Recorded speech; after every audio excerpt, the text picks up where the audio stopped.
its towns, and its villages, to the brook of Egypt, and the great sea with its coastline.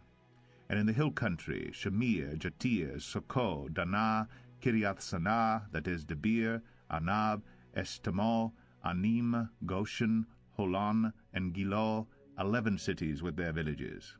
Arab, Dumah, Eshan, Janim, Beth Tapua, Aphekah, Humtah, Kiriath Arba, that is Hebron, and Zior, 9 cities with their villages. Maon, Carmel, Ziph, Jutah, Jezreel, Jokdeam, Zanoah, Cain, Gibeah, and Tibnah, 10 cities with their villages. Halhul, Bethzur, Gedor, Ma'arath, Beth Anath, and El-Tekan, 6 cities with their villages. Kiriath Baal, that is Kiriath Jearim, and Rabbah, 2 cities with their villages. In the wilderness, Beth Araba, Medin, Sekakah, Nibshan, the city of Salt, and En-Gedi, 6 cities with their villages.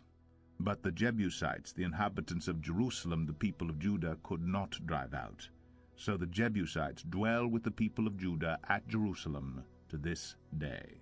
Joshua 16. The allotment of the people of Joseph went from the Jordan by Jericho, east of the waters of Jericho, into the wilderness, going up from Jericho into the hill country to Bethel. Then going from Bethel to Luz, it passes along to Adaroth, the territory of the Archites. Then it goes down westward to the territory of the Japhletites, as far as the territory of Lower Beth-Horon, then to Gezer, and it ends at the sea. The people of Joseph, Manasseh and Ephraim, received their inheritance. The territory of the people of Ephraim by their clans was as follows. The boundary of their inheritance on the east was Adaroth Adar, as far as Upper Beth-Horon, and the boundary goes from there to the sea. On the north is Mikmethoth. Then on the east the boundary turns around toward Taanath Shiloh and passes along beyond it on the east to Genoa. Then it goes down from Genoa to Adaroth and to Naarah, and touches Jericho, ending at the Jordan. From Tapua the boundary goes westward to the brook Kanah and ends at the sea. Such is the inheritance of the tribe of the people of Ephraim by their clans, together with the towns that was set apart for the people of Ephraim within the inheritance of the Manassites, all those towns with their villages. However, they did not drive out the Canaanites who lived in Gezer, so the Canaanites have lived in the midst of Ephraim to this day, but have been made to do forced labor. Joshua 17. Then allotment was made to the people of Manasseh, for he was the firstborn of Joseph. To Machir, the firstborn of Manasseh, the father of Gilead, were allotted Gilead and Bashan, because he was a man of war. And allotments were made to the rest of the people of Manasseh by their clans, Abiezer, Helek, Asriel, Shechem, Hepher, and Shemida. These were the male descendants of Manasseh the son of Joseph by their clans. Now Zelophehad, the son of Hepher, son of Gilead, son of Machir, son of Manasseh, had no sons, but only daughters. And these are the names of his daughters, Mahlah, Noah, Hoglah, Milcah, and Tirzah. They approached Eleazar the priest and Joshua the son of Nun and the leaders and said, The Lord commanded Moses to give us an inheritance along with our brothers. So according to the mouth of the Lord he gave them an inheritance among the brothers of their father. Thus there fell to Manasseh 10 portions, besides the land of Gilead and Bashan, which is on the other side of the Jordan, because the daughters of Manasseh received an inheritance along with his sons. The land of Gilead was allotted to the rest of the people of Manasseh. The territory of Manasseh reached from Asher to Mikmethoth, which is east of Shechem. Then the boundary goes along southward to the inhabitants of En-Tapua. The land of Tapua belonged to Manasseh, but the town of Tapua on the boundary of Manasseh belonged to the people of Ephraim. Then the boundary went down to the brook Kanah. These cities, to the south of the brook, among the cities of Manasseh, belonged to Ephraim. Then the boundary of Manasseh goes on the north side of the brook and ends at the sea, the land to the south being Ephraim's, and that to the north being Manasseh's, with the sea forming its boundary. On the north Asher is reached, and on the east Issachar. Also in Issachar and in Asher Manasseh had Beth-Shean and its villages, and Ibleam and its villages, and the inhabitants of Dor and its villages, and the inhabitants of Endor and its villages, and the inhabitants of Taanach and its villages, and the inhabitants of Megiddo and its villages. The third is Naphath. Yet the people of Manasseh could not take possession of those cities, but the Canaanites persisted in dwelling in that land. Now when the people of Israel grew strong, they put the Canaanites to forced labor, but did not utterly drive them out. Then the people of Joseph spoke to Joshua, saying, Why have you given me but one lot and one portion as an inheritance, although I am a numerous people, since all along the Lord has blessed me? And Joshua said to them, If you are a numerous people, go up by yourselves to the forest, and there clear ground for yourselves in the land of the Perizzites and the Rephaim, since the hill country of Ephraim is too narrow for you. The people of Joseph said, The hill country is not enough for us. Yet all the Canaanites who dwell in the plain have chariots of iron, both those in Bethshean and its villages, and those in the valley of Jezreel. Then Joshua said to the house of Joseph, to Ephraim and Manasseh, You are a numerous people, and have great power. You shall not have one allotment only, but the hill country shall be yours, for though it is a forest, you shall clear it, and possess it to its farthest borders. For you shall drive out the Canaanites, though they have chariots of iron, and though they are strong. Joshua 18. Then the whole congregation of the people of Israel assembled at Shiloh, and set up the tent of meeting there. The land lay subdued before them. There remained among the people of Israel 7 tribes whose inheritance had not yet been apportioned. So Joshua said to the people of Israel, How long will you put off going in to take possession of the land which the Lord, the God of your fathers, has given you? Provide 3 men from each tribe, and I will send them out that they may set out and go up and down the land. They shall write a description of it with a view to their inheritances, and then come to me. They shall divide it into 7 portions. Judah shall continue in his territory on the south, and the house of Joseph shall continue in their territory on the north. And you shall describe the land in 7 divisions, and bring the description here to me. And I will cast lots for you here before the Lord our God. The Levites have no portion among you, for the priesthood of the Lord is their heritage. And Gad and Reuben and half the tribe of Manasseh have received their inheritance beyond the Jordan eastward, which Moses, the servant of the Lord, gave them. So the men arose and went.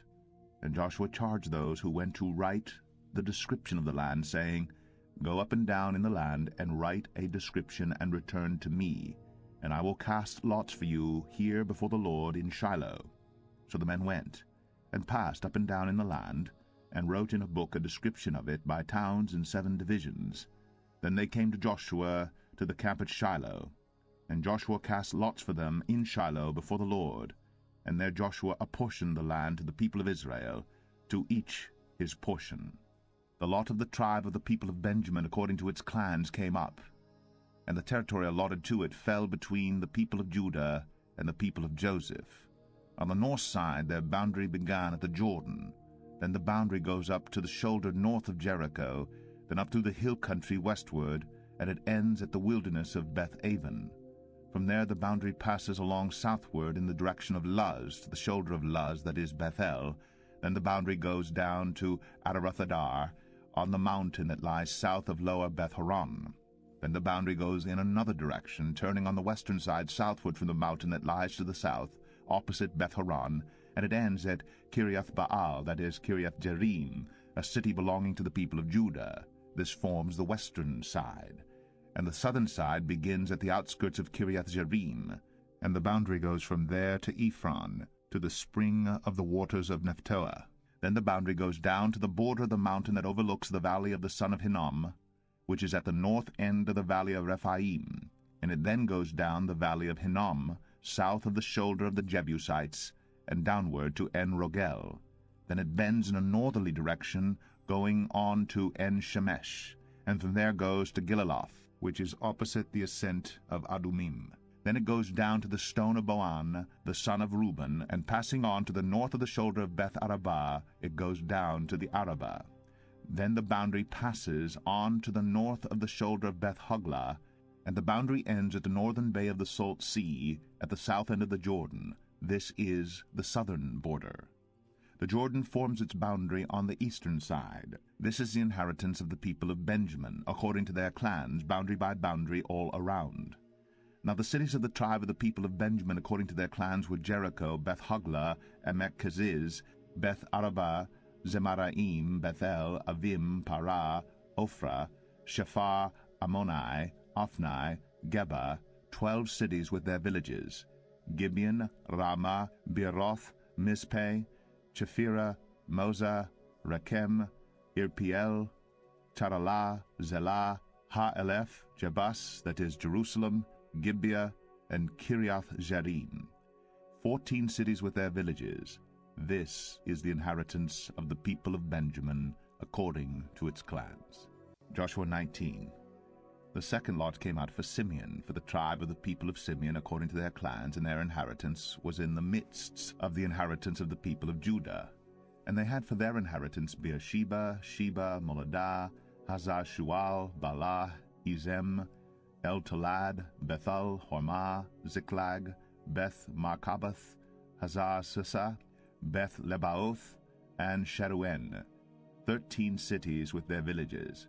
Ain, Rimmon, Ether, and Ashan, 4 cities with their villages, together with all the villages around these cities as far as Baalath-beer, Ramah of the Negeb. This was the inheritance of the tribe of the people of Simeon according to their clans. The inheritance of the people of Simeon formed part of the territory of the people of Judah. Because the portion of the people of Judah was too large for them, the people of Simeon obtained an inheritance in the midst of their inheritance. The third lot came up for the people of Zebulun according to their clans, and the territory of their inheritance reached as far as Sarid. Then their boundary goes up westward and on to Mariel, and touches Dabbesheth. Then the brook that is east of Jokneam. From Sarid it goes in the other direction eastward toward the sunrise to the boundary of Chisloth-Tabor. From there it goes to Daberath, then up to Japhiah. From there it passes along on the east toward the sunrise to Gath-Hepher, to Eth-Kazin, and going on to Rimmon, it bends toward Nea. Then on the north the boundary turns about to Hanathon, and it ends at the valley of Iftahel. And Katath, Nahalal, Shimron, Idalah, and Bethlehem, 12 cities with their villages. This is the inheritance of the people of Zebulun according to their clans. These cities with their villages. The fourth lot came out for Issachar, for the people of Issachar according to their clans. Their territory included Jezreel, Chesulloth, Shunem, Hapharaim, Shion, Anaharath, Rabith, Kishion, Ibez, Remeth, En-Ganim, En-Haddah, Beth-Pazez. The boundary also touches Tabor, Shahazumah, and Beth-Shemesh. And its boundary ends at the Jordan, 16 cities with their villages. This is the inheritance of the tribe of the people of Issachar according to their clans, the cities with their villages. The fifth lot came out for the tribe of the people of Asher according to their clans. Their territory included Helkath, Halai, Beten, Akshaph, Alamelech, Amad, and Mishal. On the west it touches Carmel and Shihor-Libnath. Then it turns eastward. It goes to Beth-Dagon and touches Zebulun and the valley of Iftahel, northward to Beth-Emek and Neiel. Then it continues in the north to Kabul, Hebron, Rehob, Haman, Cana, as far as Sidon the Great. Then the boundary turns to Ramah, reaching to the fortified city of Tyre.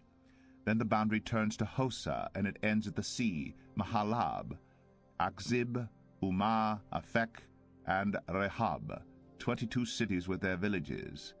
This is the inheritance of the tribe of the people of Asher according to their clans, these cities with their villages. The sixth lot came out for the people of Naphtali, for the people of Naphtali according to their clans, and their boundary ran from Heleth, from the oak in Zanan-Anim, and Adamai-Nekeb, and Jabneel, as far as Lakum, and it ended at the Jordan. Then the boundary turns westward to Asnath-Tabor, and goes from there to Hukok, touching Zebulun at the south, and Asher on the west, and Judah on the east, at the Jordan. The fortified cities are Ziddim, Zer, Hamath, Rakath, Chinnereth, Adamah, Ramah, Hazor, Kadesh, Idrei, En-Hazor, Yidon, Migdal-El, Horem, Beth-Anath, and Beth-Shemesh, 19 cities with their villages. This is the inheritance of the tribe of the people of Naphtali according to their clans, the cities with their villages. The seventh lot came out for the tribe of the people of Dan according to their clans, and the territory of its inheritance included Zorah, Eshtaol, Ir-Shemesh, Sha'alabin, Aijalon, Ithlah, Elon, Timnah, Ekron, El-Takeh, Gibbethon, Baalath, Jehud, Bene Barak, Gath Rimmon, and Me Jarkon, and Rakon with the territory over against Joppa. When the territory of the people of Dan was lost to them, the people of Dan went up and fought against Leshem, and after capturing it and striking it with the sword, they took possession of it, and settled in it, calling Leshem Dan, after the name of Dan their ancestor. This is the inheritance of the tribe of the people of Dan according to their clans, these cities with their villages. When they had finished distributing the several territories of the land as inheritances, the people of Israel gave an inheritance among them to Joshua the son of Nun. By command of the Lord they gave him the city that he asked, Timnath-Serah, in the hill country of Ephraim, and he rebuilt the city and settled in it. These are the inheritances that Eleazar the priest, and Joshua the son of Nun, and the heads of the fathers' houses of the tribes of the people of Israel, distributed by lot at Shiloh before the Lord, at the entrance of the tent of meeting. So they finished dividing the land. Joshua 20. Then the Lord said to Joshua, Say to the people of Israel, Appoint the cities of refuge of which I spoke to you through Moses, that the manslayer who strikes any person without intent or unknowingly may flee there. They shall be for you a refuge from the avenger of blood. He shall flee to one of these cities, and shall stand at the entrance of the gate of the city, and explain his case to the elders of that city. Then they shall take him into the city, and give him a place, and he shall remain with them. And if the avenger of blood pursues him, they shall not give up the manslayer into his hand, because he struck his neighbor unknowingly, and did not hate him in the past. And he shall remain in that city until he has stood before the congregation for judgment, until the death of him who is high priest at the time. Then the manslayer may return to his own town and his own home, to the town from which he fled. So they set apart Kadesh in Galilee in the hill country of Naphtali, and Shechem in the hill country of Ephraim, and Kiriath Arba, that is Hebron, in the hill country of Judah. And beyond the Jordan east of Jericho they appointed Bezer, in the wilderness on the tableland, from the tribe of Reuben, and Ramoth in Gilead from the tribe of Gad, and Golan in Bashan from the tribe of Manasseh. These were the cities designated for all the people of Israel, and for the stranger sojourning among them, that anyone who killed a person without intent could flee there, so that he might not die by the hand of the avenger of blood, till he stood before the congregation. Joshua 21. Then the heads of the fathers' houses of the Levites came to Eleazar the priest, and to Joshua the son of Nun, and to the heads of the fathers' houses of the tribes of the people of Israel, and they said to them at Shiloh in the land of Canaan, The Lord commanded through Moses that we be given cities to dwell in, along with their pasture lands for our livestock. So by command of the Lord the people of Israel gave to the Levites the following cities and pasture lands out of their inheritance. The lot came out for the clans of the Kohathites. So those Levites who were descendants of Aaron the priest received by lot from the tribes of Judah, Simeon, and Benjamin 13 cities. And the rest of the Kohathites received by lot from the clans of the tribe of Ephraim, from the tribe of Dan, and the half-tribe of Manasseh 10 cities. The Gershonites received by lot from the clans of the tribe of Issachar, from the tribe of Asher, from the tribe of Naphtali, and from the half-tribe of Manasseh in Bashan 13 cities. The Merarites, according to their clans, received from the tribe of Reuben, the tribe of Gad, and the tribe of Zebulun 12 cities. These cities and their pasture lands the people of Israel gave by lot to the Levites, as the Lord had commanded through Moses. Out of the tribe of the people of Judah and the tribe of the people of Simeon they gave the following cities mentioned by name, which went to the descendants of Aaron, one of the clans of the Kohathites who belonged to the people of Levi, since the lot fell to them first. They gave them Kiriath Arba, Arba being the father of Anak, that is Hebron, in the hill country of Judah, along with the pasture lands around it. But the fields of the city and its villages had been given to Caleb the son of Jephunneh as his possession.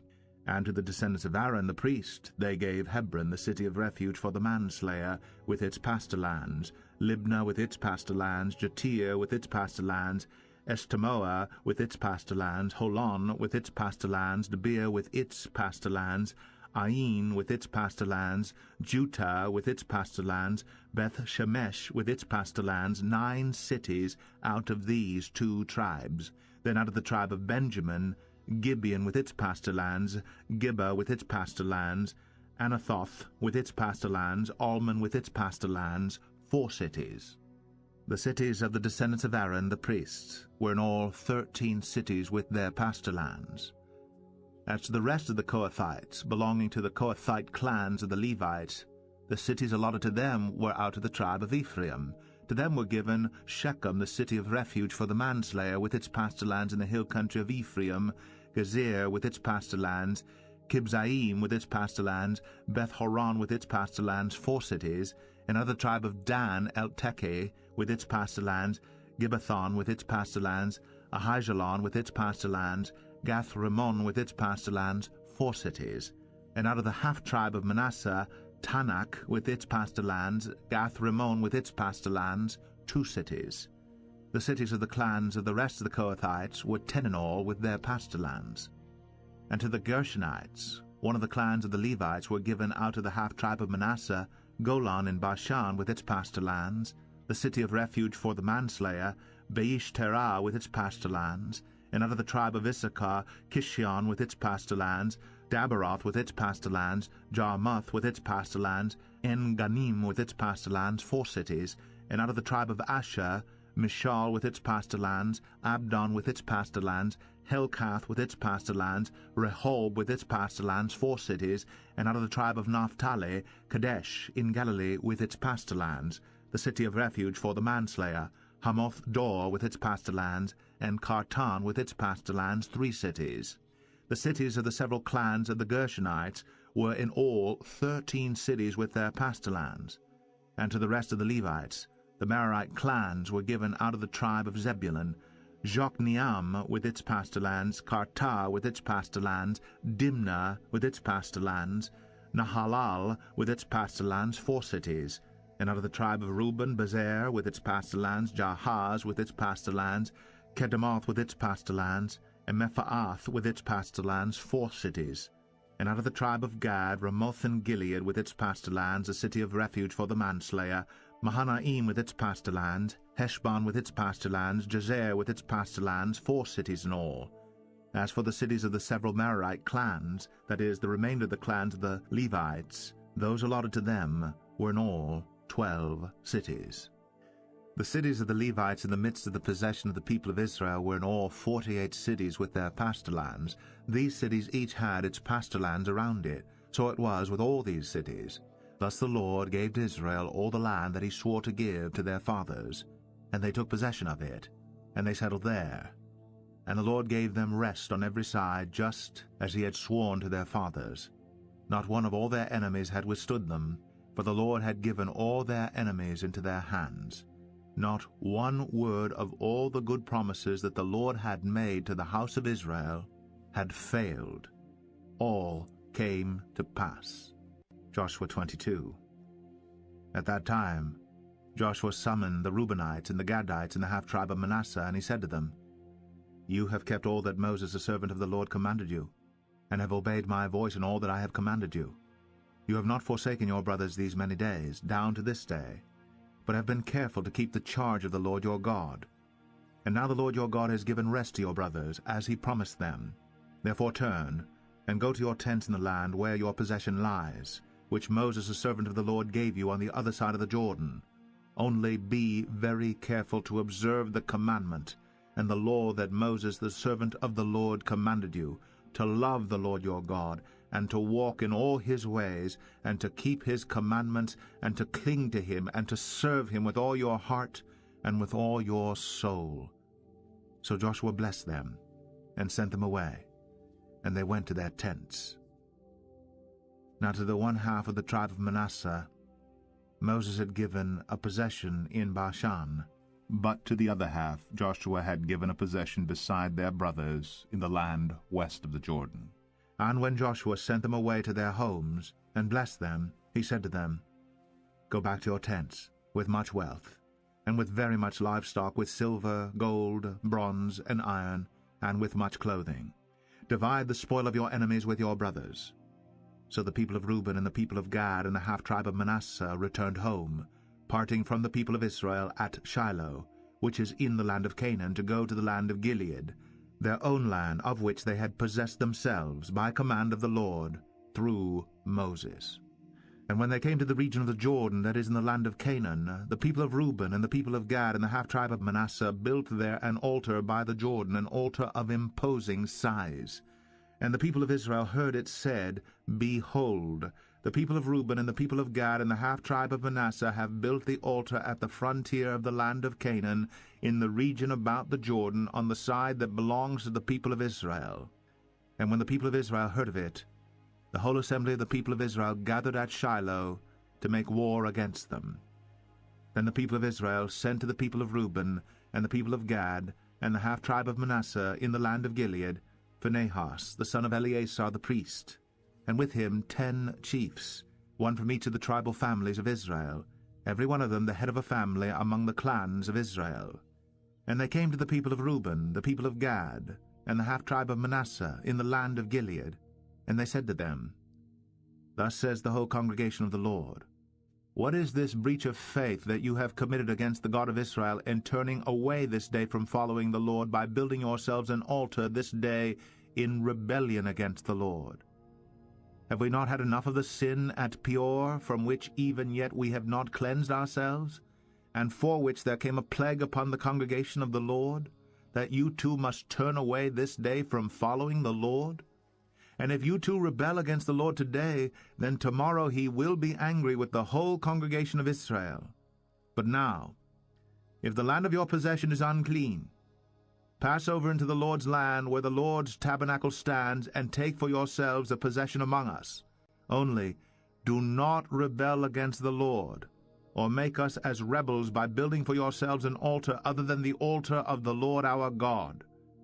Did not Achan the son of Zerah break faith in the matter of the devoted things?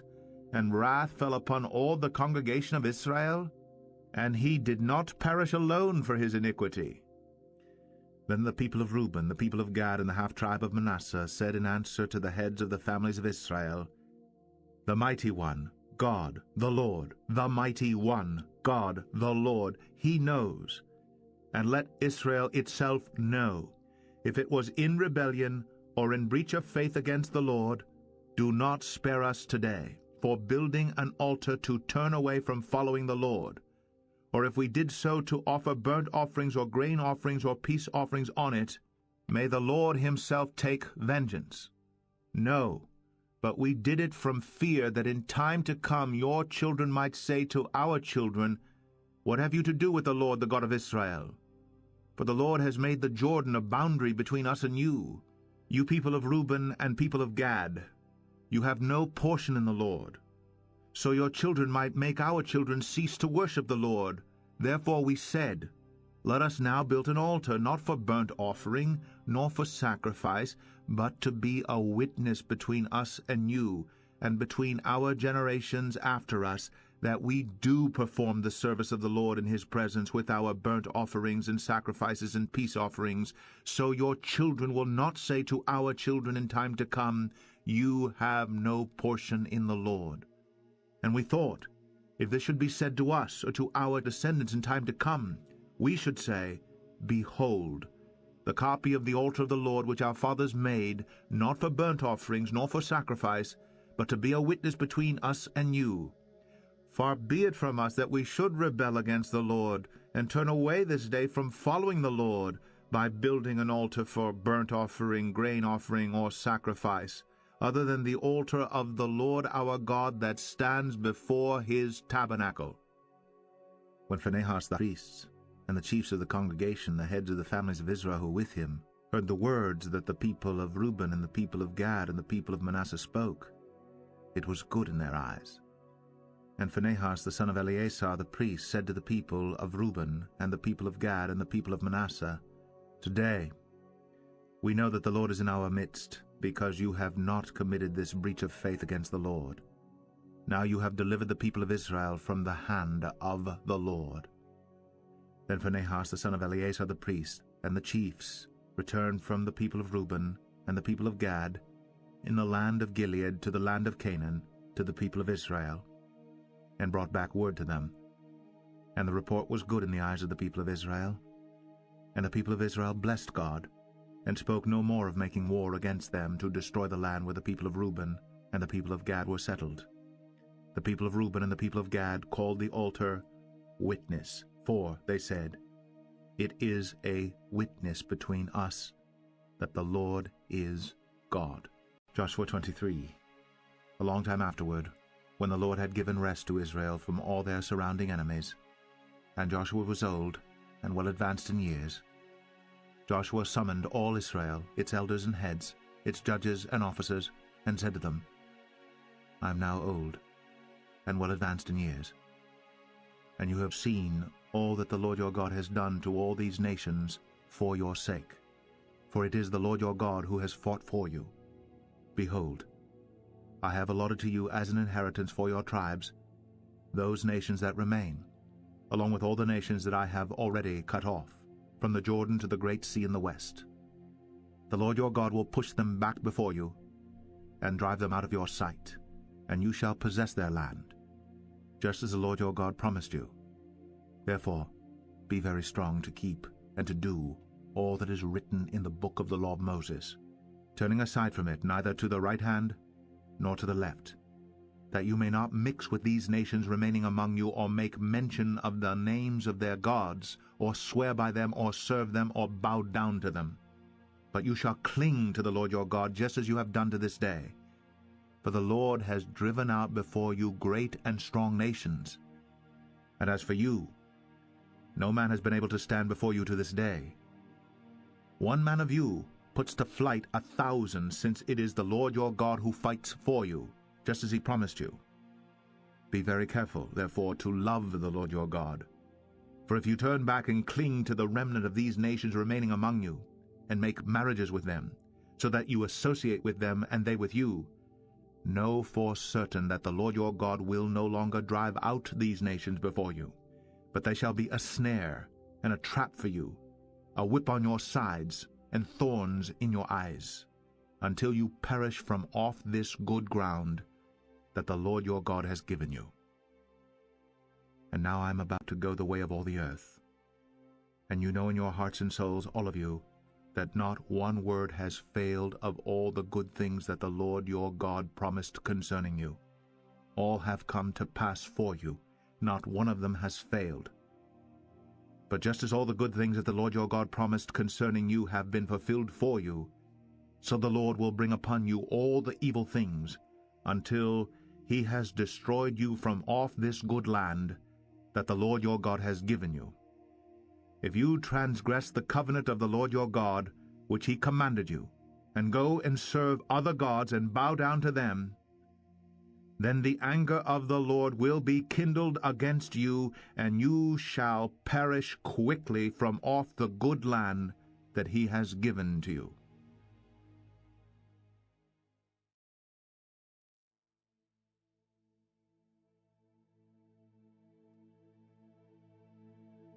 Joshua 24.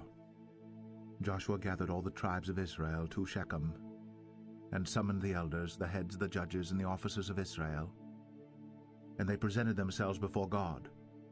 And Joshua said to all the people, Thus says the Lord, the God of Israel, Long ago, your fathers lived beyond the Euphrates, Terah, the father of Abraham and of Nahor, and they served other gods. Then I took your father Abraham from beyond the river, and led him through all the land of Canaan, and made his offspring many.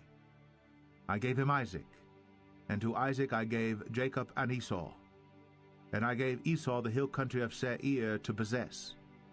But Jacob and his children went down to Egypt, and I sent Moses and Aaron, and I plagued Egypt with what I did in the midst of it. And afterward I brought you out. Then I brought your fathers out of Egypt, and you came to the sea. And the Egyptians pursued your fathers with chariots and horsemen to the Red Sea. And when they cried to the Lord, He put darkness between you and the Egyptians, and made the sea come upon them and cover them, and your eyes saw what I did in Egypt, and you lived in the wilderness a long time. Then I brought you to the land of the Amorites, who lived on the other side of the Jordan. They fought with you, and I gave them into your hand, and you took possession of their land, and I destroyed them before you. Then Balak the son of Zippor, king of Moab, arose and fought against Israel, and he sent and invited Balaam the son of Beor to curse you. But I would not listen to Balaam. Indeed, he blessed you. So I delivered you out of his hand. And you went over the Jordan and came to Jericho, and the leaders of Jericho fought against you, and also the Amorites, the Perizzites, the Canaanites, the Hittites, the Girgashites, the Hivites, and the Jebusites. And I gave them into your hand. And I sent the hornet before you, which drove them out before you, the 2 kings of the Amorites. It was not by your sword or by your bow. I gave you a land on which you had not labored, and cities that you had not built, and you dwell in them. You eat the fruit of vineyards and olive orchards that you did not plant. Now therefore, fear the Lord, and serve him in sincerity and in faithfulness. Put away the gods that your fathers served beyond the river and in Egypt, and serve the Lord. And if it is evil in your eyes to serve the Lord, choose this day whom you will serve, whether the gods your fathers served in the region beyond the river, or the gods of the Amorites in whose land you dwell. But as for me and my house, we will serve the Lord. Then the people answered, Far be it from us that we should forsake the Lord to serve other gods. For it is the Lord our God who brought us and our fathers up from the land of Egypt, out of the house of slavery, and who did those great signs in our sight, and preserved us in all the way that we went, and among all the peoples through whom we passed. And the Lord drove out before us all the peoples, the Amorites who lived in the land. Therefore we also will serve the Lord, for he is our God. But Joshua said to the people, You are not able to serve the Lord, for he is a holy God. He is a jealous God. He will not forgive your transgressions or your sins.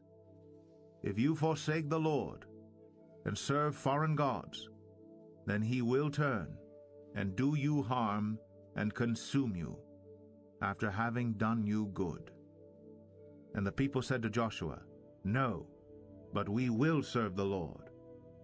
Then Joshua said to the people, You are witnesses against yourselves that you have chosen the Lord to serve him.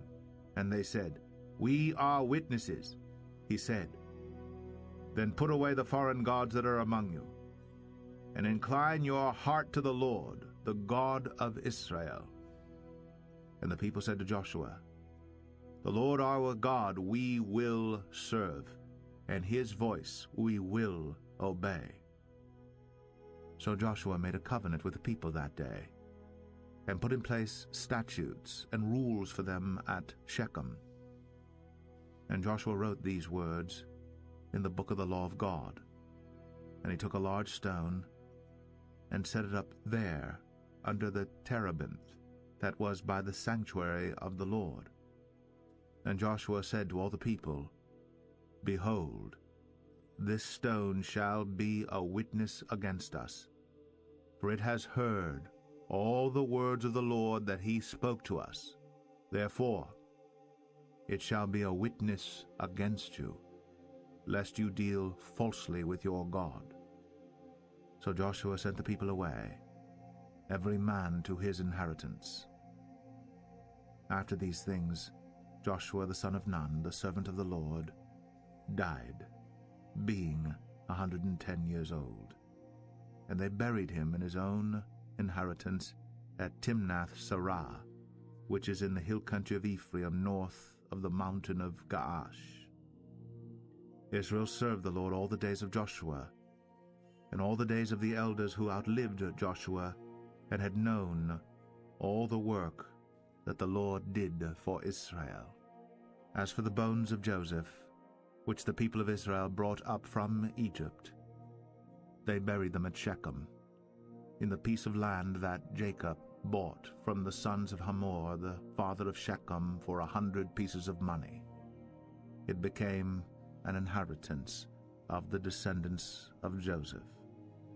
And Eleazar the son of Aaron died, and they buried him at Gibeah, the town of Phinehas his son, which had been given him in the hill country of Ephraim.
The Book of Judges, chapter 1. After the death of Joshua, the people of Israel inquired of the Lord, "Who shall go up first for us against the Canaanites to fight against them?" The Lord said, "Judah shall go up. Behold, I have given the land into his hand." And Judah said to Simeon his brother, "Come up with me into the territory allotted to me, that we may fight against the Canaanites, and I likewise will go with you into the territory allotted to you." So Simeon went with him. Then Judah went up. And the Lord gave the Canaanites and the Perizzites into their hand, and they defeated 10,000 of them at Bezek. They found Adoni-Bezek at Bezek, and fought against him, and defeated the Canaanites and the Perizzites. Adoni-Bezek fled, but they pursued him, and caught him, and cut off his thumbs and his big toes. And Adoni-Bezek said, 70 kings with their thumbs and their big toes cut off used to pick up scraps under my table. As I have done, so God has repaid me. And they brought him to Jerusalem, and he died there. And the men of Judah fought against Jerusalem, and captured it, and struck it with the edge of the sword, and set the city on fire. And afterward the men of Judah went down to fight against the Canaanites who lived in the hill country, in the Negeb, and in the lowland. And Judah went against the Canaanites who lived in Hebron. Now the name of Hebron was formerly Kiriath Arba, and they defeated Sheshai, Ahiman, and Talmai. From there they went against the inhabitants of Debir. The name of Debir was formerly Kiriath-Sepher. And Caleb said, "He who attacks Kiriath-Sepher and captures it, I will give him Aksah, my daughter, for a wife." And Othniel, the son of Kenaz, Caleb's younger brother, captured it, and he gave him Aksah his daughter for a wife. When she came to him, she urged him to ask her father for a field. And she dismounted from her donkey, and Caleb said to her, "What do you want?" She said to him, "Give me a blessing. Since you have set me in the land of the Negeb, give me also springs of water." And Caleb gave her the upper springs and the lower springs. And the descendants of the Kenite, Moses' father-in-law, went up with the people of Judah from the city of palms into the wilderness of Judah, which lies in the Negeb near Arad. And they went and settled with the people. And Judah went with Simeon his brother, and they defeated the Canaanites who inhabited Zaphath, and devoted it to destruction. So the name of the city was called Hormah. Judah also captured Gaza with its territory, and Ashkelon with its territory, and Ekron with its territory. And the Lord was with Judah, and he took possession of the hill country, but he could not drive out the inhabitants of the plain, because they had chariots of iron. And Hebron was given to Caleb, as Moses had said, and he drove out from it the 3 sons of Anak. But the people of Benjamin did not drive out the Jebusites who lived in Jerusalem, so the Jebusites had lived with the people of Benjamin in Jerusalem to this day. The house of Joseph also went up against Bethel, and the Lord was with them, and the house of Joseph scouted out Bethel. Now the name of the city was formerly Luz. And the spies saw a man coming out of the city, and they said to him, Please, show us the way into the city, and we will deal kindly with you. And he showed them the way into the city, and they struck the city with the edge of the sword, but they let the man and all his family go. And the man went to the land of the Hittites, and built a city, and called its name Luz. That is its name to this day. Manasseh did not drive out the inhabitants of Beth-shan and its villages, or Tanakh and its villages, or the inhabitants of Dor and its villages, or the inhabitants of Ibleam and its villages, or the inhabitants of Megiddo and its villages, for the Canaanites persisted in dwelling in that land. When Israel grew strong, they put the Canaanites to forced labor, but did not drive them out completely. And Ephraim did not drive out the Canaanites who lived in Gezer, so the Canaanites lived in Gezer among them. Zebulun did not drive out the inhabitants of Kitron, or the inhabitants of Nahalol, so the Canaanites lived among them, but became subject to forced labor. Asher did not drive out the inhabitants of Akko, or the inhabitants of Sidon, or of Alab, or of Akzib, or of Helba, or of Aphik, or of Rehob. So the Asherites lived among the Canaanites, the inhabitants of the land, for they did not drive them out. Naphtali did not drive out the inhabitants of Beth-Shemesh, or the inhabitants of Beth-Anath, so they lived among the Canaanites, the inhabitants of the land. Nevertheless, the inhabitants of Beth-Shemesh and of Beth-Anath became subject to forced labor for them. The Amorites pressed the people of Dan back into the hill country, for they did not allow them to come down to the plain. The Amorites persisted in dwelling in Mount Heres, in Aijalon, and in Shaalbim.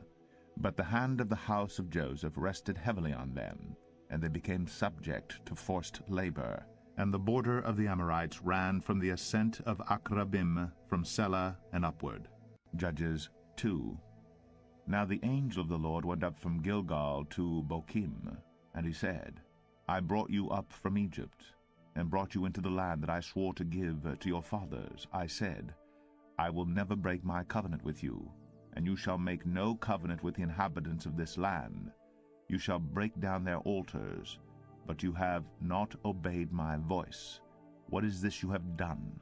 So now I say, I will not drive them out before you, but they shall become thorns in your sides, and their gods shall be a snare to you. As soon as the angel of the Lord spoke these words to all the people of Israel, the people lifted up their voices and wept.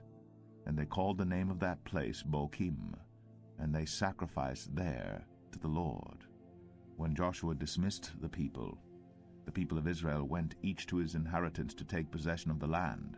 And the people served the Lord all the days of Joshua, and all the days of the elders who outlived Joshua, who had seen all the great work that the Lord had done for Israel.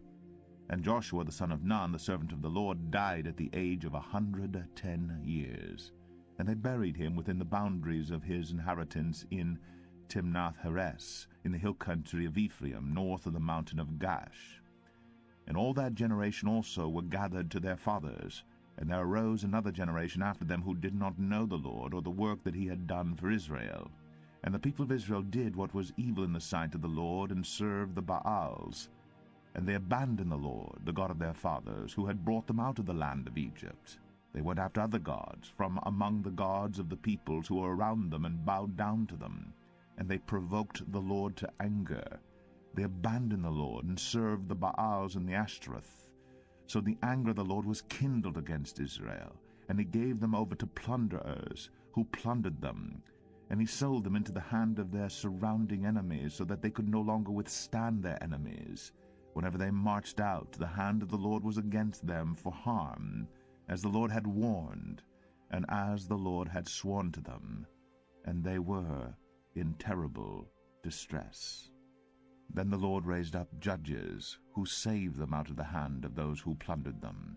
Yet they did not listen to their judges, for they whored after other gods and bowed down to them. They soon turned aside from the way in which their fathers had walked, who had obeyed the commandments of the Lord, and they did not do so. Whenever the Lord raised up judges for them, the Lord was with the judge, and he saved them from the hand of their enemies all the days of the judge. For the Lord was moved to pity by their groaning because of those who afflicted and oppressed them. But whenever the judge died, they turned back and were more corrupt than their fathers, going after other gods, serving them and bowing down to them. They did not drop any of their practices or their stubborn ways. So the anger of the Lord was kindled against Israel, and he said, Because this people have transgressed my covenant that I commanded their fathers, and have not obeyed my voice, I will no longer drive out before them any of the nations that Joshua left when he died, in order to test Israel by them, whether they will take care to walk in the way of the Lord as their fathers did or not. So the Lord left those nations, not driving them out quickly, and he did not give them into the hand of Joshua. Judges 3. Now these are the nations that the Lord left, to test Israel by them, that is, all in Israel who had not experienced all the wars in Canaan. It was only in order that the generations of the people of Israel might know war, to teach war to those who had not known it before. These are the nations, the 5 lords of the Philistines, and all the Canaanites, and the Sidonians, and the Hivites, who lived on Mount Lebanon, from Mount Baal-Hermon as far as Lebo-Hamath. They were for the testing of Israel, to know whether Israel would obey the commandments of the Lord, which he commanded their fathers by the hand of Moses. So the people of Israel lived among the Canaanites, the Hittites, the Amorites, the Perizzites, the Hivites, and the Jebusites. And their daughters they took to themselves for wives, and their own daughters they gave to their sons, and they served their gods. And the people of Israel did what was evil in the sight of the Lord. They forgot the Lord their God, and served the Baals and the Ashereths. Therefore the anger of the Lord was kindled against Israel, and he sold them into the hand of Cushan-Rishathaim, king of Mesopotamia. And the people of Israel served Cushan-Rishathaim 8 years. But when the people of Israel cried out to the Lord raised up a deliverer for the people of Israel, who saved them, Othniel, the son of Kenaz, Caleb's younger brother. The Spirit of the Lord was upon him, and he judged Israel. He went out to war, and the Lord gave Cushan-Rishathaim, king of Mesopotamia, into his hand, and his hand prevailed over Cushan-Rishathaim. So the land had rest 40 years. Then Othniel, the son of Kenaz, died. And the people of Israel again did what was evil in the sight of the Lord. And the Lord strengthened Eglon, the king of Moab, against Israel, because they had done what was evil in the sight of the Lord. He gathered to himself the Ammonites and the Amalekites, and went and defeated Israel. And they took possession of the city of palms. And the people of Israel served Eglon, the king of Moab, 18 years. Then the people of Israel cried out to the Lord, and the Lord raised up for them a deliverer, Ehud, the son of Gera, the Benjaminite, a left-handed man. The people of Israel sent tribute by him to Eglon, the king of Moab, and Ehud made for himself a sword with 2 edges, a cubit in length, and he bound it on his right thigh under his clothes. And he presented the tribute to Eglon, king of Moab. Now Eglon was a very fat man. And when Ehud had finished presenting the tribute, he sent away the people who carried the tribute. But he himself turned back at the idols near Gilgal, and said, I have a secret message for you, O king. And he commanded, Silence. And all his attendants went out from his presence. And Ehud came to him as he was sitting alone in his cool roof chamber. And Ehud said, I have a message from God for you. And he arose from his seat. And Ehud reached with his left hand, took the sword from his right thigh, and thrust it into his belly. And the hilt also went in after the blade, and the fat closed over the blade, for he did not pull the sword out of his belly, and the dung came out. Then Ehud went out into the porch, and closed the doors of the roof chamber behind him, and locked them. When he had gone, the servants came, and when they saw that the doors of the roof chamber were locked, they thought, Surely he is relieving himself in the closet of the cool chamber. And they waited till they were embarrassed. But when he still did not open the doors of the roof chamber, they took the key and opened them, and there lay their lord, dead on the floor. Ehud escaped while they delayed, and he passed beyond the idols and escaped to Seirah. When he arrived, he sounded the trumpet in the hill country of Ephraim. Then the people of Israel went down with him from the hill country, and he was their leader. And he said to them, Follow after me, for the Lord has given your enemies, the Moabites, into your hand. So they went down after him and seized the fords of the Jordan against the Moabites, and did not allow anyone to pass over. And they killed at that time about 10,000 of the Moabites, all strong, able-bodied men. Not a man escaped. So Moab was subdued that day under the hand of Israel, and the land had rest for 80 years. After him was Shamgar, the son of Anath, who killed 600 of the Philistines with an ox goad, and he also saved Israel. Judges 4. And the people of Israel again did what was evil in the sight of the Lord after Ehud died. And the Lord sold them into the hand of Jabin, king of Canaan, who reigned in Hazor. The commander of his army was Sisera, who lived in Harosheth Hagoyim. Then the people of Israel cried out to the Lord for help, for he had 900 chariots of iron, and he oppressed the people of Israel cruelly for 20 years. Now Deborah, a prophetess, the wife of Lapidoth, was judging Israel at that time. She used to sit under the palm of Deborah between Ramah and Bethel in the hill country of Ephraim, and the people of Israel came up to her for judgment. She sent and summoned Barak, the son of Abinoam, from Kadesh Naphtali, and said to him, Has not the Lord, the God of Israel, commanded you, Go, gather your men at Mount Tabor, taking 10,000 from the people of Naphtali and the people of Zebulun? And I will draw out Sisera, the general of Jabin's army, to meet you by the river Kishon with his chariots and his troops, and I will give him into your hand. Barak said to her, If you will go with me, I will go, but if you will not go with me, I will not go. And she said, I will surely go with you.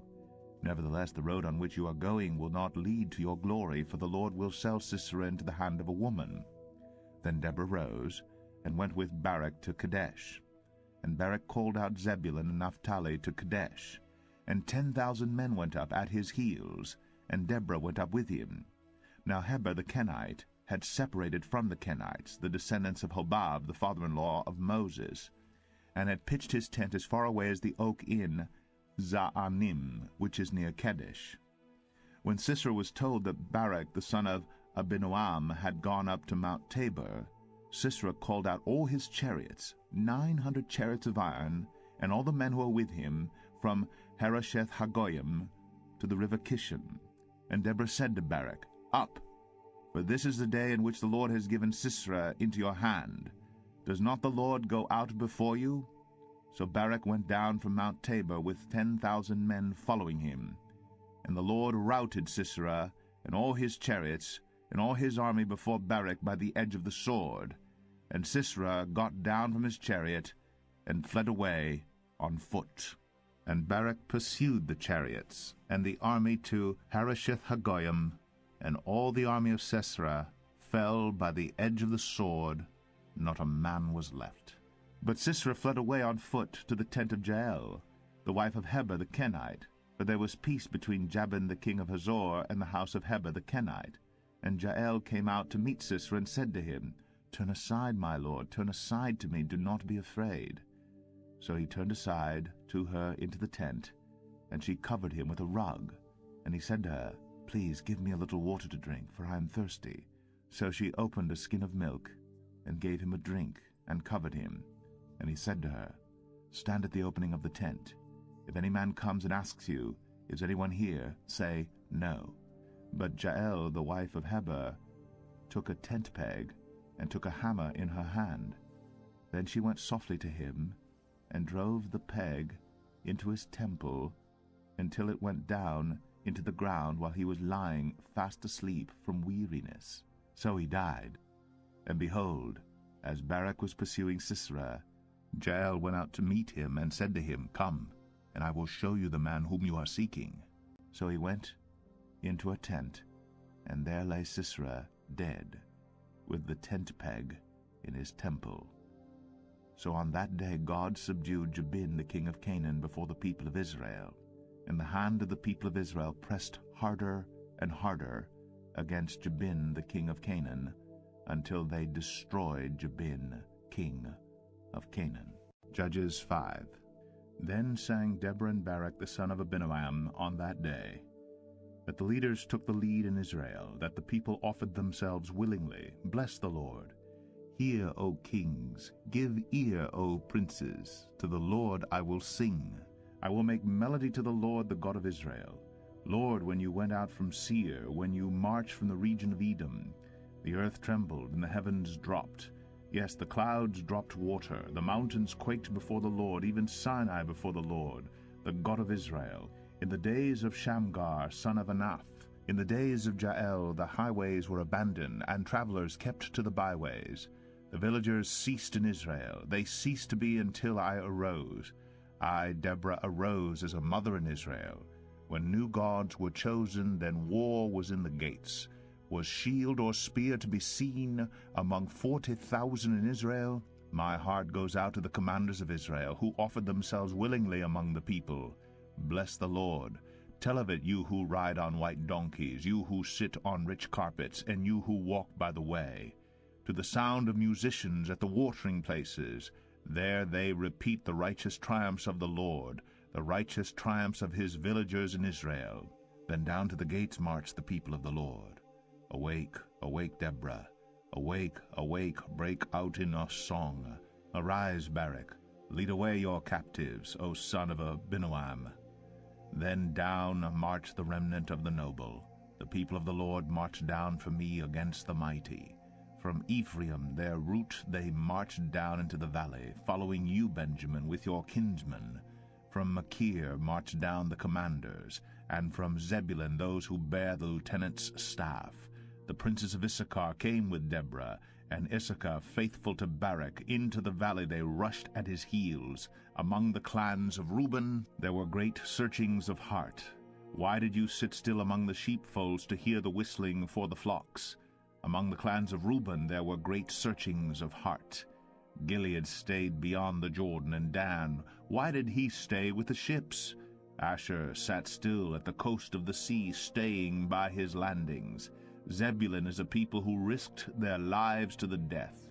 Naphtali too on the heights of the field. The kings came, they fought. Then fought the kings of Canaan. At Tanakh by the waters of Megiddo they got no spoils of silver. From heaven the stars fought. From their courses they fought against Sisera. The torrent Kishon swept them away. The ancient torrent, the torrent Kishon, march on my soul with might. Then loud beat the horses' hoofs, with the galloping of his steeds. Curse Meroz, says the angel of the Lord, curse its inhabitants thoroughly, because they did not come to the help of the Lord against the mighty. Most blessed of women be Jael, the wife of Heber the Kenite, of tent-dwelling women most blessed. He asked water, and she gave him milk. She brought him curds in a noble's bowl. She sent her hand to the tent peg, and her right hand to the workman's mallet. She struck Sisera. She crushed his head. She shattered and pierced his temple. Between her feet he sank. He fell. He lay still. Between her feet he sank. He fell. Where he sank, there he fell, dead. Out of the window she peered. The mother of Sisera wailed through the lattice. Why is his chariot so long in coming? Why tarry the hoofbeats of his chariots? Her wisest princesses answer. Indeed, she answers herself. Have they not found and divided the spoil? A womb or two for every man. Spoil of dyed material for Sisera. spoil of dyed materials embroidered, 2 pieces of dyed work embroidered for the neck as spoil. So may all your enemies perish, O Lord, but your friends be like the sun as he rises in his might. And the land had rest for 40 years. Judges 6. The people of Israel did what was evil in the sight of the Lord, and the Lord gave them into the hand of Midian 7 years. And the hand of Midian overpowered Israel. And because of Midian the people of Israel made for themselves the dens that are in the mountains and the caves and the strongholds. For whenever the Israelites planted crops, the Midianites and the Amalekites and the people of the east would come up against them. They would encamp against them and devour the produce of the land as far as Gaza, and leave no sustenance in Israel, and no sheep or ox or donkey. For they would come up with their livestock in their tents. They would come like locusts in number.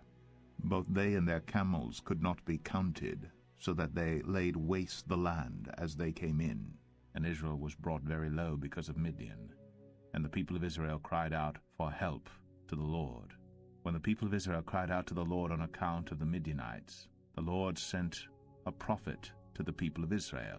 And he said to them, Thus says the Lord, the God of Israel, I led you up from Egypt, and brought you out of the house of bondage.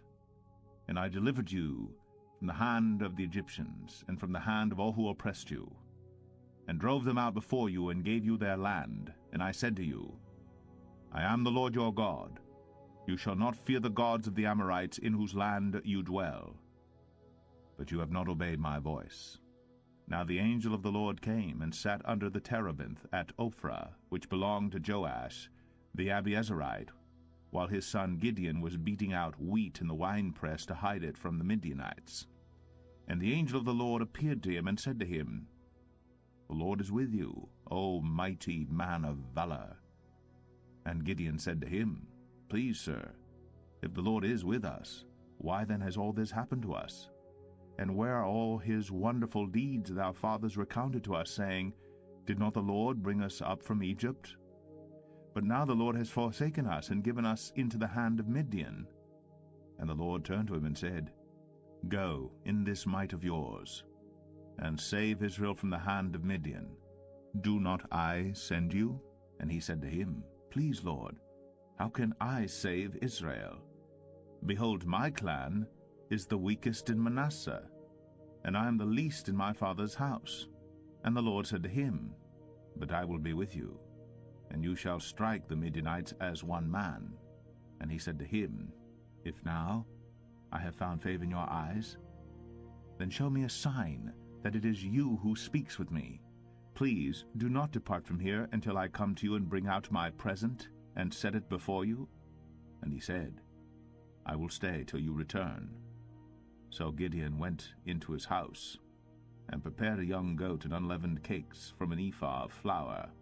The meat he put in a basket, and the broth he put in a pot, and brought them to him under the terebinth, and presented them. And the angel of God said to him, Take the meat and the unleavened cakes, and put them on this rock, and pour the broth over them. And he did so. Then the angel of the Lord reached out the tip of the staff that was in his hand, and touched the meat and the unleavened cakes. And fire sprang up from the rock, and consumed the flesh and the unleavened cakes. And the angel of the Lord vanished from his sight. Then Gideon perceived that he was the angel of the Lord. And Gideon said, Alas, O Lord God, for now I have seen the angel of the Lord face to face. But the Lord said to him, Peace be to you. Do not fear, you shall not die. Then Gideon built an altar there to the Lord, and called it, The Lord is Peace. To this day it still stands at Ophrah, which belongs to the Abiezerites. That night the Lord said to him, Take your father's bull, and the second bull 7 years old, and pull down the altar of Baal that your father has, and cut down the Asherah that is beside it, and build an altar to the Lord your God on the top of the stronghold here, with stones laid in due order. Then take the second bull and offer it as a burnt offering with the wood of the Asherah that you shall cut down." So Gideon took 10 men of his servants and did as the Lord had told him. But because he was too afraid of his family and the men of the town to do it by day, he did it by night. When the men of the town rose early in the morning, behold, the altar of Baal was broken down, and the Asherah beside it was cut down, and the second bull was offered on the altar that had been built. And they said to one another, "Who has done this thing?" And after they had searched and inquired, they said, "Gideon the son of Joash has done this thing." Then the men of the town said to Joash, "Bring out your son, that he may die, for he has broken down the altar of Baal and cut down the Asherah beside it." But Joash said to all who stood against him, "Will you contend for Baal, or will you save him? Whoever contends for him shall be put to death by morning. If he is a god, let him contend for himself, because his altar has been broken down." Therefore on that day Gideon was called Jerubbaal, that is to say, "Let Baal contend against him, because he broke down his altar." Now all the Midianites and the Amalekites and the people of the east came together, and they crossed the Jordan and encamped in the valley of Jezreel. But the Spirit of the Lord clothed Gideon, and he sounded the trumpet, and the Abiezerites were called out to follow him. And he sent messengers throughout all Manasseh, and they too were called out to follow him. And he sent messengers to Asher, Zebulun, and Naphtali, and they went up to meet them. Then Gideon said to God, "If you will save Israel by my hand, as you have said, behold, I am laying a fleece of wool on the threshing floor. If there is dew on the fleece alone, and it is dry on all the ground, then I shall know that you will save Israel by my hand, as you have said." And it was so. When he rose early the next morning and squeezed the fleece, he wrung enough dew from the fleece to fill a bowl with water.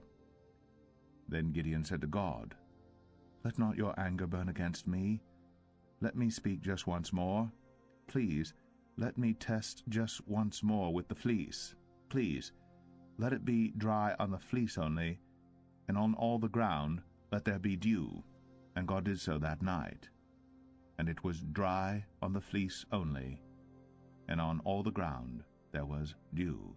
Judges 7.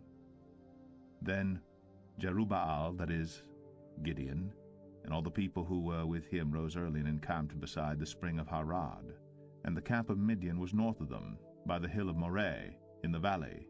The Lord said to Gideon, "The people with you are too many for me to give the Midianites into their hand, lest Israel boast over me, saying, My own hand has saved me. Now therefore proclaim in the ears of the people, saying, Whoever is fearful and trembling, let him return home and hurry away from Mount Gilead." Then 22,000 of the people returned, and 10,000 remained. And the Lord said to Gideon, "The people are still too many. Take them down to the water, and I will test them for you there. And any one of whom I say to you, This one shall go with you, shall go with you, and any one of whom I say to you, This one shall not go with you, shall not go." So he brought the people down to the water, and the Lord said to Gideon, "Everyone who laps the water with his tongue as a dog laps, you shall set by himself. Likewise everyone who kneels down to drink." And the number of those who lapped, putting their hands to their mouths, was 300 men. But all the rest of the people knelt down to drink water. And the Lord said to Gideon, "With the 300 men who lapped, I will save you and give the Midianites into your hand. And let all the others go, every man to his home." So the people took provisions in their hands, and their trumpets. And he sent all the rest of Israel, every man to his tent, but retained the 300 men. And the camp of Midian was below him in the valley. That same night the Lord said to him, "Arise, go down against the camp, for I have given it into your hand. But if you are afraid to go down to the camp with Purah your servant, and you shall hear what they say, and afterward your hand shall be strengthened to go down against the camp."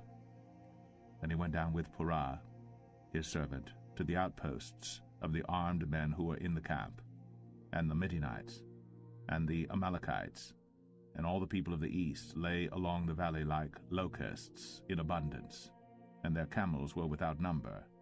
as the sand that is on the seashore in abundance. When Gideon came, behold, a man was telling a dream to his comrade, and he said, Behold, I dreamed a dream, and behold, a cake of barley bread tumbled into the camp of Midian and came to the tent, and struck it so that it fell and turned it upside down, so that the tent lay flat. And his comrade answered, This is no other than the sword of Gideon the son of Joash, a man of Israel. God has given into his hand Midian and all the camp. As soon as Gideon heard the telling of the dream and its interpretation, he worshipped.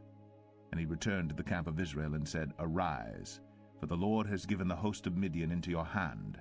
And he divided the 300 men into 3 companies, and put trumpets into the hands of all of them, and empty jars with torches inside the jars. And he said to them, Look at me, and do likewise. When I come to the outskirts of the camp, do as I do.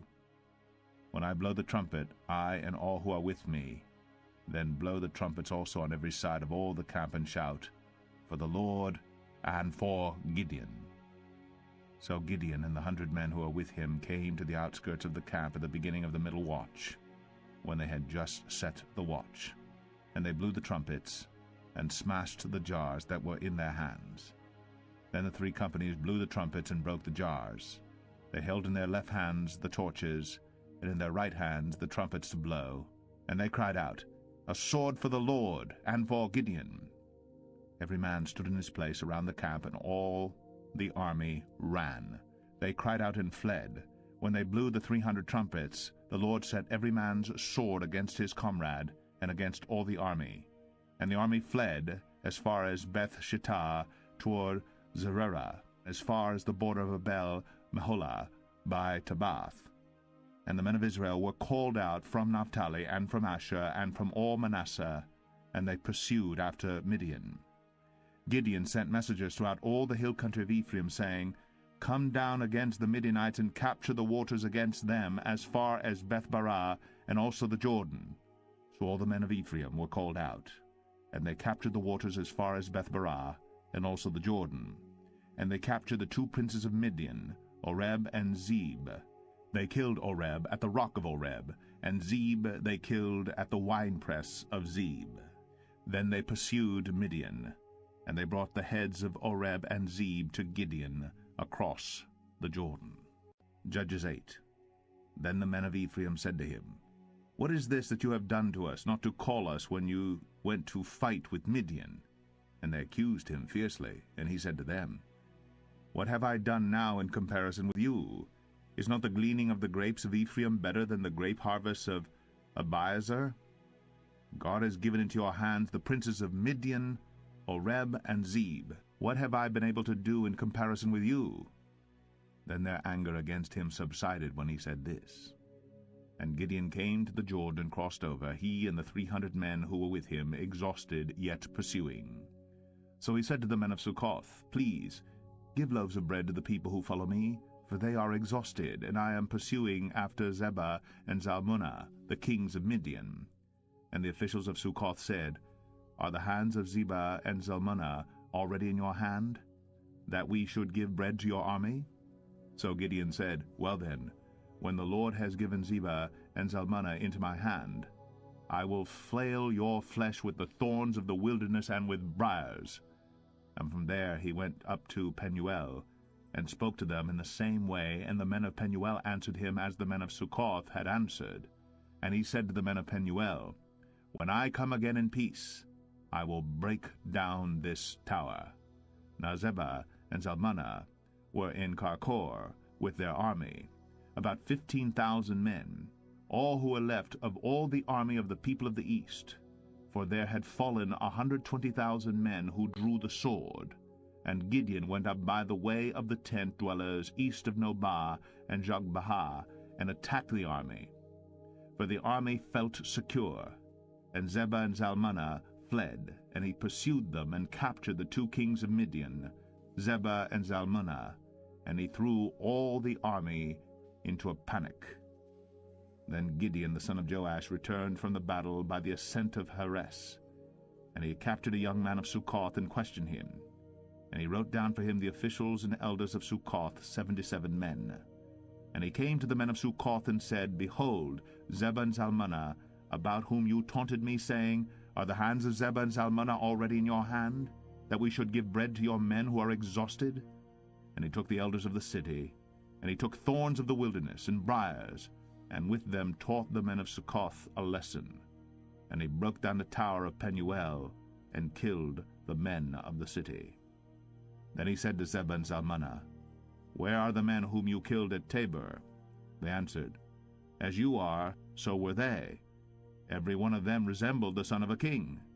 And he said, They were my brothers, the sons of my mother. As the Lord lives, if you had saved them alive, I would not kill you. So he said to Jether, his firstborn, Rise and kill them. But the young man did not draw his sword, for he was afraid, because he was still a young man. Then Zebah and Zalmunna said, Rise yourself and fall upon us, for as the man is, so is his strength. And Gideon arose and killed Zebah and Zalmunna, and he took the crescent ornaments that were on the necks of their camels. Then the men of Israel said to Gideon, Rule over us, you and your son and your grandson also, for you have saved us from the hand of Midian. Gideon said to them, I will not rule over you, and my son will not rule over you. The Lord will rule over you. And Gideon said to them, Let me make a request of you. Every one of you give me the earrings from his spoil. For they had golden earrings, because they were Ishmaelites. And they answered, We will willingly give them. And they spread a cloak, and every man threw in it the earrings of his spoil. And the weight of the golden earrings that he requested was 1,700 shekels of gold, besides the crescent ornaments and the pendants and the purple garments worn by the kings of Midian, and besides the collars that were around the necks of their camels. And Gideon made an ephod of it, and put it in his city, in Ophrah. And all Israel whored after it there, and it became a snare to Gideon and to his family. So Midian was subdued before the people of Israel, and they raised their heads no more. And the land had rest 40 years in the days of Gideon. Jerubbaal the son of Joash went and lived in his own house. Now Gideon had 70 sons, his own offspring, for he had many wives. And his concubine, who was in Shechem, also bore him a son, and he called his name Abimelech. And Gideon the son of Joash died in a good old age, and was buried in the tomb of Joash his father, at Ophrah of the Abiezerites. As soon as Gideon died, the people of Israel turned again and whored after the Baals, and made Baal-berith their god. And the people of Israel did not remember the Lord their God, who had delivered them from the hand of all their enemies on every side. And they did not show steadfast love to the family of Jerubbaal, that is Gideon, in return for all the good that he had done to Israel. Judges 9. Now Abimelech the son of Jerubbaal went to Shechem to his mother's relatives, and said to them and to the whole clan of his mother's family, Say in the ears of all the leaders of Shechem, Which is better for you, that all 70 of the sons of Jerubbaal rule over you, or that one rule over you? Remember also that I am your bone and your flesh. And his mother's relatives spoke all these words on his behalf in the ears of all the leaders of Shechem. And their hearts inclined to follow Abimelech, for they said, He is our brother. And they gave him 70 pieces of silver out of the house of Baal-berith, with which Abimelech hired worthless and reckless fellows who followed him. And he went to his father's house at Ophrah, and killed his brothers, the son of Jerubbaal, 70 men on one stone. But Jotham, the youngest son of Jerubbaal, was left, for he hid himself. And all the leaders of Shechem came together, and all Beth-Millo, and they went and made Abimelech king by the oak of the pillar at Shechem. When it was told to Jotham, he went and stood on top of Mount Gerizim, and cried aloud and said to them, Listen to me, you leaders of Shechem, that God may listen to you. The trees once went out to anoint a king over them, and they said to the olive tree, Reign over us. But the olive tree said to them, Shall I leave my abundance by which gods and men are honored, and go hold sway over the trees? And the trees said to the fig tree, You come and reign over us. But the fig tree said to them, Shall I leave my sweetness and my good fruit and go hold sway over the trees? And the trees said to the vine, You come and reign over us. But the vine said to them, Shall I leave my wine that cheers God and men and go hold sway over the trees? Then all the trees said to the bramble, You come and reign over us. And the bramble said to the trees, If in good faith you are anointing me king over you, then come and take refuge in my shade. But if not, let fire come out of the bramble and devour the cedars of Lebanon. Now therefore, if you acted in good faith and integrity when you made Abimelech king, and if you have dealt well with Jerubbaal and his house, and have done to him as his deeds deserved, for my father fought for you and risked his life and delivered you from the hand of Midian, and you have risen up against my father's house this day and have killed his sons, 70 men on one stone, and have made Abimelech, the son of his female servant, king over the leaders of Shechem, because he is your relative. If you then have acted in good faith and integrity with Jerubbaal and with his house this day, then rejoice in Abimelech, and let him also rejoice in you. But if not, let fire come out from Abimelech and devour the leaders of Shechem and Beth-Millo. And let fire come out from the leaders of Shechem and from Beth-Millo and devour Abimelech.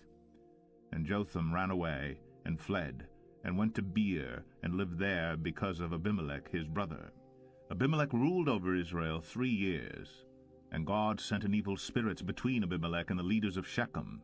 And the leaders of Shechem dealt treacherously with Abimelech, that the violence done to the 70 sons of Jerubbaal might come, and their blood be laid on Abimelech their brother, who killed them, and on the men of Shechem, who strengthened his hands to kill his brothers. And the leaders of Shechem put men in ambush against him on the mountaintops, and they robbed all who passed by them along that way. And it was told to Abimelech. And Gaal the son of Ebed moved into Shechem with his relatives, and the leaders of Shechem put confidence in him. And they went out to the field, and gathered the grapes from their vineyards, and trod them, and held a festival.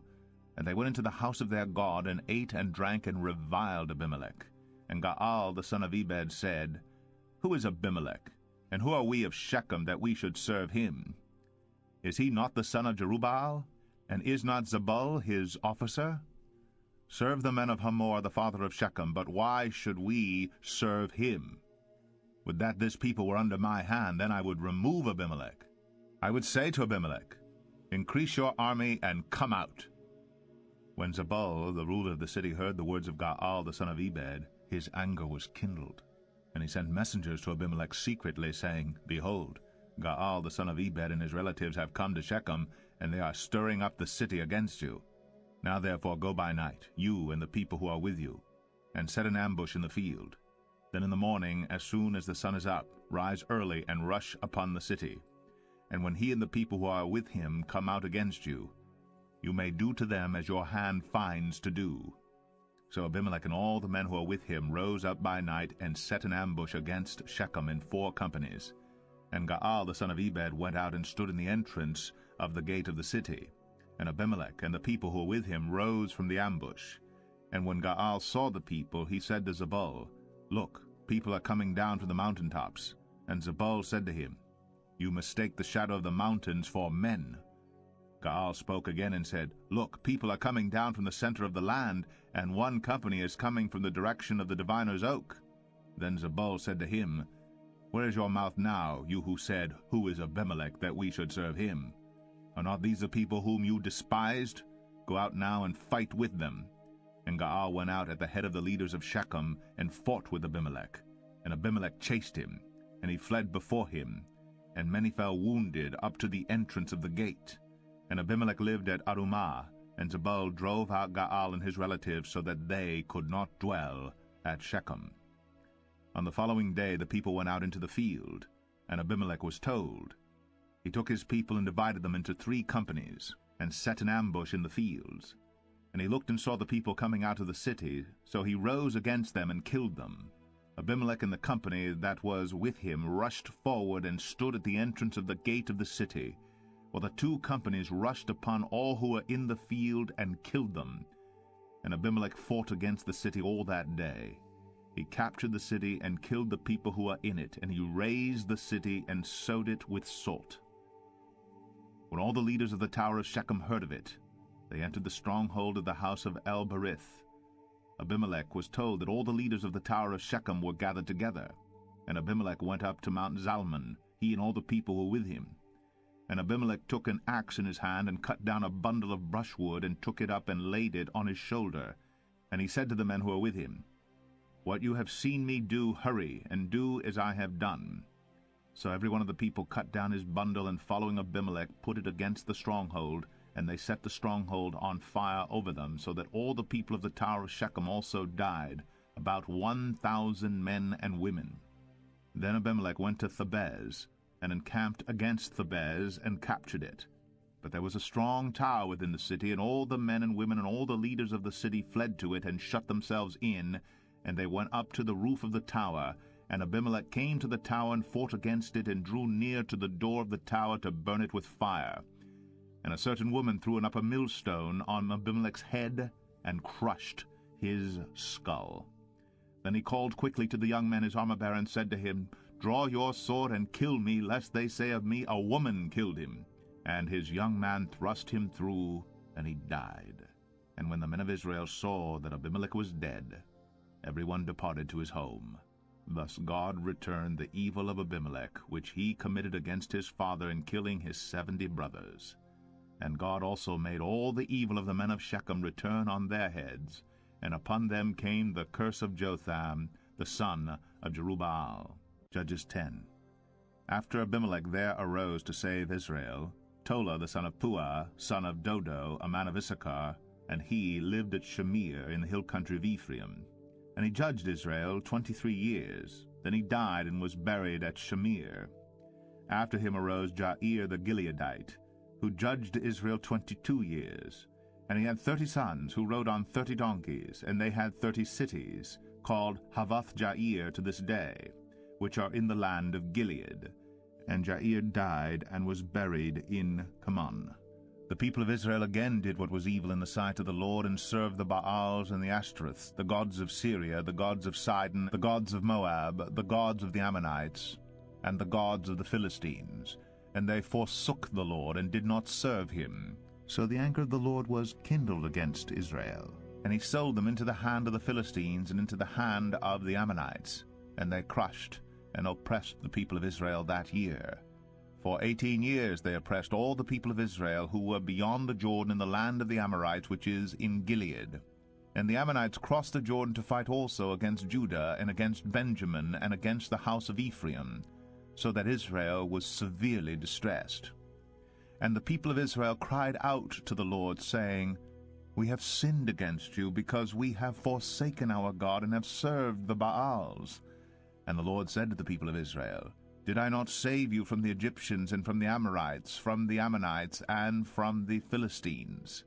The Sidonians also, and the Amalekites, and the Maonites oppressed you, and you cried out to me, and I saved you out of their hand. Yet you have forsaken me and served other gods, therefore I will save you no more. Go, and cry out to the gods whom you have chosen. Let them save you in the time of your distress."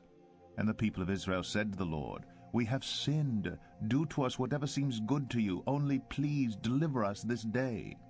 So they put away the foreign gods from among them, and served the Lord. And he became impatient over the misery of Israel.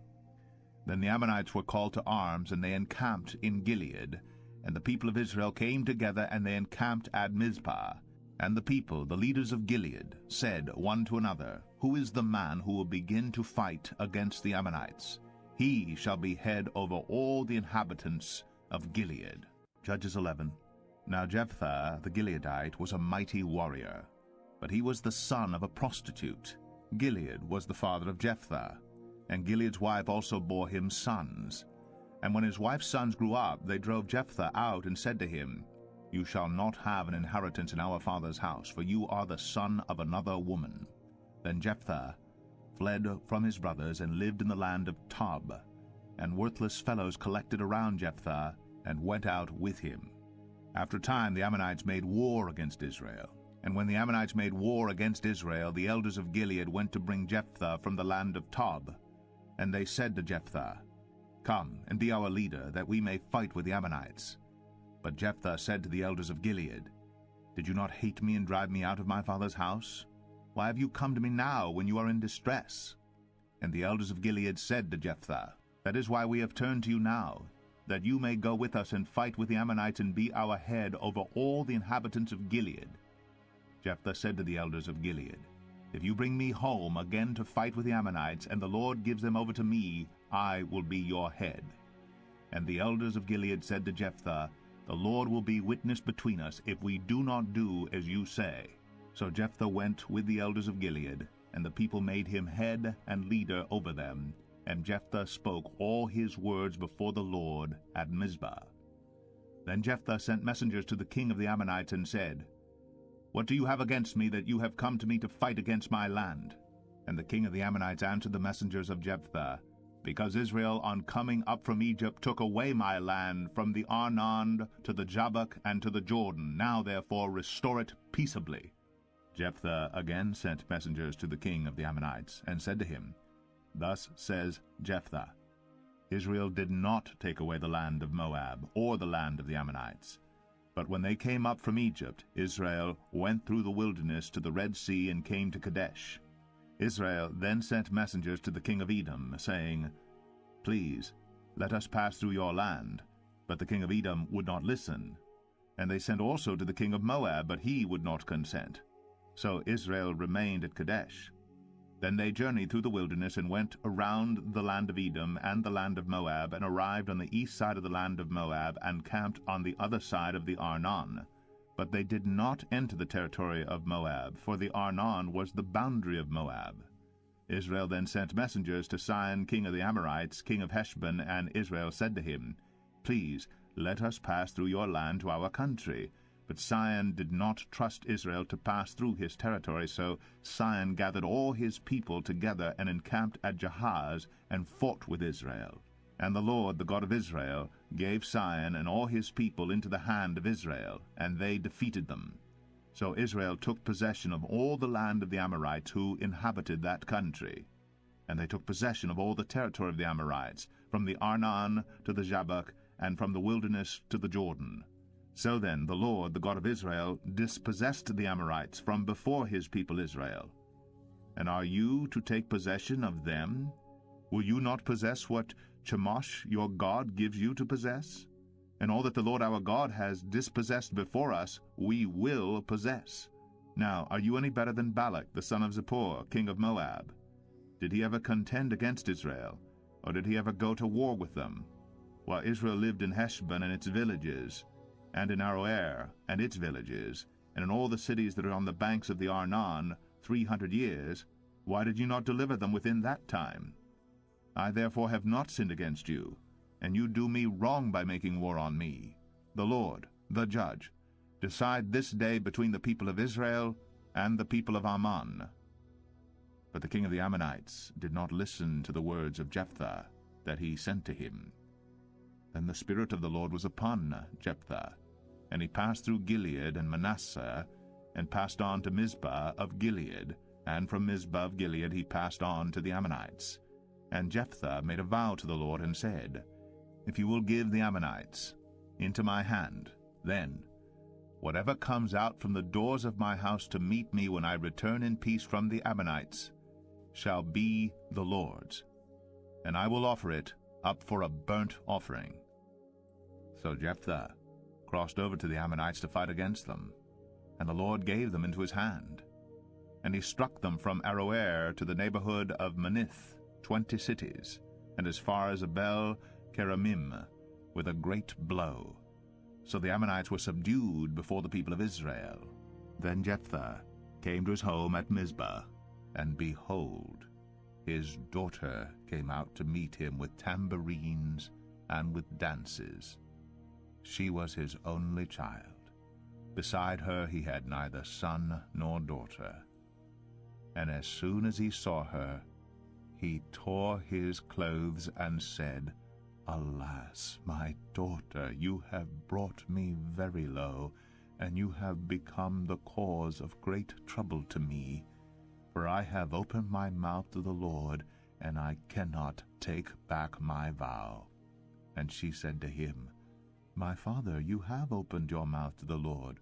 Do to me according to what has gone out of your mouth, now that the Lord has avenged you on your enemies, on the Ammonites. So she said to her father, Let this thing be done for me.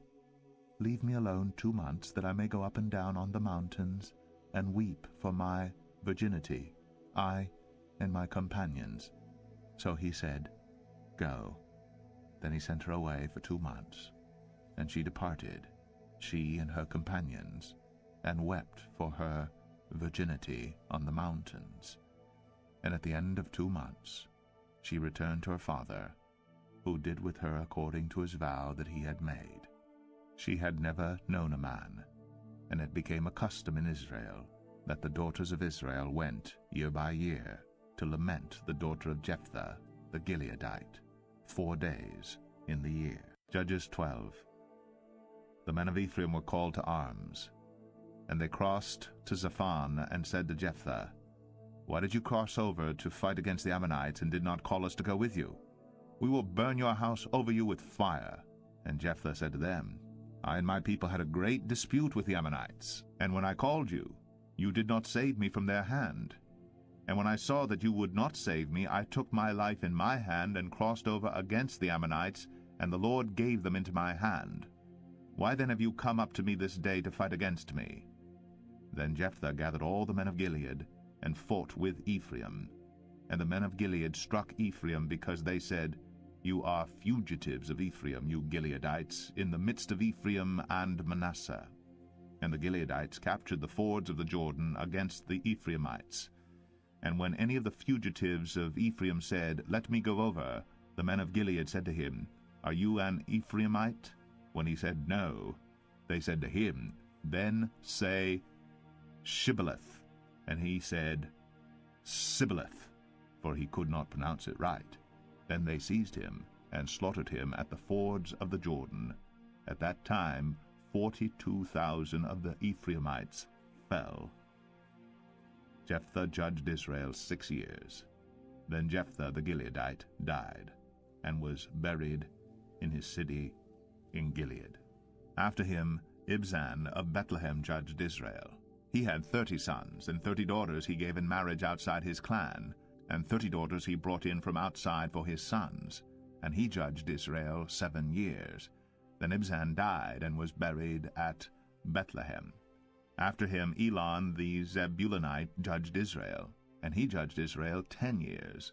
Then Elon the Zebulunite died, and was buried at Aijalon in the land of Zebulun.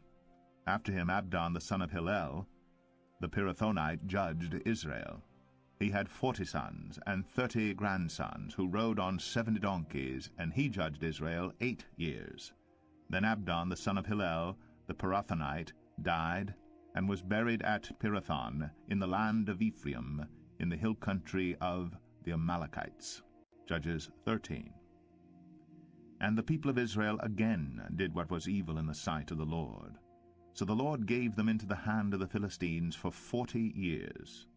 There was a certain man of Zorah, of the tribe of the Danites, whose name was Manoah, and his wife was barren and had no children. And the angel of the Lord appeared to the woman and said to her, Behold, you are barren, and have not borne children, but you shall conceive and bear a son. Therefore be careful, and drink no wine or strong drink, and eat nothing unclean, for behold, you shall conceive and bear a son. No razor shall come upon his head, for the child shall be a Nazarite to God from the womb, and he shall begin to save Israel from the hand of the Philistines. Then the woman came and told her husband, A man of God came to me, and his appearance was like the appearance of the angel of God, very awesome. I did not ask him where he was from, and he did not tell me his name. But he said to me, Behold, you shall conceive and bear a son.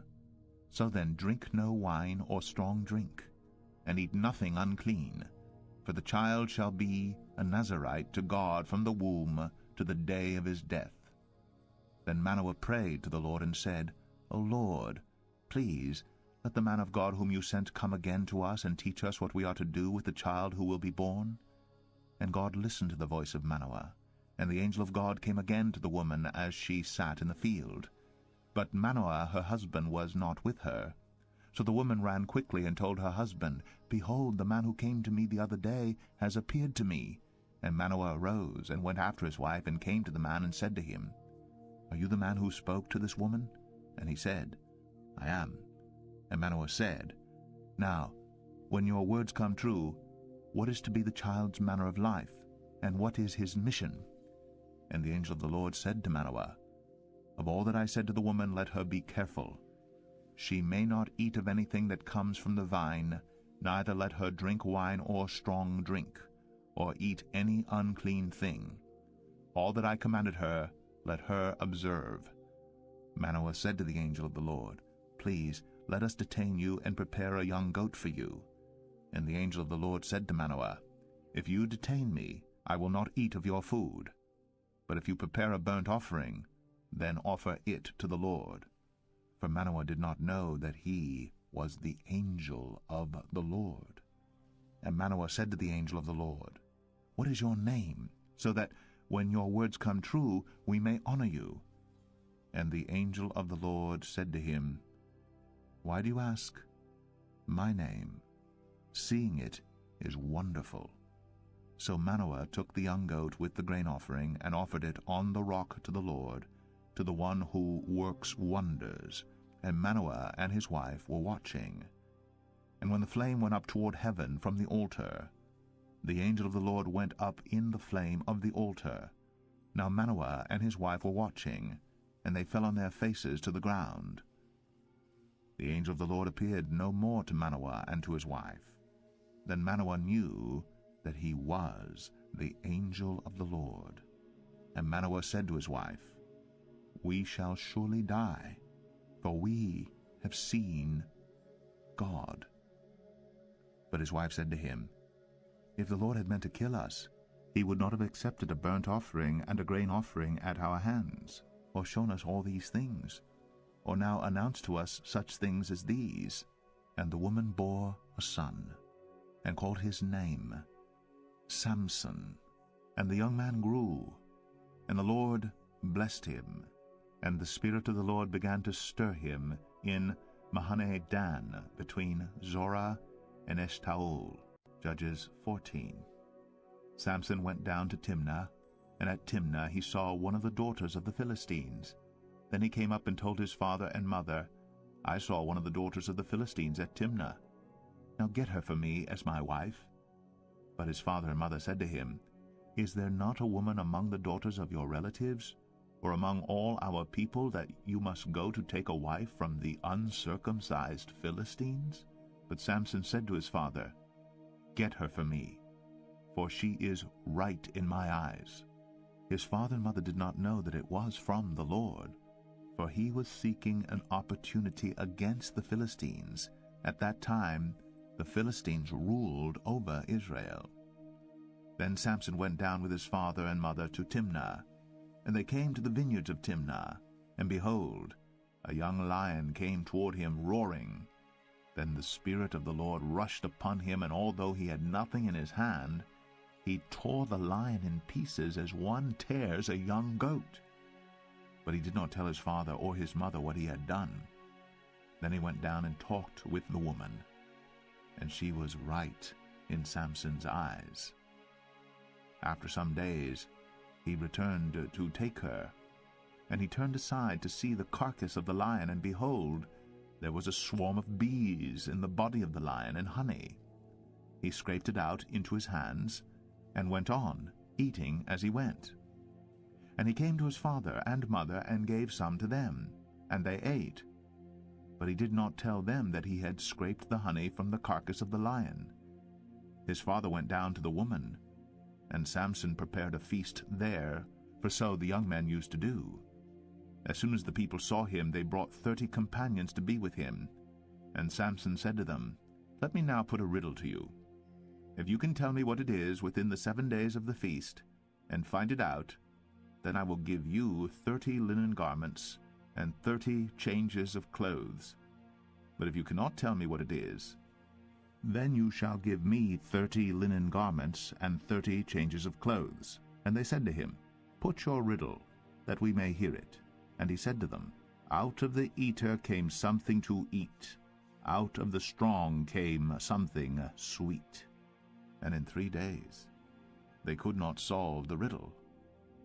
On the 4th day they said to Samson's wife, Entice your husband to tell us what the riddle is, lest we burn you and your father's house with fire. Have you invited us here to impoverish us? And Samson's wife wept over him and said, You only hate me, you do not love me. You have put a riddle to my people, and you have not told me what it is. And he said to her, Behold, I have not told my father nor my mother, and shall I tell you? She wept before him the 7 days that their feast lasted, and on the 7th day he told her, because she pressed him hard. Then she told the riddle to her people, and the men of the city said to him on the 7th day before the sun went down, What is sweeter than honey? What is stronger than a lion? And he said to them, If you had not plowed with my heifer, you would not have found out my riddle. And the Spirit of the Lord rushed upon him, and he went down to Ashkelon, and struck down 30 men of the town, and took their spoil, and gave the garments to those who had told the riddle. In hot anger he went back to his father's house, and Samson's wife was given to his companion, who had been his best man.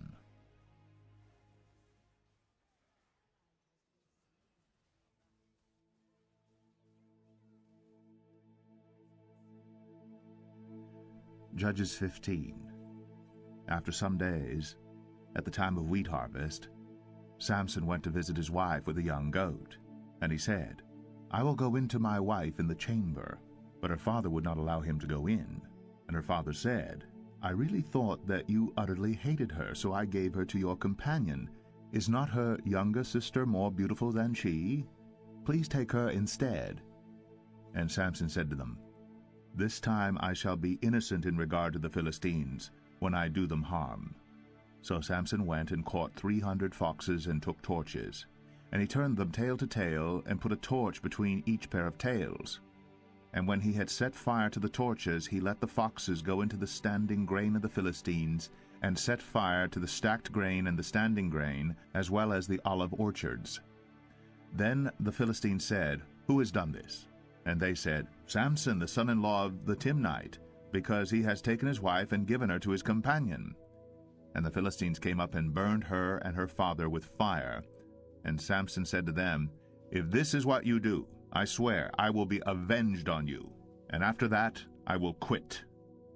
And he struck them hip and thigh with a great blow, and he went down and stayed in the cleft of the rock of Etam. Then the Philistines came up and encamped in Judah, and made a raid on Lehi. And the men of Judah said, Why have you come up against us? They said, We have come up to bind Samson, to do to him as he did to us.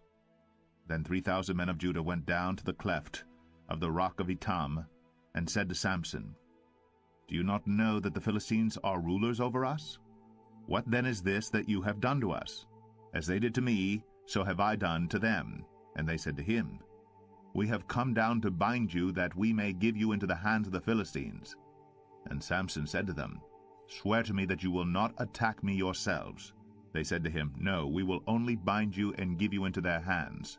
We will surely not kill you. So they bound him with 2 new ropes, and brought him up from the rock. When he came to Lehi, the Philistines came shouting to meet him. Then the Spirit of the Lord rushed upon him, and the ropes that were on his arms became as flax that has caught fire, and his bonds melted off his hands. And he found a fresh jawbone of a donkey, and put out his hand and took it, and with it he struck 1,000 men. And Samson said, With the jawbone of a donkey, heaps upon heaps, with the jawbone of a donkey, have I struck down 1,000 men. As soon as he had finished speaking, he threw away the jawbone out of his hand, and that place was called Ramath Lehi. And he was very thirsty, and he called upon the Lord and said, You have granted this great salvation by the hand of your servant, and shall I now die of thirst and fall into the hands of the uncircumcised? And God split open the hollow place that is at Lehi, and water came out from it. And when he drank, his spirit returned, and he revived. Therefore the name of it was called En-Hakkore. It is at Lehi to this day. And he judged Israel in the days of the Philistines 20 years. Judges 16. Samson went to Gaza, and there he saw a prostitute, and he went in to her. The Gazites were told, Samson is come here. And they surrounded the place and set an ambush for him all night at the gate of the city. They kept quiet all night, saying, Let us wait till the light of the morning, then we will kill him.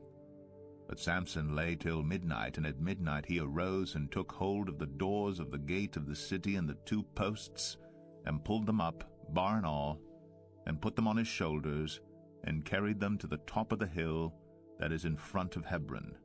After this he loved a woman in the valley of Sorek, whose name was Delilah.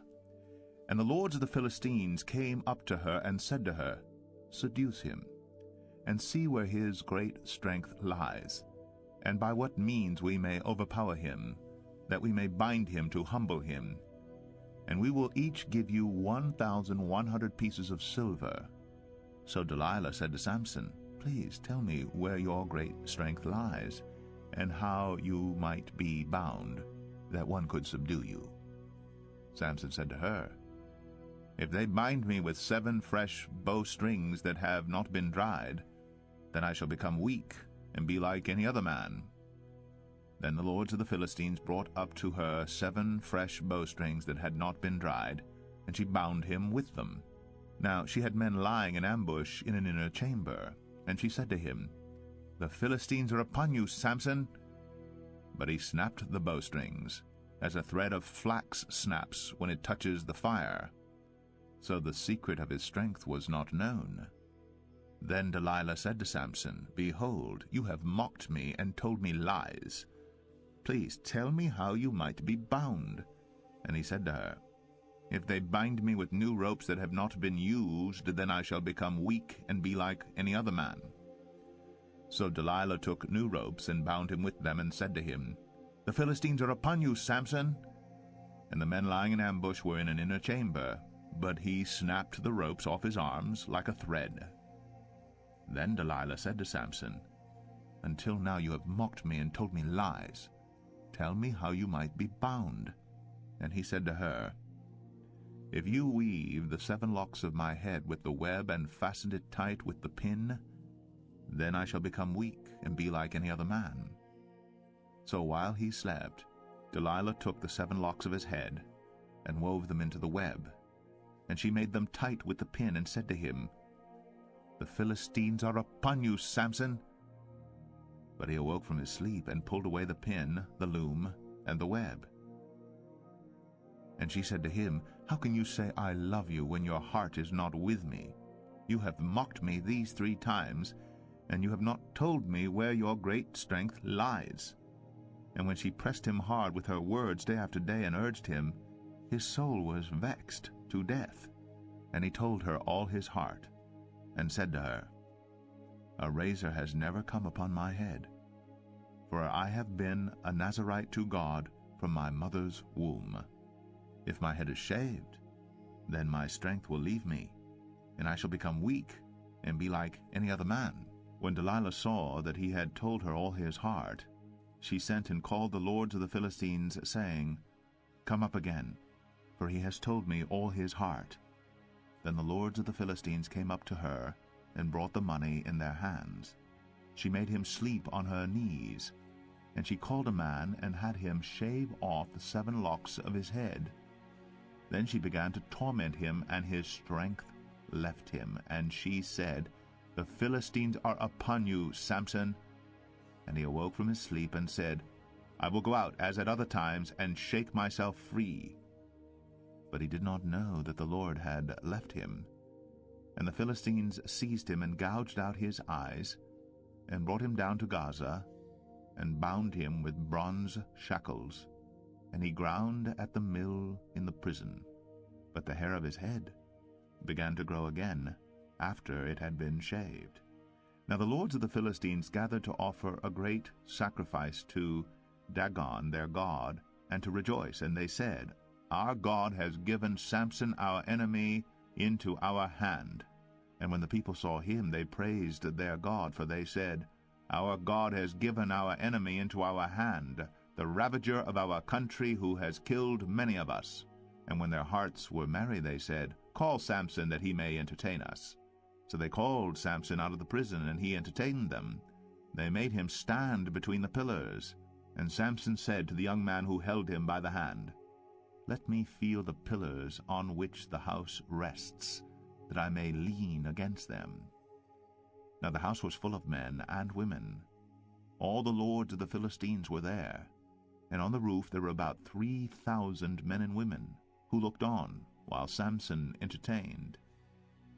Then Samson called to the Lord and said, O Lord God, please remember me, and please strengthen me only this once, O God, that I may be avenged on the Philistines for my 2 eyes. And Samson grasped the 2 middle pillars on which the house rested, and he leaned his weight against them, his right hand on the one, and his left hand on the other. And Samson said, Let me die with the Philistines.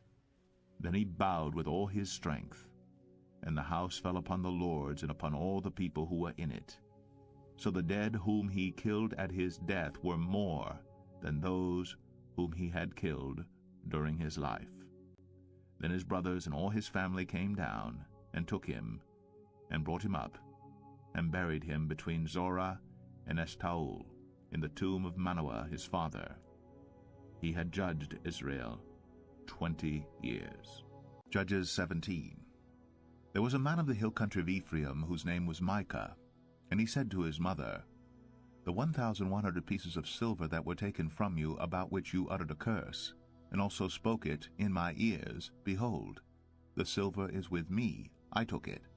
And his mother said, Blessed be my son by the Lord. And he restored the 1,100 pieces of silver to his mother. And his mother said, I dedicate the silver to the Lord from my hand for my son, to make a carved image and a metal image. Now therefore I will restore it to you. So when he restored the money to his mother took 200 pieces of silver and gave it to the silversmith, who made it into a carved image and a metal image, and it was in the house of Micah. And the man Micah had a shrine, and he made an ephod and household gods, and ordained one of his sons, who became his priest. In those days there was no king in Israel. Everyone did what was right in his own eyes. Now there was a young man of Bethlehem in Judah, of the family of Judah, who was a Levite, and he sojourned there. And the man departed from the town of Bethlehem in Judah to sojourn where he could find a place. And as he journeyed, he came to the hill country of Ephraim, to the house of Micah. And Micah said to him, Where do you come from? And he said to him, I am a Levite of Bethlehem in Judah, and I am going to sojourn where I may find a place.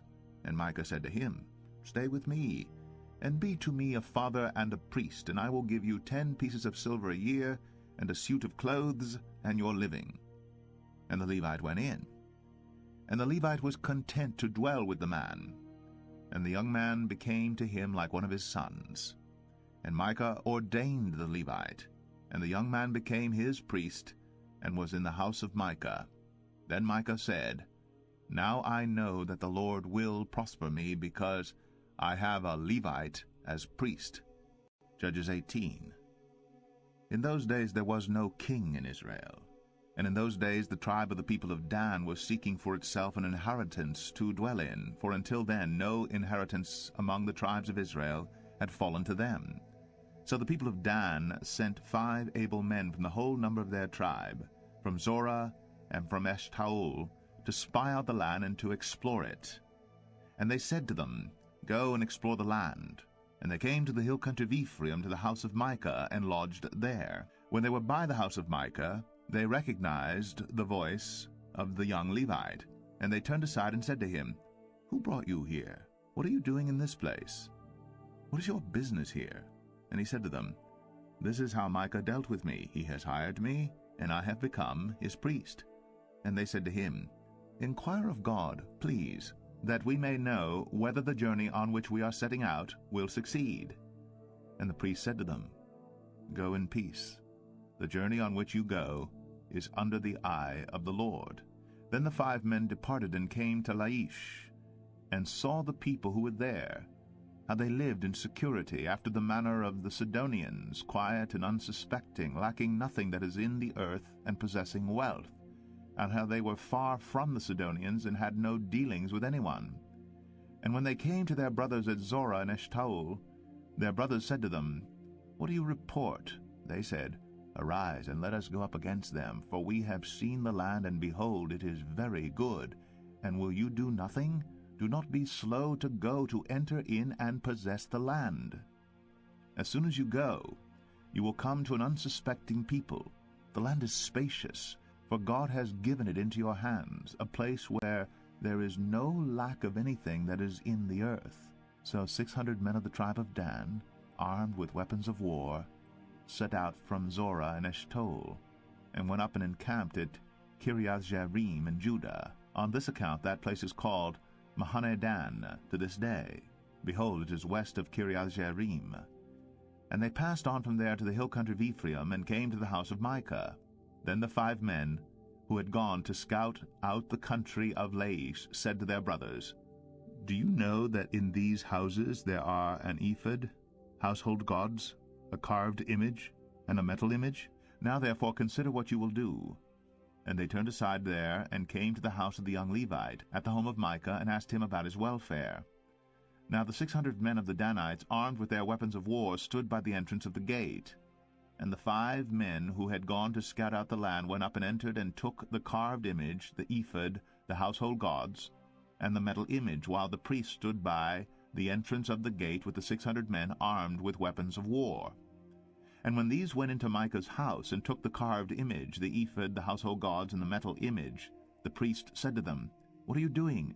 And they said to him, Keep quiet, put your hand on your mouth, and come with us, and be to us a father and a priest. Is it better for you to be priest to the house of one man, or to be priest to a tribe and clan in Israel? And the priest's heart was glad. He took the ephod and the household gods and the carved image, and went along with the people.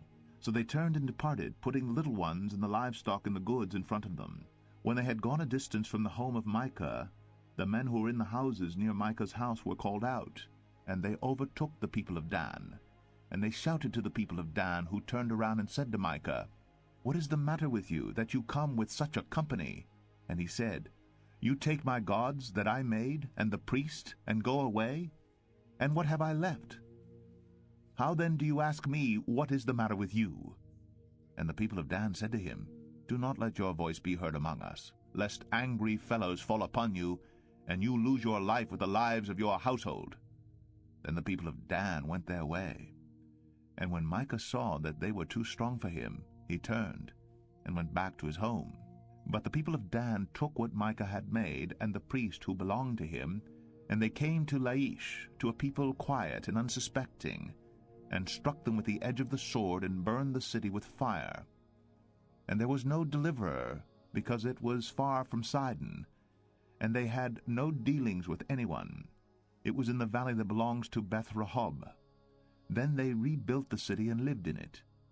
And they named the city Dan, after the name of Dan their ancestor, who was born to Israel.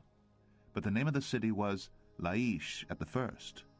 And the people of Dan set up the carved image for themselves.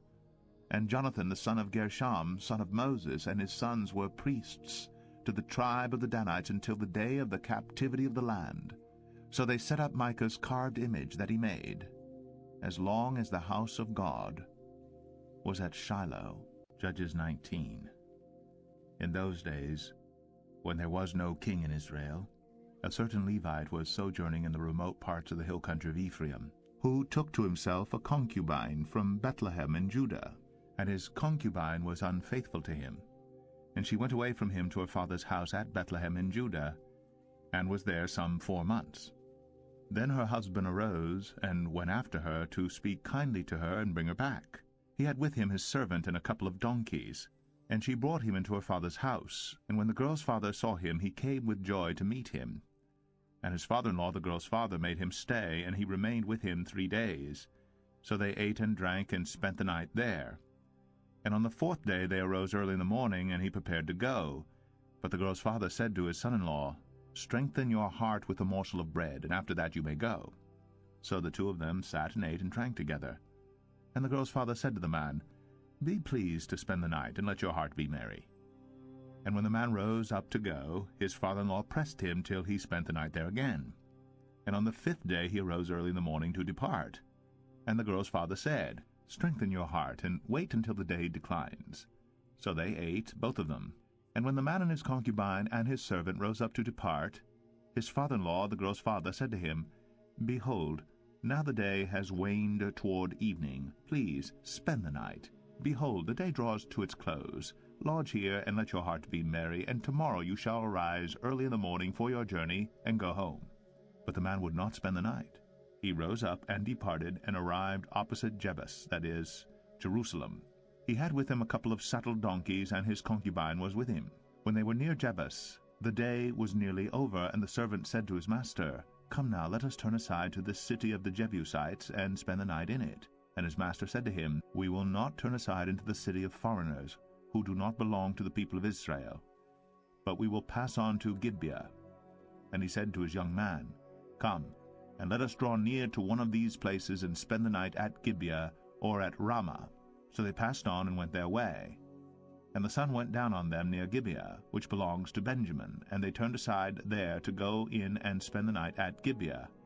And he went in and sat down in the open square of the city, for no one took them into his house to spend the night. And behold, an old man was coming from his work in the field at evening. The man was from the hill country of Ephraim, and he was sojourning in Gibeah. The men of the place were Benjaminites. And he lifted up his eyes and saw the traveler in the open square of the city. And the old man said, "Where are you going? And where do you come from?" And he said to him, "We are passing from Bethlehem in Judah to the remote parts of the hill country of Ephraim, from which I come. I went to Bethlehem in Judah, and I am going to the house of the Lord. But no one has taken me into his house. We have straw and feed for our donkeys, with bread and wine for me and your female servant and the young man with your servants. There is no lack of anything." And the old man said, "Peace be to you. I will care for all your wants, only do not spend the night in the square." So he brought him into his house, and gave the donkeys feed, and they washed their feet, and ate, and drank. As they were making their hearts merry, behold, the men of the city, worthless fellows, surrounded the house, beating on the door. And they said to the old man, the master of the house, "Bring out the man who came into your house, that we may know him." And the man, the master of the house, went out to them and said to them, "No, my brothers, do not act so wickedly. Since this man has come into my house, do not do this vile thing. Behold, here are my virgin daughter and his concubine. Let me bring them out now, violate them, and do with them what seems good to you, but against this man do not do this outrageous thing." But the men would not listen to him.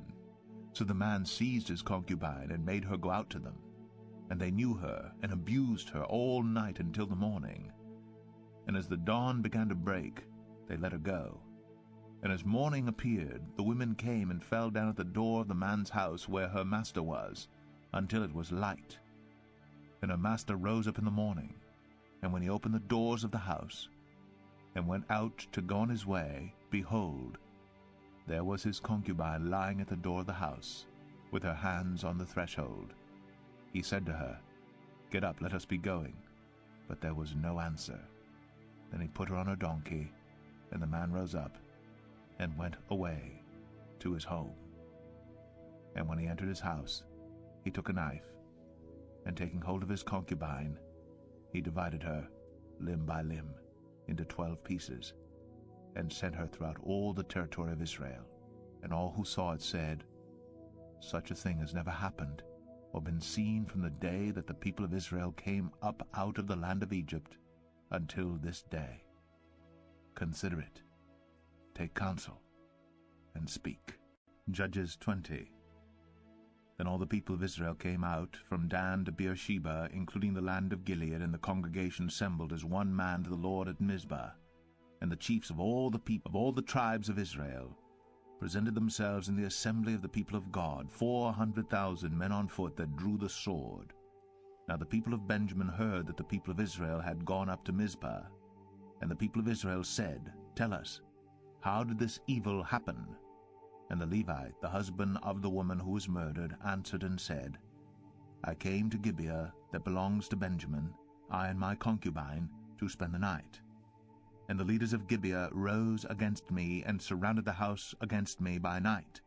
They meant to kill me, and they violated my concubine, and she is dead. So I took hold of my concubine, and cut her in pieces, and sent her throughout all the country of the inhabitants of Israel, for they have committed abomination and outrage in Israel. Behold, you people of Israel, all of you, give your advice and counsel here. And all the people arose as one man, saying, None of us will go to his tent, and none of us will return to his house. But now this is what we will do to Gibeah. We will go up against it by lot, and we will take 10 men of 100 throughout all the tribes of Israel, and 100 of 1,000, and 1,000 of 10,000, to bring provisions for the people, that when they come they may repay Gibeah of Benjamin for all the outrage that they have committed in Israel. So all the men of Israel gathered against the city, united as one man. And the tribes of Israel sent men through all the tribe of Benjamin, saying, What evil is this that has taken place among you? Now therefore give up the men, the worthless fellows in Gibeah, that we may put them to death, and purge evil from Israel. But the Benjaminites would not listen to the voice of their brothers, the people of Israel. Then the people of Benjamin came together out of the cities to Gibeah, to go out to battle against the people of Israel. And the people of Benjamin mustered out of their cities on that day 26,000 men who drew the sword, besides the inhabitants of Gibeah, who mustered 700 chosen men. Among all these were 700 chosen men who were left-handed. Every one could sling a stone at a hair and not miss. And the men of Israel, apart from Benjamin, mustered 400,000 men who drew the sword. All these were men of war. The people of Israel arose and went up to Bethel and inquired of God, Who shall go up first for us to fight against the people of Benjamin? And the Lord said, Judah shall go up first. Then the people of Israel rose in the morning and encamped against Gibeah. And the men of Israel went out to fight against Benjamin, and the men of Israel drew up the battle line against them at Gibeah. The people of Benjamin came out of Gibeah and destroyed on that day 22,000 men of the Israelites. But the people, the men of Israel, took courage and again formed the battle line in the same place where they had formed it on the first day. And the people of Israel went up and wept before the Lord until the evening. And they inquired of the Lord, Shall we again draw near to fight against our brothers, the people of Benjamin? And the Lord said, Go up against them. So the people of Israel came near against the people of Benjamin the second day. And Benjamin went against them out of Gibeah the second day, and destroyed 18,000 men of the people of Israel. All these were men who drew the sword. Then all the people of Israel, the whole army, went up and came to Bethel and wept. They sat there before the Lord, and fasted that day until evening, and offered burnt offerings and peace offerings before the Lord.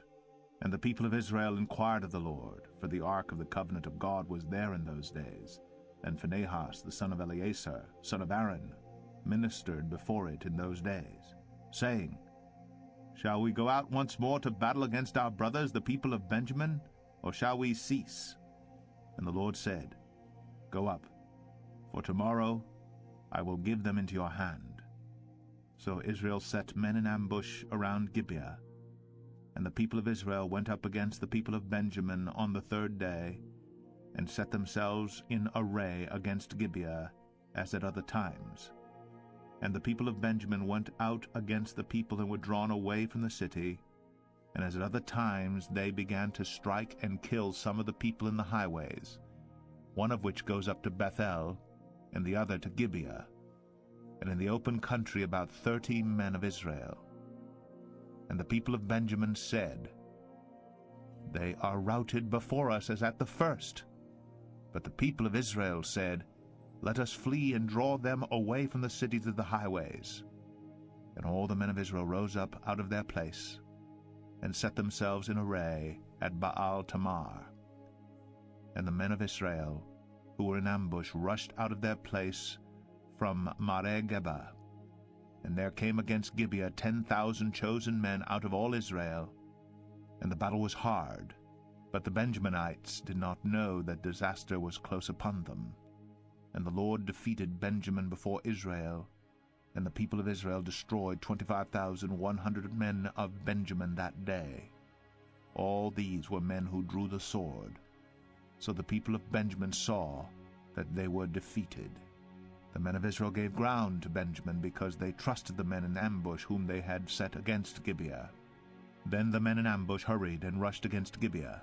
The men in ambush moved out and struck all the city with the edge of the sword. Now the appointed signal between the men of Israel and the men in the main ambush was that, when they made a great cloud of smoke rise up out of the city, the men of Israel should turn in battle. Now Benjamin had begun to strike and kill about 30 men of Israel. They said, Surely they are defeated before us, as in the first battle. But when the signal began to rise out of the city in a column of smoke, the Benjaminites looked behind them, and behold, the whole of the city went up in smoke to heaven. Then the men of Israel turned, and the men of Benjamin were dismayed, for they saw that disaster was close upon them. Therefore they turned their backs before the men of Israel in the direction of the wilderness, but the battle overtook them, and those who came out of the cities were destroying them in their midst. Surrounding the Benjaminites, they pursued them, and trod them down from Noah as far as opposite Gibeah on the east. 18,000 men of Benjamin fell, all of them men of valor. And they turned, and fled toward the wilderness to the rock of Rimmon. 5,000 men of them were cut down in the highways, and they were pursued hard to Gidom, and 2,000 men of them were struck down. So all who fell that day of Benjamin were 25,000 men who drew the sword, all of them men of valor. But 600 men turned and fled toward the wilderness to the rock of Rimmon, and remained at the rock of Rimmon 4 months. And the men of Israel turned back against the people of Benjamin, and struck them with the edge of the sword, the city, men and beast, and all that they found. And all the towns that they found they set on fire. Judges 21. Now the men of Israel had sworn at Mizpah, No one of us shall give his daughter in marriage to Benjamin. And the people came to Bethel and sat there till evening before God. And they lifted up their voices and wept bitterly. And they said, O Lord, the God of Israel, why has this happened in Israel, that today there should be one tribe lacking in Israel? And the next day the people rose early, and built there an altar, and offered burnt offerings and peace offerings. And the people of Israel said, Which of all the tribes of Israel did not come up in the assembly to the Lord? For they had taken a great oath concerning him who did not come up to the Lord to Mizpah, saying, He shall surely be put to death. And the people of Israel had compassion for Benjamin their brother, and said, One tribe is cut off from Israel this day. What shall we do for wives for those who are left, since we have sworn by the Lord that we will not give them any of our daughters for wives? And they said, What one is there of the tribes of Israel that did not come up to the Lord to Mizpah? And behold, no one had come to the camp from Jabesh-Gilead to the assembly. For when the people were mustered, behold, not one of the inhabitants of Jabesh-Gilead was there. So the congregation sent 12,000 of their bravest men there, and commanded them, Go and strike the inhabitants of Jabesh-Gilead with the edge of the sword, also the women and the little ones. This is what you shall do. Every male and every woman that has lain with a male you shall devote to destruction. And they found among the inhabitants of Jabesh-Gilead 400 young virgins who had not known a man by lying with him. And they brought them to the camp at Shiloh, which is in the land of Canaan. Then the whole congregation sent word to the people of Benjamin who were at the rock of Rimmon, and proclaimed peace to them. And Benjamin returned at that time, and they gave them the women whom they had saved alive of the women of Jabesh-Gilead, but they were not enough for them. And the people had compassion on Benjamin, because the Lord had made a breach in the tribes of Israel. Then the elders of the congregation said, "What shall we do for wives for those who are left, since the women are destroyed out of Benjamin?" And they said, "There must be an inheritance for the survivors of Benjamin, that a tribe not be blotted out from Israel. Yet we cannot give them wives from our daughters, for the people of Israel have sworn, 'Cursed be he who gives a wife to Benjamin.' So they said, 'Behold, there is the yearly feast of the Lord at Shiloh, which is north of Bethel, on the east of the highway that goes up from Bethel to Shechem, and south of Lebonah.' And they commanded the people of Benjamin, saying, 'Go and lie in ambush in the vineyards and watch. If the daughters of Shiloh come out to dance in the dances, then come out of the vineyards and snatch each man his wife from the daughters of Shiloh, and go to the land of Benjamin.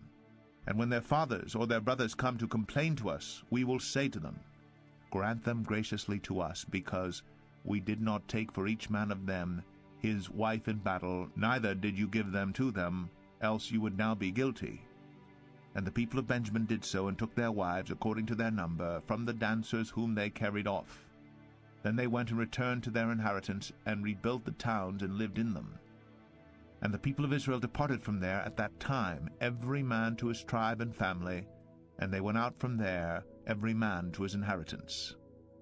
In those days there was no king in Israel. Everyone did what was right in his own eyes."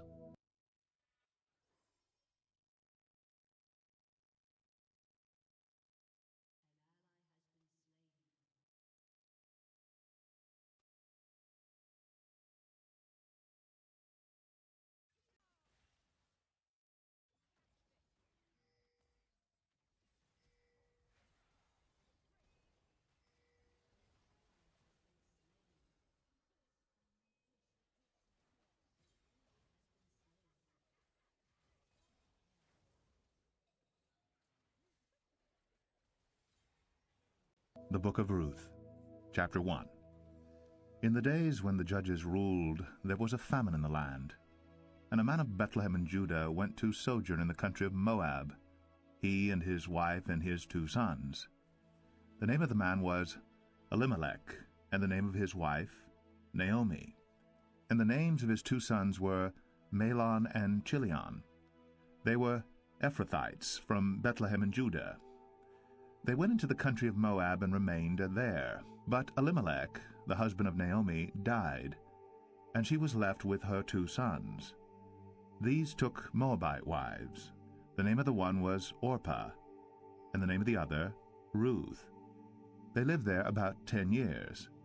And both Mahlon and Chilion died, so that the woman was left without her 2 sons and her husband. Then she arose with her daughters-in-law to return from the country of Moab, for she had heard in the fields of Moab that the Lord had visited his people and given them food. So she set out from the place where she was with her 2 daughters-in-law, and they went on the way to return to the land of Judah. But Naomi said to her 2 daughters-in-law, "Go, return each of you to her mother's house. May the Lord deal kindly with you, as you have dealt with the dead and with me. The Lord grant that you may find rest, each of you, in the house of her husband." Then she kissed them, and they lifted up their voices and wept. And they said to her, "No, we will return with you to your people." But Naomi said, "Turn back, my daughters. Why will you go with me? Have I yet sons in my womb, that they may become your husbands? Turn back, my daughters, go your way, for I am too old to have a husband. If I should say I have hope, even if I should have a husband this night, and should bear sons, would you therefore wait till they were grown? Would you therefore refrain from marrying? No, my daughters, for it is exceedingly bitter to me, for your sake, that the hand of the Lord has gone out against me." Then they lifted up their voices and wept again. And Orpah kissed her mother-in-law, but Ruth clung to her. And she said, "See, your sister-in-law has gone back to her people and to her gods. Return after your sister-in-law." But Ruth said, "Do not urge me to leave you or to return from following you. For where you go, I will go, and where you lodge, I will lodge. Your people shall be my people, and your God, my God. Where you die, I will die, and there will I be buried. May the Lord do so to me, and more also, if anything but death parts me from you." And when Naomi saw that she was determined to go with her, she said no more. So the two of them went on until they came to Bethlehem. And when they came to Bethlehem, the whole town was stirred because of them. And the women said, "Is this Naomi?" She said to them, "Do not call me Naomi. Call me Mara, for the Almighty has dealt very bitterly with me. I went away full, and the Lord has brought me back empty. Why call me Naomi, when the Lord has testified against me, and the Almighty has brought calamity upon me?" So Naomi returned, and Ruth the Moabite, her daughter-in-law, with her, who returned from the country of Moab, and they came to Bethlehem at the beginning of barley harvest. Ruth 2. Now Naomi had a relative of her husband's, a worthy man of the clan of Elimelech, whose name was Boaz. And Ruth the Moabite said to Naomi, "Let me go to the field and glean among the ears of grain after him in whose sight I shall find favor." And she said to her, "Go, my daughter." So she set out and went, and gleaned in the field after the reapers. And she happened to come to the part of the field belonging to Boaz, who was of the clan of Elimelech. And behold, Boaz came from Bethlehem. And he said to the reapers, "The Lord be with you." And they answered, "The Lord bless you." Then Boaz said to his young man who was in charge of the reapers, "Whose young woman is this?" And the servant who was in charge of the reapers answered, "She is the young Moabite woman who came back with Naomi from the country of Moab. She said, 'Please let me glean and gather among the sheaves after the reapers.' So she came, and she has continued from early morning until now, except for a short rest." Then Boaz said to Ruth, "Now listen, my daughter. Do not go to glean in another field or leave this one, but keep close to my young women. Let your eyes be on the field that they are reaping, and go after them. Have I not charged the young men not to touch you? And when you are thirsty, go to the vessels and drink what the young men have drawn." Then she fell on her face, bowing to the ground, and said to him, "Why have I found favor in your eyes, that you should take notice of me, since I am a foreigner?" But Boaz answered her, "All that you have done for your mother-in-law since the death of your husband has been fully told to me, and how you left your father and mother and your native land, and came to a people that you did not know before. The Lord repay you for what you have done, and a full reward be given you by the Lord, the God of Israel, under whose wings you have come to take refuge." Then she said, "I have found favor in your eyes, my lord, for you have comforted me, and spoken kindly to your servant, though I am not one of your servants." And at mealtime Boaz said to her, "Come here, and eat some bread, and dip your morsel in the wine." So she sat beside the reapers, and he passed to her roasted grain. And she ate until she was satisfied, and she had some left over. When she rose to glean, Boaz instructed his young men, saying, "Let her glean even among the sheaves, and do not reproach her. And also pull out some from the bundles for her, and leave it for her to glean, and do not rebuke her." So she gleaned in the field until evening. Then she beat out what she had gleaned, and it was about an ephah of barley. And she took it up and went into the city. Her mother-in-law saw what she had gleaned. She also brought out and gave her what food she had left over after being satisfied. And her mother-in-law said to her, "Where did you glean today? And where have you worked? Blessed be the man who took notice of you." So she told her mother-in-law with whom she had worked, and said, "The man's name with whom I worked today is Boaz." And Naomi said to her daughter-in-law, "May he be blessed by the Lord, whose kindness has not forsaken the living or the dead." Naomi also said to her, "The man is a close relative of ours, one of our redeemers." And Ruth the Moabite said, "Besides, he said to me, 'You shall keep close by my young men until they have finished all my harvest.'" And Naomi said to Ruth, her daughter-in-law, "It is good, my daughter, that you go out with his young women, lest in another field you be assaulted." So she kept close to the young women of Boaz, gleaning until the end of the barley and wheat harvests. And she lived with her mother-in-law. Ruth 3. Then Naomi her mother-in-law said to her, "My daughter, should I not seek rest for you, that it may be well with you? Is not Boaz our relative with whose young women you were? See, he is winnowing barley tonight at the threshing floor. Wash therefore, and anoint yourself, and put on your cloak, and go down to the threshing floor. But do not make yourself known to the man until he has finished eating and drinking. But when he lies down, observe the place where he lies.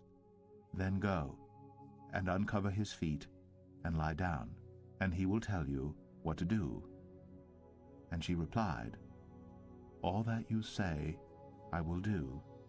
So she went down to the threshing floor and did just as her mother-in-law had commanded her.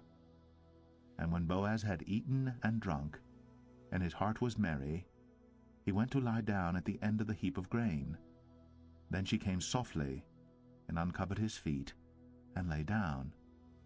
At midnight the man was startled, and turned over, and behold, a woman lay at his feet. He said, "Who are you?"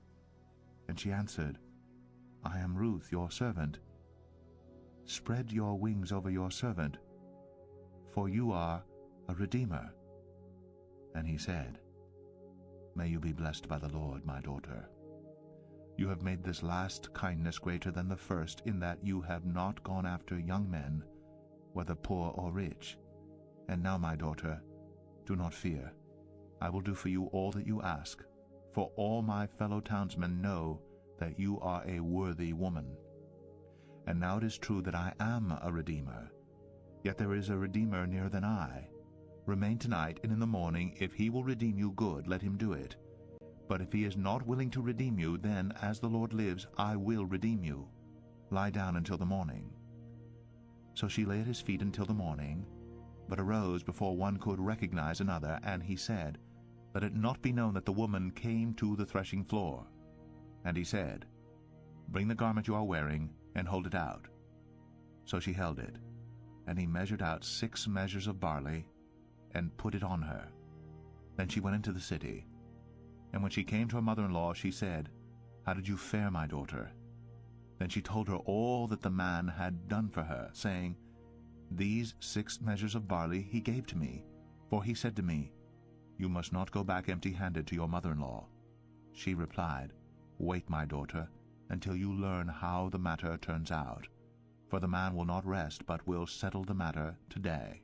Ruth 4. Now Boaz had gone up to the gate, and sat down there, and behold, the Redeemer, of whom Boaz had spoken, came by. So Boaz said, "Turn aside, friend, sit down here." And he turned aside and sat down. And he took 10 men of the elders of the city, and said, "Sit down here." So they sat down. Then he said to the Redeemer, "Naomi, who has come back from the country of Moab, is selling the parcel of land that belonged to our relative Elimelech. So I thought I would tell you of it, and say, buy it in the presence of those sitting here, and in the presence of the elders of my people. If you will redeem it, redeem it. But if you will not, tell me, that I may know, for there is no one besides you to redeem it, and I come after you." And he said, "I will redeem." Renowned in Israel.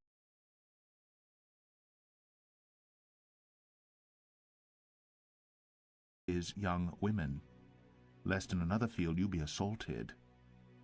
So she kept close to the young women of Boaz, gleaning until the end of the barley and wheat harvests. And she lived with her mother-in-law. Ruth 3. Then Naomi her mother-in-law said to her, "My daughter, should I not seek rest for you, that it may be well with you? Is not Boaz our relative with whose young women you were? See, he is winnowing barley tonight at the threshing floor. Wash therefore, and anoint yourself, and put on your cloak, and go down to the threshing floor. But do not make yourself known to the man until he has finished eating and drinking. But when he lies down, observe the place where he lies. Then go, and uncover his feet, and lie down, and he will tell you what to do." And she replied, "All that you say I will do." So she went down to the threshing floor and did just as her mother-in-law had commanded her. And when Boaz had eaten and drunk, and his heart was merry, he went to lie down at the end of the heap of grain. Then she came softly and uncovered his feet and lay down. At midnight the man was startled and turned over, and behold, a woman lay at his feet. He said, "Who are you?" And she answered, "I am Ruth, your servant. Spread your wings over your servant, for you are a redeemer." And he said, "May you be blessed by the Lord, my daughter. You have made this last kindness greater than the first, in that you have not gone after young men, whether poor or rich. And now, my daughter, do not fear. I will do for you all that you ask, for all my fellow townsmen know that you are a worthy woman. And now it is true that I am a redeemer, yet there is a redeemer nearer than I. Remain tonight, and in the morning, if he will redeem you, good, let him do it. But if he is not willing to redeem you, then, as the Lord lives, I will redeem you. Lie down until the morning." So she lay at his feet until the morning, but arose before one could recognize another, and he said, "Let it not be known that the woman came to the threshing floor." And he said, "Bring the garment you are wearing, and hold it out." So she held it, and he measured out 6 measures of barley, and put it on her. Then she went into the city. And when she came to her mother-in-law, she said, "How did you fare, my daughter?" Then she told her all that the man had done for her, saying, "These 6 measures of barley he gave to me, for he said to me, 'You must not go back empty-handed to your mother-in-law.' She replied, 'Wait, my daughter, until you learn how the matter turns out, for the man will not rest, but will settle the matter today." Ruth 4. Now Boaz had gone up to the gate, and sat down there, and behold, the Redeemer, of whom Boaz had spoken, came by. So Boaz said, "Turn aside, friend, sit down here." And he turned aside and sat down. And he took 10 men of the elders of the city, and said, "Sit down here." So they sat down. Then he said to the Redeemer, "Naomi, who has come back from the country of Moab, is selling the parcel of land that belonged to our relative Elimelech. So I thought I would tell you of it, and say, buy it in the presence of those sitting here, and in the presence of the elders of my people. If you will redeem it, redeem it. But if you will not, tell me, that I may know, for there is no one besides you to redeem it, and I come after you." And he said, "I will redeem it." Then Boaz said, "The day you buy the field from the hand of Naomi, you also acquire Ruth the Moabite, the widow of the dead, in order to perpetuate the name of the dead in his inheritance." Then the Redeemer said, "I cannot redeem it for myself, lest I impair my own inheritance. Take my right of redemption yourself, for I cannot redeem it." Now this was the custom in former times in Israel concerning redeeming and exchanging. To confirm a transaction, the one drew off his sandal and gave it to the other. And this was the manner of attesting in Israel. So when the Redeemer said to Boaz, "Buy it for yourself," he drew off his sandal. Then Boaz said to the elders and all the people, "You are witnesses this day that I have bought from the hand of Naomi all that belonged to Elimelech, and all that belonged to Chilion and to Mahlon. Also Ruth the Moabite, the widow of Mahlon, I have bought to be my wife, to perpetuate the name of the dead in his inheritance, that the name of the dead may not be cut off from among his brothers and from the gate of his native place. You are witnesses this day." Then all the people who were at the gate and the elders said, "We are witnesses. May the Lord make the woman who is coming into your house like Rachel and Leah, who together built up the house of Israel. May you act worthily in Ephratah, and be renowned in Bethlehem. And may your house be like the house of Perez, whom Tamar bore to Judah, because of the offspring that the Lord will give you by this young woman." So Boaz took Ruth, and she became his wife, and he went in to her, and the Lord gave her conception, and she bore a son. Then the women said to Naomi, Blessed be the Lord, who has not left you this day without a redeemer, and may his name be renowned in Israel. He shall be to you a restorer of life, and a nourisher of your old age. For your daughter-in-law who loves you, who is more to you than 7 sons, has given birth to him. Then Naomi took the child, and laid him on her lap, and became his nurse. And the women of the neighborhood gave him a name, saying, A son has been born to Naomi. They named him Obed. He was the father of Jesse, the father of David. Now these are the generations of Perez.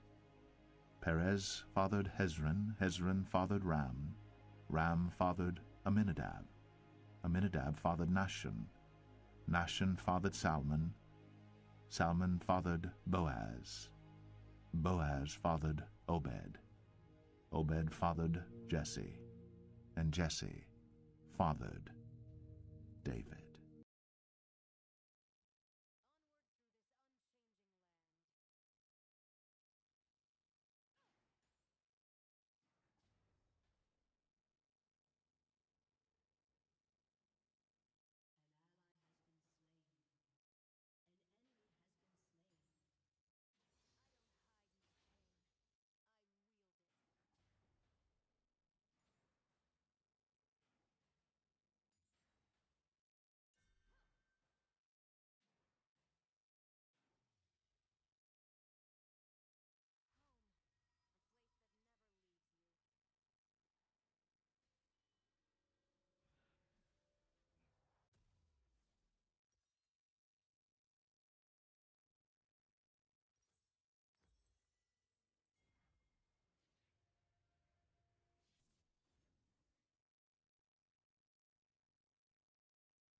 The first book of Samuel, chapter 1. There was a certain man of Ramathaim Zophim, of the hill country of Ephraim, whose name was Elkanah, the son of Jeroham, the son of Elihu, son of Tohu, son of Zuph, an Ephrathite. He had 2 wives. The name of the one was Hannah, and the name of the other Peninnah. And Peninnah had children, but Hannah had no children. Now this man used to go up year by year from his city to worship and to sacrifice to the Lord of hosts at Shiloh, where the 2 sons of Eli, Hophni and Phinehas, were priests of the Lord. On the day when Elkanah sacrificed, he would give portions to Peninnah his wife, and to all her sons and daughters. But to Hannah he gave a double portion, because he loved her, though the Lord had closed her womb.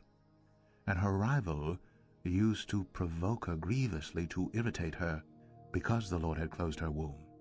So it went on, year by year. As often as she went up to the house of the Lord, she used to provoke her. Therefore Hannah wept, and would not eat. And Elkanah her husband said to her, Hannah, why do you weep, and why do you not eat? And why is your heart sad? Am I not more to you than 10 sons? After they had eaten and drunk in Shiloh, Hannah rose. Now Eli the priest was sitting on the seat beside the doorpost of the temple of the Lord. She was deeply distressed, and prayed to the Lord, and wept bitterly. And she vowed a vow, and said, O Lord of hosts, if you will indeed look on the affliction of your servant, and remember me, and not forget your servant, but will give to your servant a son, then I will give him to the Lord all the days of his life, and no razor shall touch his head. As she continued praying before the Lord, Eli observed her mouth. Hannah was speaking in her heart, only her lips moved, and her voice was not heard. Therefore Eli took her to be a drunken woman, and Eli said to her, How long will you go on being drunk? Put away your wine from you. But Hannah answered, No, my lord. I am a woman troubled in spirit. I have drunk neither wine nor strong drink. but I have been pouring out my soul before the Lord. Do not regard your servant as a worthless woman, for all along I have been speaking out of my great anxiety and vexation." Then Eli answered, "Go in peace, and the God of Israel grant your petition that you have made to him." And she said, "Let your servant find favor in your eyes." Then the woman went her way and ate, and her face was no longer sad. They rose early in the morning and worshipped before the Lord. Then they went back to their house at Ramah, and Elkanah knew Hannah his wife, and the Lord remembered her.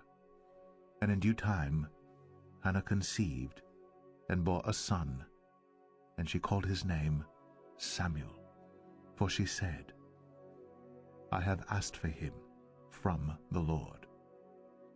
The man Elkanah and all his house went up to offer to the Lord the yearly sacrifice, and to pay his vow. But Hannah did not go up, for she said to her husband, "As soon as the child is weaned, I will bring him, so that he may appear in the presence of the Lord and dwell there forever." Elkanah her husband said to her, "Do what seems best to you. Wait until you have weaned him. Only may the Lord establish his word." So the woman remained, and nursed her son until she weaned him. And when she had weaned him, she took him up with her, along with a 3-year-old bull, an ephah of flour, and a skin of wine, and she brought him to the house of the Lord at Shiloh. And the child was young. Then they slaughtered the bull, and they brought the child to Eli. And she said, "O my Lord, as you live, my Lord, I am the woman who was standing here in your presence praying to the Lord. For this child I prayed, and the Lord has granted me my petition that I made to him. Therefore I have lent him to the Lord. As long as he lives, he is lent to the Lord." And he worshipped the Lord there. 1 Samuel 2. And Hannah prayed and said, "My heart exults in the Lord. My strength is exalted in the Lord. My mouth derides my enemies, because I rejoice in your salvation. There is none holy like the Lord. There is none besides you. There is no rock like our God. Talk no more so very proudly. Let not arrogance come from your mouth. For the Lord is a God of knowledge, and by him actions are weighed. The bows of the mighty are broken, but the feeble bind on strength. Those who were full have hired themselves out for bread, but those who were hungry have ceased to hunger. The barren has borne 7, but she who has many children is forlorn. The Lord kills and brings to life. He brings down to Sheol and raises up. The Lord makes poor and makes rich. He brings low and he exalts. He raises up the poor from the dust. He lifts the needy from the ash heap, to make them sit with princes and inherit a seat of honor. For the pillars of the earth are the Lord's, and on them he has set the world. He will guard the feet of his faithful ones. But the wicked shall be cut off in darkness, for not by might shall a man prevail. The adversaries of the Lord shall be broken to pieces. Against them he will thunder in heaven. The Lord will judge the ends of the earth. He will give strength to his king, and exalt the power of his anointed.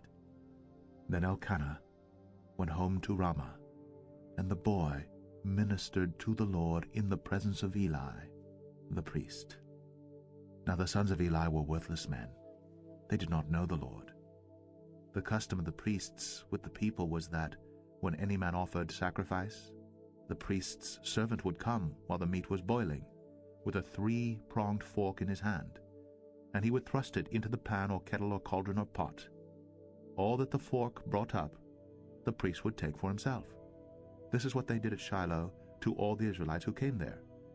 Moreover, before the fat was burned, the priest's servant would come and say to the man who was sacrificing, "Give meat for the priest to roast." For he will not accept boiled meat from you, but only raw. And if the man said to him, Let them burn the fat first, and then take as much as you wish, he would say, No, you must give it now, and if not, I will take it by force. Thus the sin of the young men was very great in the sight of the Lord, for the men treated the offering of the Lord with contempt. Samuel was ministering before the Lord, a boy clothed with a linen ephod, and his mother used to make for him a little robe and take it to him each year when she went up with her husband to offer the yearly sacrifice. Then Eli would bless Elkanah and his wife, and say, May the Lord give you children by this woman, for the petition she asked of the Lord. So then they would return to their home. Indeed, the Lord visited Hannah, and she conceived and bore 3 sons and 2 daughters. And the young man Samuel grew in the presence of the Lord. Now Eli was very old, and he kept hearing all that his sons were doing to all Israel, and how they lay with the women who were serving at the entrance to the tent of meeting. And he said to them, Why do you do such things? For I hear of your evil dealings from all the people. No, my sons, it is no good report that I hear the people of the Lord spreading abroad. If someone sins against a man, God will mediate for him. But if someone sins against the Lord, who can intercede for him? But they would not listen to the voice of their father, for it was the will of the Lord to put them to death. Now the young man Samuel continued to grow both in stature and in favor with the Lord, and also with man. And there came a man of God to Eli, and said to him, Thus the Lord has said, Did I indeed reveal myself to the house of your father when they were in Egypt, subject to the house of Pharaoh? Did I choose him out of all the tribes of Israel to be my priest, to go up to my altar, to burn incense, to wear an ephod before me? I gave to the house of your father all my offerings by fire from the people of Israel. Why then do you scorn my sacrifices and my offerings that I commanded, and honor your sons above me by fattening yourselves on the choicest parts of every offering of my people Israel? Therefore the Lord, the God of Israel, declares, I promised that your house and the house of your fathers should go in and out before me forever. But now the Lord declares, Far be it from me, for those who honor me I will honor, and those who despise me shall be lightly esteemed. Behold, the days are coming, when I will cut off your strength, and the strength of your father's house, so that there will not be an old man in your house. Then in distress you will look with envious eye on all the prosperity that shall be bestowed on Israel, and there shall not be an old man in your house forever. The only one of you whom I shall not cut off from my altar shall be spared to weep his eyes out, to grieve his heart. And all the descendants of your house shall die by the sword of men. And this that shall come upon your 2 sons, Hophni and Phinehas, shall be the sign to you. Both of them shall die on the same day. And I will raise up for myself a faithful priest, who shall do according to what is in my heart and in my mind. And I will build him a sure house, and he shall go in and out before my anointed forever. And everyone who is left in your house shall come to implore him for a piece of silver or a loaf of bread, and shall say, Please put me in one of the priest's places, that I may eat a morsel of bread. 1 Samuel 3. Now the young man Samuel was ministering to the Lord under Eli, and the word of the Lord was rare in those days. There was no frequent vision. At that time Eli, whose eyesight had begun to grow dim, so that he could not see, was lying down in his own place. The lamp of God had not yet gone out, and Samuel was lying down in the temple of the Lord, where the ark of God was. Then the Lord called to Samuel, and he said, Here I am, and ran to Eli, and said, Here I am, for you called me. But he said, I did not call. Lie down again. So he went and lay down. And the Lord called again, Samuel. And Samuel rose and went to Eli and said, Here I am, for you called me. But he said, I did not call, my son. Lie down again. Now Samuel did not yet know the Lord, and the word of the Lord had not yet been revealed to him. And the Lord called Samuel again the third time, and he rose and went to Eli and said, Here I am, for you called me. Then Eli perceived that the Lord was calling the young man. Therefore Eli said to Samuel, Go, lie down, and if he calls you, you shall say, Speak, Lord, for your servant hears. So Samuel went and lay down in his place. And the Lord came and stood, calling as at other times, Samuel, Samuel. And Samuel said, Speak, for your servant hears. Then the Lord said to Samuel, Behold, I am about to do a thing in Israel, at which the 2 ears of every one who hears it will tingle. On that day I will fulfill against Eli all that I have spoken concerning his house, from beginning to end. And I declare to him that I am about to punish his house forever, for the iniquity that he knew, because his sons were blaspheming God, and he did not restrain them. Therefore I swear to the house of Eli that the iniquity of Eli's house shall not be atoned for by sacrifice or offering forever. Samuel lay until morning. Then he opened the doors of the house of the Lord, and Samuel was afraid to tell the vision to Eli. But Eli called Samuel and said, Samuel, my son. And he said, Here I am. And Eli said, What was it that he told you? Do not hide it from me. May God do so to you, and more also, if you hide anything from me of all that he told you. So Samuel told him everything, and hid nothing from him. And he said, It is the Lord. Let him do what seems good to him. And Samuel grew, and the Lord was with him, and let none of his words fall to the ground. And all Israel from Dan to Beersheba knew that Samuel was established as a prophet of the Lord. And the Lord appeared again at Shiloh, for the Lord revealed himself to Samuel at Shiloh by the word of the Lord. 1 Samuel 4. And the word of Samuel came to all Israel. Now Israel went out to battle against the Philistines. They encamped at Ebenezer, and the Philistines encamped at Aphek. The Philistines drew up in line against Israel, and when the battle spread, Israel was defeated by the Philistines, who killed about 4,000 men on the field of battle. And when the troops came to the camp, the elders of Israel said, Why has the Lord defeated us today before the Philistines? Let us bring the ark of the covenant of the Lord here from Shiloh, that it may come among us and save us from the power of our enemies.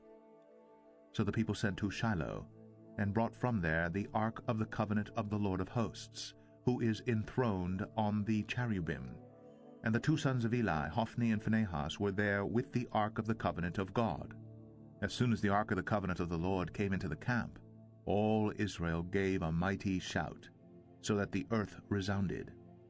And when the Philistines heard the noise of the shouting, they said, What does this great shouting in the camp of the Hebrews mean?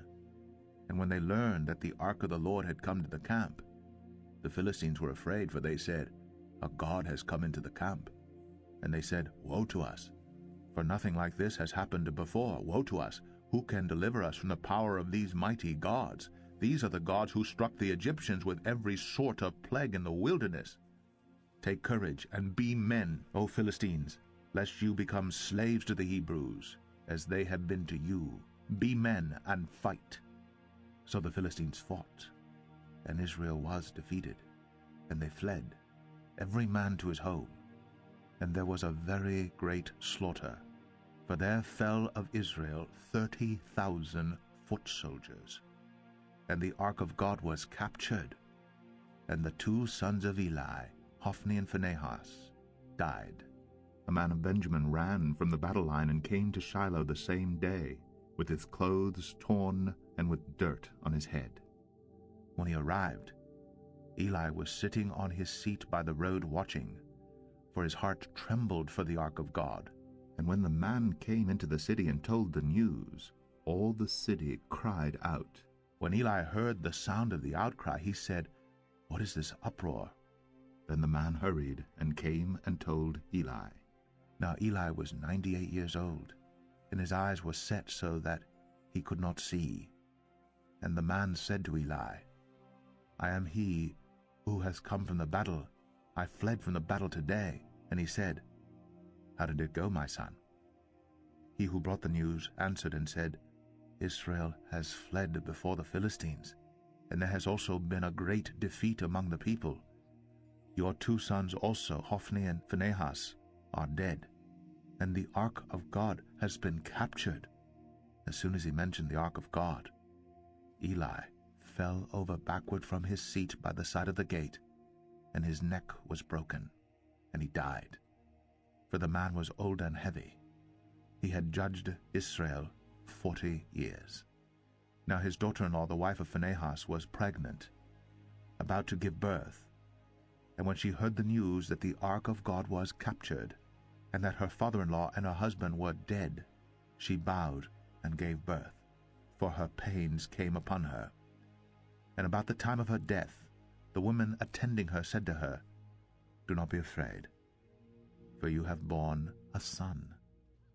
But she did not answer or pay attention, and she named the child Ichabod, saying, "The glory has departed from Israel," because the ark of God had been captured, and because of her father-in-law and her husband. And she said, "The glory has departed from Israel, for the ark of God has been captured." 1 Samuel 5. When the Philistines captured the ark of God, they brought it from Ebenezer to Ashdod. Then the Philistines took the ark of God and brought it into the house of Dagon, and set it up beside Dagon.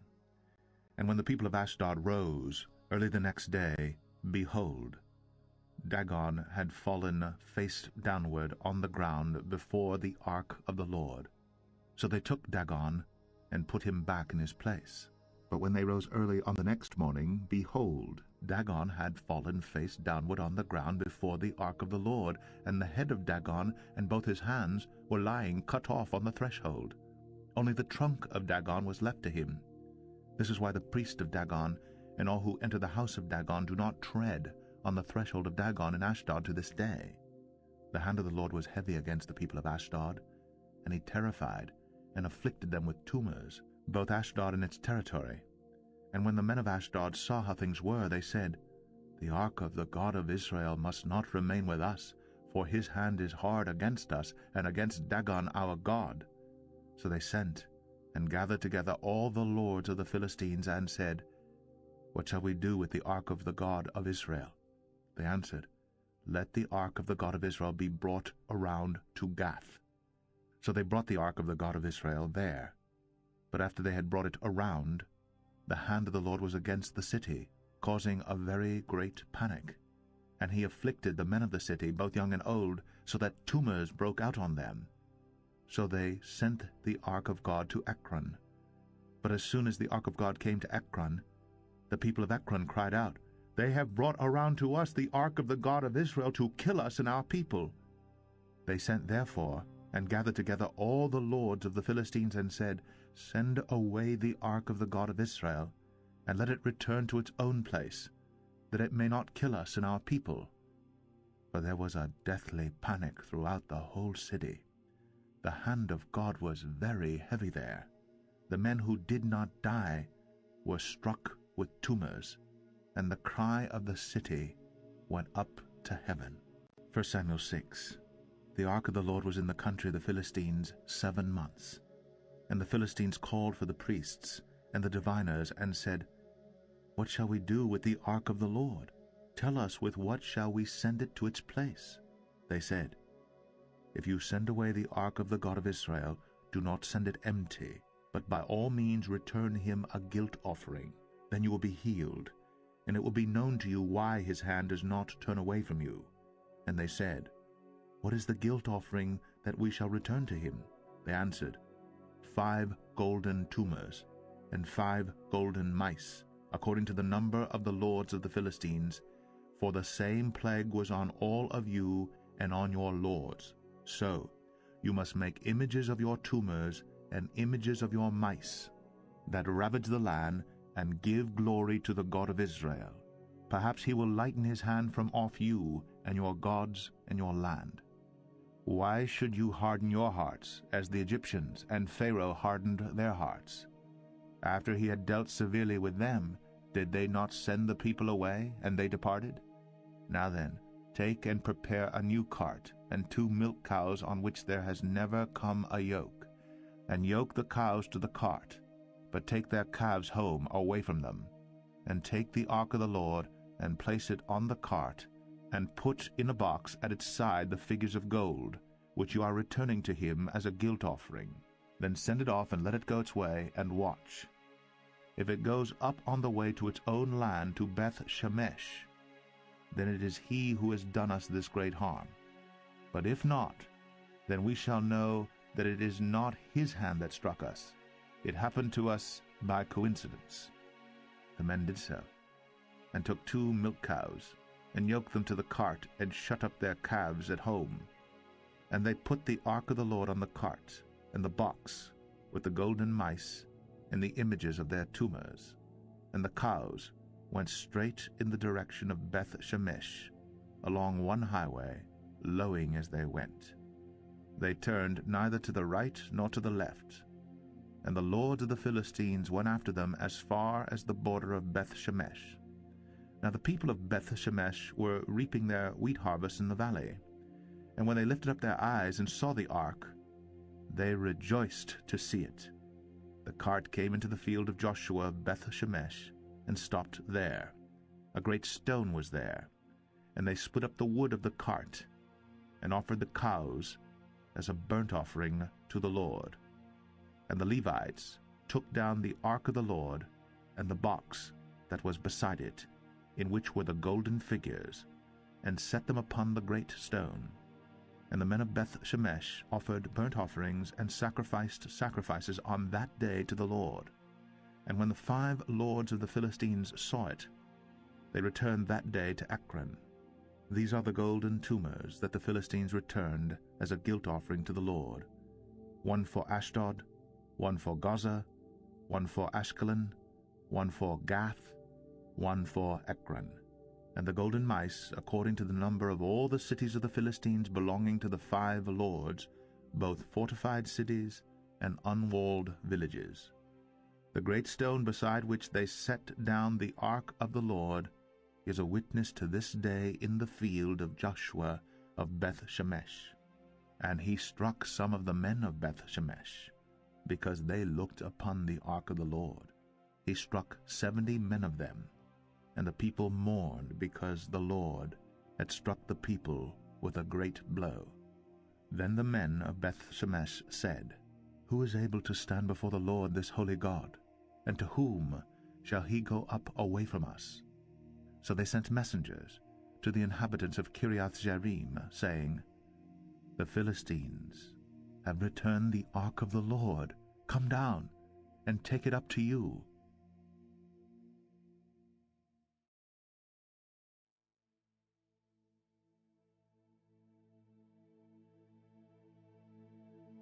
First Samuel 7. And the men of Kiriath-Jearim came and took up the ark of the Lord, and brought it to the house of Aminadab on the hill. And they consecrated his son Eleazar to have charge of the ark of the Lord. From the day that the ark was lodged at Kiriath-Jearim, a long time past, some 20 years. And all the house of Israel lamented after the Lord. And Samuel said to all the house of Israel, If you are returning to the Lord with all your heart, then put away the foreign gods and the Ashtaroth from among you, and direct your heart to the Lord, and serve him only, and he will deliver you out of the hand of the Philistines. So the people of Israel put away the Baals and the Ashtoreths, and they served the Lord only. Then Samuel said, Gather all Israel at Mizpah, and I will pray to the Lord for you. So they gathered at Mizpah, and drew water, and poured it out before the Lord, and fasted on that day, and said there, We have sinned against the Lord. And Samuel judged the people of Israel at Mizpah. Now when the Philistines heard that the people of Israel had gathered at Mizpah, the lords of the Philistines went up against Israel. And when the people of Israel heard of it, they were afraid of the Philistines.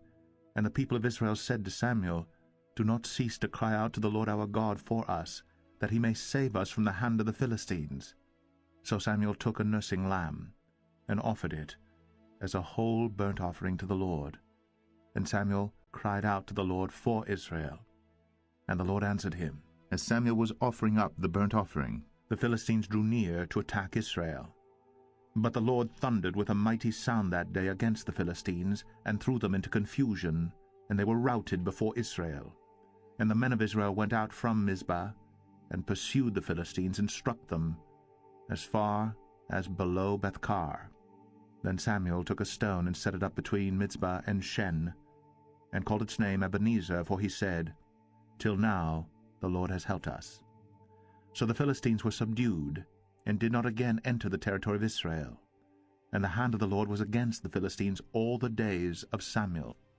The cities that the Philistines had taken from Israel were restored to Israel, from Ekron to Gath, and Israel delivered their territory from the hand of the Philistines. There was peace also between Israel and the Amorites. Samuel judged Israel all the days of his life. And he went on a circuit year by year to Bethel, Gilgal, and Mizpah. And he judged Israel in all these places. Then he would return to Ramah, for his home was there. And there also he judged Israel. And he built there an altar to the Lord. 1 Samuel 8. When Samuel became old, he made his sons judges over Israel. The name of his firstborn son was Joel, and the name of his second, Abijah. They were judges in Beersheba. Yet his sons did not walk in his ways, but turned aside after gain. They took bribes and perverted justice. Then all the elders of Israel gathered together and came to Samuel at Ramah, and said to him, Behold, you are old, and your sons do not walk in your ways. Now appoint for us a king to judge us, like all the nations. But the thing displeased Samuel when they said, Give us a king to judge us. And Samuel prayed to the Lord. And the Lord said to Samuel, Obey the voice of the people in all that they say to you. For they have not rejected you, but they have rejected me from being king over them, according to all the deeds that they have done from the day I brought them up out of Egypt even to this day, forsaking me and serving other gods. So they are also doing to you. Now then, obey their voice. Only you shall solemnly warn them and show them the ways of the king, who shall reign over them. So Samuel told all the words of the Lord to the people who were asking for a king from him. He said, These will be the ways of the king who will reign over you. He will take your sons and appoint them to his chariots, and to be his horsemen, and to run before his chariots. And he will appoint for himself commanders of thousands and commanders of 50s, and some to plow his ground and to reap his harvest, and to make his implements of war and the equipment of his chariots. He will take your daughters to be perfumers and cooks and bakers. He will take the best of your fields and vineyards and olive orchards and give them to his servants. He will take the tenth of your grain and of your vineyards and give it to his officers and to his servants. He will take your male servants and female servants and the best of your young men and your donkeys and put them to his work. He will take the tenth of your flocks, and you shall be his slaves. And in that day you will cry out because of your king, whom you have chosen for yourselves. But the Lord will not answer you in that day. But the people refused to obey the voice of Samuel, and they said, No, but there shall be a king over us, that we also may be like all the nations, and that our king may judge us and go out before us and fight our battles. And when Samuel had heard all the words of the people, he repeated them in the ears of the Lord. And the Lord said to Samuel, Obey their voice, and make them a king. Samuel then said to the men of Israel, Go, every man to his city. 1 Samuel 9. There was a man of Benjamin, whose name was Kish, the son of Abiel, son of Zeror, son of Bechorath, son of Aphiah, a Benjaminite, a man of wealth. And he had a son whose name was Saul, a handsome young man. There was not a man among the people of Israel more handsome than he. From his shoulders upward he was taller than any of the people. Now the donkeys of Kish, Saul's father, were lost. So Kish said to Saul his son, Take one of the young men with you, and arise, go and look for the donkeys. And he passed through the hill country of Ephraim, and passed through the land of Shalisha. But they did not find them. And they passed through the land of Sha'alim, but they were not there. Then they passed through the land of Benjamin, but did not find them. When they came to the land of Zuph, Saul said to his servant who was with him, Come, let us go back, lest my father cease to care about the donkeys, and become anxious about us. But he said to him, Behold, there is a man of God in this city, and he is a man who is held in honor.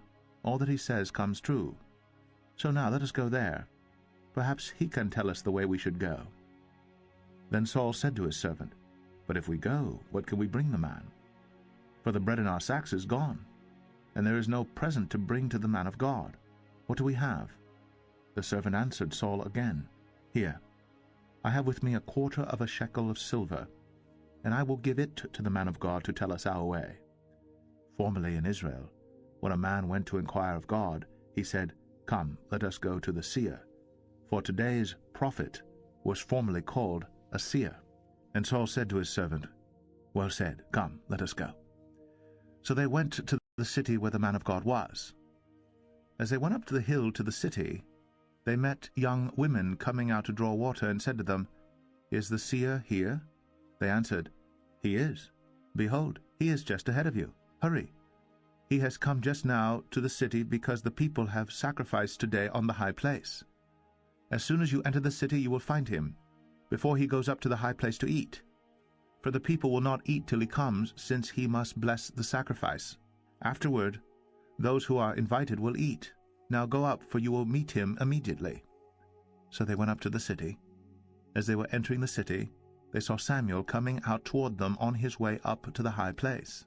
Now the day before Saul came, the Lord had revealed to Samuel, Tomorrow about this time I will send to you a man from the land of Benjamin, and you shall anoint him to be prince over my people Israel. He shall save my people from the hand of the Philistines, for I have seen my people, because their cry has come to me. When Samuel saw Saul, the Lord told him, Here is the man of whom I spoke to you. He it is who shall restrain my people. Then Saul approached Samuel in the gate and said, Tell me, where is the house of the seer? Samuel answered Saul, I am the seer. Go up before me to the high place. For today you shall eat with me, and in the morning I will let you go, and will tell you all that is on your mind. As for your donkeys that were lost 3 days ago, do not set your mind on them, for they have been found. And for whom is all that is desirable in Israel? Is it not for you, and for all your father's house? Saul answered, Am I not a Benjaminite, from the least of the tribes of Israel? And is not my clan the humblest of all the clans of the tribe of Benjamin? Why then have you spoken to me in this way? Then Samuel took Saul and his young man, and brought them into the hall, and gave them a place at the head of those who had been invited, who were about 30 persons. And Samuel said to the cook, Bring the portion I gave you, of which I said to you, Put it aside. So the cook took up the leg, and what was on it, and set them before Saul. And Samuel said, See, what was kept is set before you. Eat, because it was kept for you until the hour appointed, that you might eat with the guests. So Saul ate with Samuel that day. And when they came down from the high place into the city, a bed was spread for Saul on the roof, and he lay down to sleep. Then at the break of dawn Samuel called to Saul on the roof, Up, that I may send you on your way. So Saul arose, and both he and Samuel went out into the street. As they were going down to the outskirts of the city, Samuel said to Saul, Tell the servant to pass on before us, and when he has passed on, stop here yourself for a while, that I may make known to you the word of God." 1 Samuel 10. Then Samuel took a flask of oil, and poured it on his head, and kissed him, and said, "Has not the Lord anointed you to be prince over his people Israel? And you shall reign over the people of the Lord, and you will save them from the hand of their surrounding enemies. and this shall be the sign to you that the Lord has anointed you to be prince over his heritage. When you depart from me today, you will meet 2 men by Rachel's tomb in the territory of Benjamin at Zelzah, and they will say to you, 'The donkeys that you went to seek are found.' And now your father has ceased to care about the donkeys, and is anxious about you, saying, 'What shall I do about my son?' Then you shall go on from there further, and come to the oak of Tabor. 3 men going up to God at Bethel will meet you there, one carrying 3 young goats, another carrying 3 loaves of bread, and another carrying a skin of wine.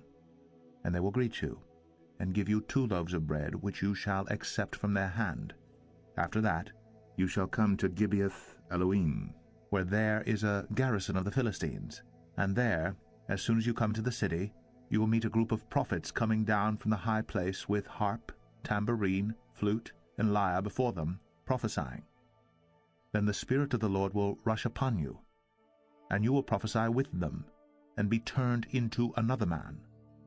Now when these signs meet you, do what your hand finds to do, for God is with you. Then go down before me to Gilgal, and behold, I am coming to you to offer burnt offerings and to sacrifice peace offerings. 7 days you shall wait, until I come to you and show you what you shall do." When he turned his back to leave Samuel, God gave him another heart. And all these signs came to pass that day. When they came to Gibeah, behold, a group of prophets met him, and the Spirit of God rushed upon him, and he prophesied among them. And when all who knew him previously saw how he prophesied with the prophets, the people said to one another, "What has come over the son of Kish? Is Saul also among the prophets?" And a man of the place answered, "And who is their father?" Therefore it became a proverb, "Is Saul also among the prophets?" When he had finished prophesying, he came to the high place. Saul's uncle said to him and to his servant, "Where did you go?" And he said, "To seek the donkeys. And when he saw they were not to be found, we went to Samuel." And Saul's uncle said, "Please tell me what Samuel said to you." And Saul said to his uncle, "He told us plainly that the donkeys had been found. But about the matter of the kingdom of which Samuel had spoken, he did not tell him anything." Now Samuel called the people together to the Lord at Mizpah, and he said to the people of Israel, "Thus says the Lord, the God of Israel, I brought up Israel out of Egypt, and I delivered you from the hand of the Egyptians, and from the hand of all the kingdoms that were oppressing you. But today you have rejected your God, who saves you from all your calamities and your distresses, and you have said to him, 'Set a king over us.' Now therefore present yourselves before the Lord by your tribes and by your thousands." Then Samuel brought all the tribes of Israel near, and the tribe of Benjamin was taken by lot. He brought the tribe of Benjamin near by its clans, and the clan of the Matrites was taken by lot, and Saul the son of Kish was taken by lot. But when they sought him, he could not be found. So they inquired again of the Lord, "Is there a man still to come?" And the Lord said, "Behold, he has hidden himself among the baggage." Then they ran and took him from there. And when he stood among the people, he was taller than any of the people from his shoulders upward. And Samuel said to all the people, "Do you see him whom the Lord has chosen? There is none like him among all the people." And all the people shouted, "Long live the king!" Then Samuel told the people the rights and duties of the kingship, and he wrote them in a book, and laid it up before the Lord. Then Samuel sent all the people away, each one to his home. Saul also went to his home at Gibeah, and with him went men of valor, whose hearts God had touched. But some worthless fellows said, "How can this man save us?" And they despised him, and brought him no present. But he held his peace. 1 Samuel 11. Then Nahash the Ammonite went up and besieged Jabesh Gilead. And all the men of Jabesh said to Nahash, "Make a treaty with us, and we will serve you." But Nahash the Ammonite said to them, "On this condition I will make a treaty with you, that I gouge out all your right eyes, and thus bring disgrace on all Israel." The elders of Jabesh said to him, "Give us 7 days' respite, that we may send messengers through all the territory of Israel. Then, if there is no one to save us, we will give ourselves up to you." When the messengers came to Gibeah of Saul, they reported the matter in the ears of the people, and all the people wept aloud. Now behold, Saul was coming from the field behind the oxen, and Saul said, "What is wrong with the people that they are weeping?" So they told him the news of the men of Jabesh. And the Spirit of God rushed upon Saul when he heard these words, and his anger was greatly kindled. He took a yoke of oxen, and cut them in pieces, and sent them throughout all the territory of Israel by the hand of messengers, saying, "Whoever does not come out after Saul and Samuel, so shall it be done to his oxen." Then the dread of the Lord fell upon the people, and they came out as one man. When he mustered them at Bezek, the people of Israel were 300,000, and the men of Judah 30,000. And they said to the messengers who had come, "Thus you shall say to the men of Jabesh Gilead, Tomorrow, by the time the sun is hot, you shall have deliverance." When the messengers came and told the men of Jabesh, they were glad. Therefore the men of Jabesh said, "Tomorrow we will give ourselves up to you, and you may do to us whatever seems good to you." And the next day Saul put the people in 3 companies, and they came into the midst of the camp in the morning watch,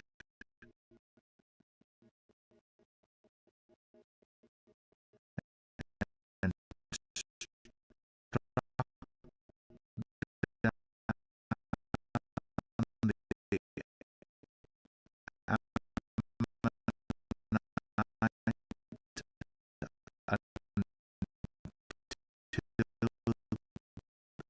the heat of the day.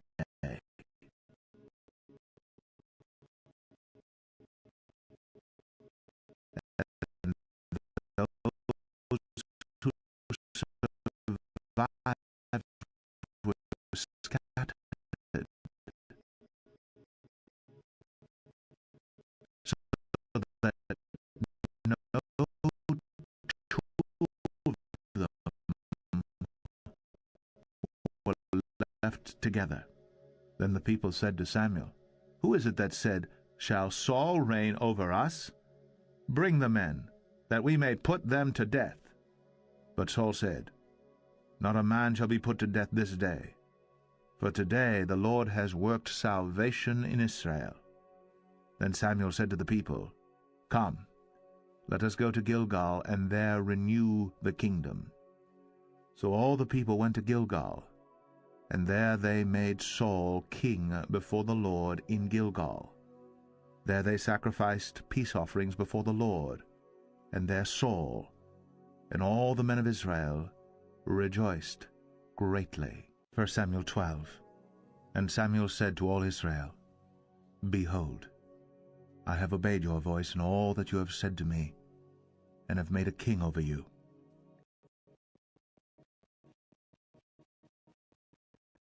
And now behold, the king walks before you, and I am old and gray, and behold, my sons are I have walked before you from my youth until this day. Here I am. Testify against me before the Lord and before his anointed. Whose ox have I taken? Or whose donkey have I taken? Or whom have I defrauded? Whom have I oppressed? Or from whose hand have I taken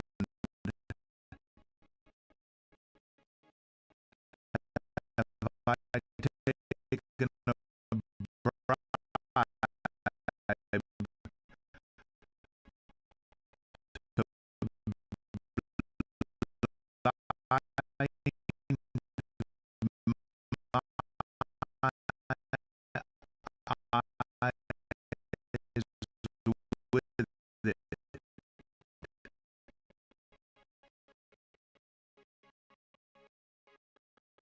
Testify against me, and I will restore it to you.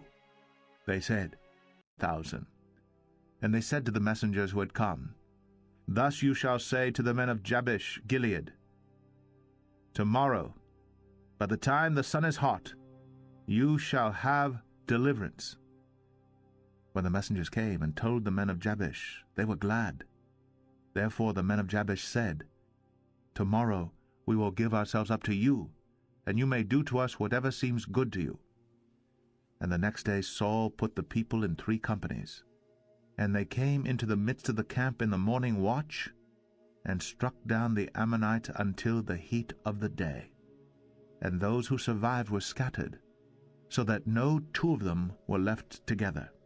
Then the people said to Samuel, Who is it that said, Shall Saul reign over us? Bring the men, that we may put them to death. But Saul said, Not a man shall be put to death this day, for today the Lord has worked salvation in Israel. Then Samuel said to the people, Come, let us go to Gilgal, and there renew the kingdom.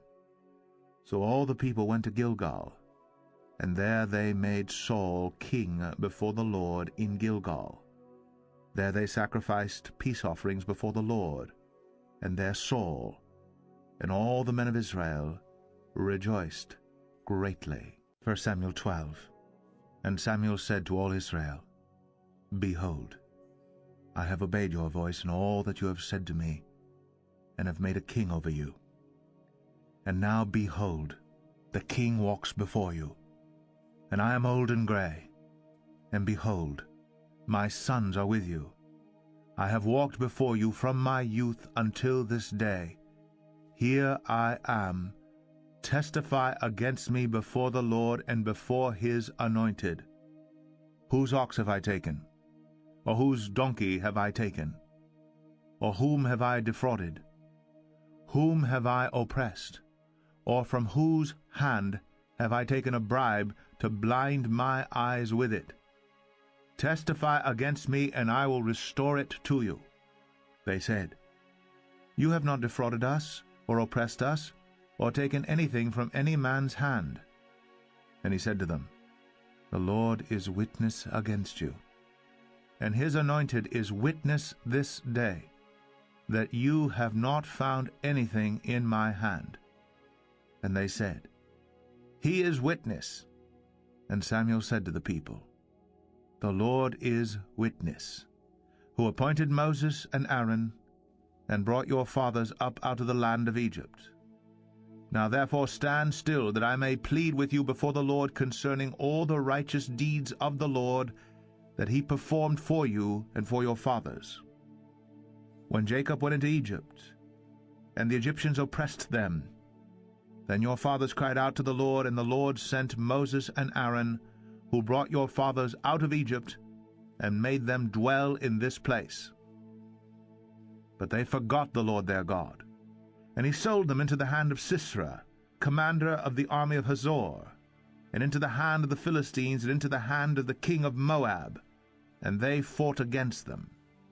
And they cried out to the Lord and said, We have sinned, because we have forsaken the Lord, and have served the Baals and the Ashtoreths. But now deliver us out of the hand of our enemies, that we may serve you. And the Lord sent Jerubbaal, and Barak, and Jephthah, and Samuel. and delivered you out of the hand of your enemies on every side, and you lived in safety. And when you saw that Nahash the king of the Ammonites came against you, you said to me, No, but a king shall reign over us, when the Lord your God was your king. And now behold the king whom you have chosen, for whom you have asked, behold, the Lord has set a king over you. If you will fear the Lord, and serve him, and obey his voice, and not rebel against the commandment of the Lord, and if both you and the king who reigns over you will follow the Lord your God, it will be well. But if you will not obey the voice of the Lord, but rebel against the commandment of the Lord, then the hand of the Lord will be against you and your king. Now therefore stand still and see this great thing that the Lord will do before your eyes. Is it not wheat harvest today? I will call upon the Lord, that he may send thunder and rain. And you shall know and see that your wickedness is great, what you have done in the sight of the Lord, in asking for yourselves a king. So Samuel called upon the Lord, and the Lord sent thunder and rain that day, and all the people greatly feared the Lord and Samuel. And all the people said to Samuel, Pray for your servants to the Lord your God, that we may not die. For we have added to all our sins this evil, to ask for ourselves a king. And Samuel said to the people, Do not be afraid. You have done all this evil. Yet do not turn aside from following the Lord, but serve the Lord with all your heart. And do not turn aside after empty things that cannot profit or deliver, for they are empty. For the Lord will not forsake his people, for his great name's sake, because it has pleased the Lord to make you a people for himself. Moreover, as for me, far be it from me that I should sin against the Lord by ceasing to pray for you. And I will instruct you in the good and the right way.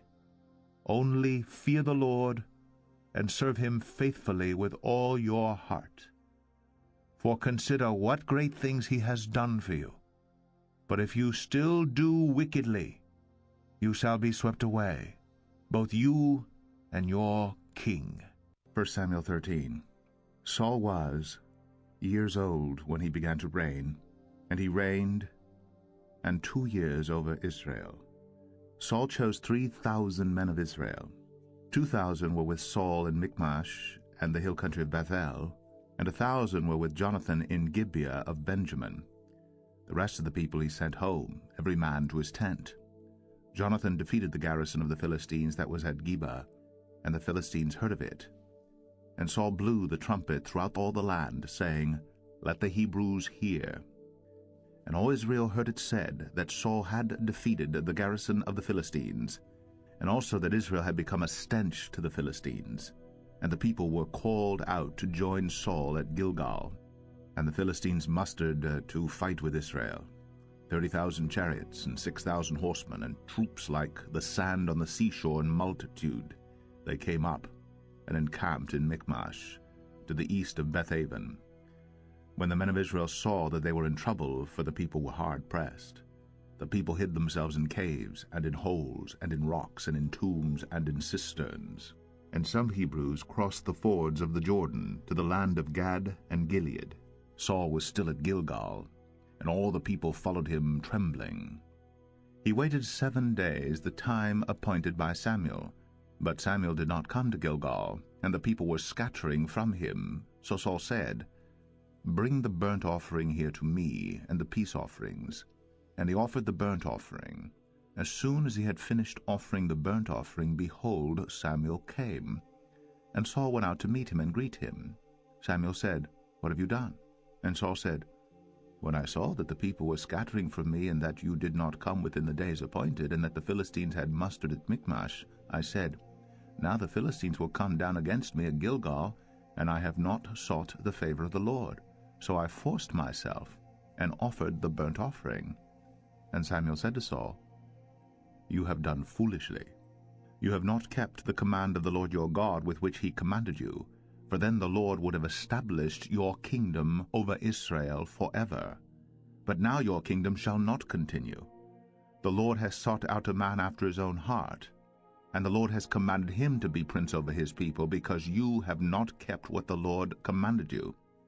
And Samuel arose and went up from Gilgal. The rest of the people went up after Saul to meet the army. They went up from Gilgal to Gibeah of Benjamin. And Saul numbered the people who were present with him, about 600 men. And Saul and Jonathan his son, and the people who were present with them, stayed in Gibeah of Benjamin, but the Philistines encamped in Michmash. And raiders came out of the camp of the Philistines in 3 companies. One company turned toward Ophrah, the land of Shual, another company turned toward Beth-horon, and another company turned toward the border that looks down on the valley of Zeboim, toward the wilderness. Now there was no blacksmith to be found throughout all the land of Israel, for the Philistines said, "Lest the Hebrews make themselves swords or spears." But every one of the Israelites went down to the Philistines to sharpen his plowshare, his mattock, his axe, or his sickle. And the charge was 2/3 of a shekel for the plowshares and for the mattocks, and 1/3 of a shekel for sharpening the axes and for setting the goads. So on the day of battle there was neither sword nor spear found in the hand of any of the people with Saul and Jonathan. But Saul and Jonathan his son had them. And the garrison of the Philistines went out to the pass of Michmash. 1 Samuel 14. One day Jonathan the son of Saul said to the young man who carried his armor, "Come, let's go over to the Philistine garrison on the other side." But he did not tell his father. Saul was staying in the outskirts of Gibeah, in the pomegranate cave at Migron. The people who were with him were about 600 men, including Abijah the son of Ahitub, Ichabod's brother, son of Phinehas, son of Eli, the priest of the Lord in Shiloh, wearing an ephod. And the people did not know that Jonathan had gone. Within the passes by which Jonathan sought to go over to the Philistine garrison, there was a rocky crag on the one side and a rocky crag on the other side. The name of the one was Bozez, and the name of the other was Sinai. The one crag rose on the north in front of Michmash, and the other on the south in front of Gibeah. Jonathan said to the young man who carried his armor, "Come, let's go over to the garrison of these uncircumcised. It may be that the Lord will work for us, for nothing can hinder the Lord from saving by many or by few." And his armor-bearer said to him, "Do all that is in your heart, do as you wish. Behold, I am with you, heart and soul." Then Jonathan said, "Behold, we will cross over to the men, and we will show ourselves to them. If they say to us, 'Wait until we come to you,' then we will stand still in our place, and we will not go up to them. But if they say, 'Come up to us,' then we will go up, for the Lord has given them into our hand, and this shall be the sign to us." So both of them showed themselves to the garrison of the Philistines. And the Philistines said, "Look, Hebrews are coming out of the holes where they have hidden themselves." And the men of the garrison hailed Jonathan and his armor-bearer, and said, "Come up to us, and we will show you a thing." And Jonathan said to his armor-bearer, "Come up after me, for the Lord has given them into the hand of Israel." Then Jonathan climbed up on his hands and feet, and his armor-bearer after him. And they fell before Jonathan, and his armor-bearer killed them after him.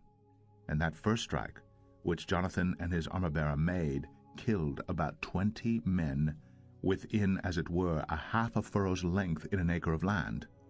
And there was a panic in the camp, in the field, and among all the people. The garrison and even the raiders trembled, the earth quaked, and it became a very great panic. And the watchmen of Saul and Gibeah of Benjamin looked, and behold, the multitude was dispersing here and there. Then Saul said to the people who were with him, "Count and see who has gone from us." And when they had counted, behold, Jonathan and his armor-bearer were not there. So Saul said to Ahijah, "Bring the ark of God here." For the ark of God went at that time with the people of Israel. Now while Saul was talking to the priests, the tumult in the camp of the Philistines increased more and more. So Saul said to the priest, "Withdraw your hand." Then Saul and all the people who were with him rallied and went into the battle. And behold, every Philistine's sword was against his fellow, and there was very great confusion. Now the Hebrews who had been with the Philistines before that time, and had gone up with them into the camp, even they also turned to be with the Israelites who were with Saul and Jonathan. Likewise, when all the men of Israel who had hidden themselves in the hill country of Ephraim heard that the Philistines were fleeing, they too followed hard after them in the battle. So the Lord saved Israel that day, and the battle passed beyond Bethaven. And the men of Israel had been hard pressed that day. So Saul had laid an oath on the people, saying, Cursed be the man who eats food until it is evening, and I am avenged of my enemies. So none of the people had tasted food. Now when all the people came to the forest, behold, there was honey on the ground. And when the people entered the forest, behold, the honey was dropping.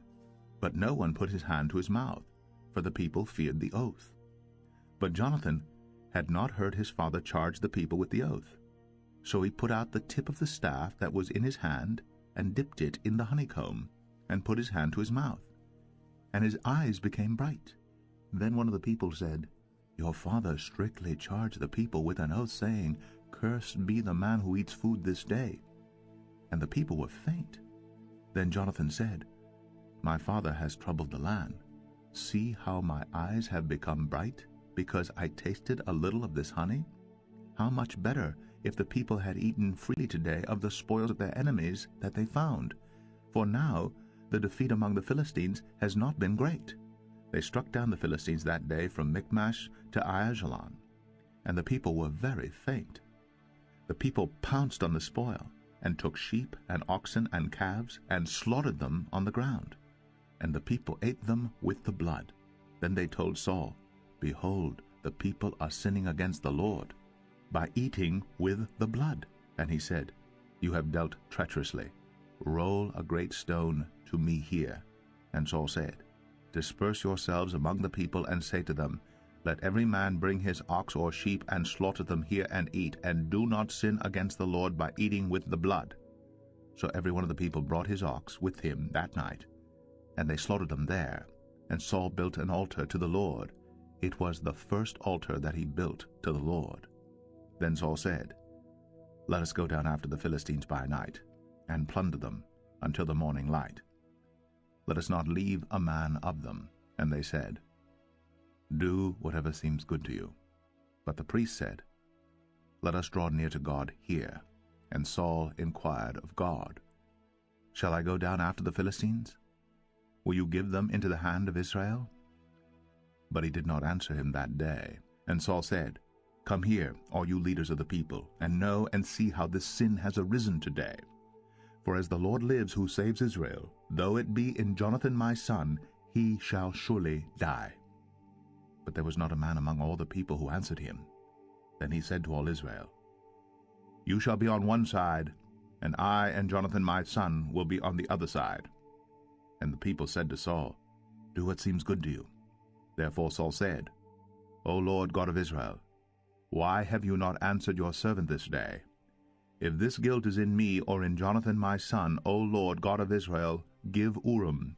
But if this guilt is in your people Israel, give Thummim.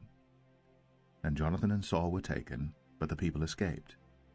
Then Saul said, Cast the lot between me and my son Jonathan. And Jonathan was taken. Then Saul said to Jonathan, Tell me what you have done. And Jonathan told him, I tasted a little honey with the tip of the staff that was in my hand. Here I am. I will die. And Saul said, God do so to me, and more also. You shall surely die, Jonathan.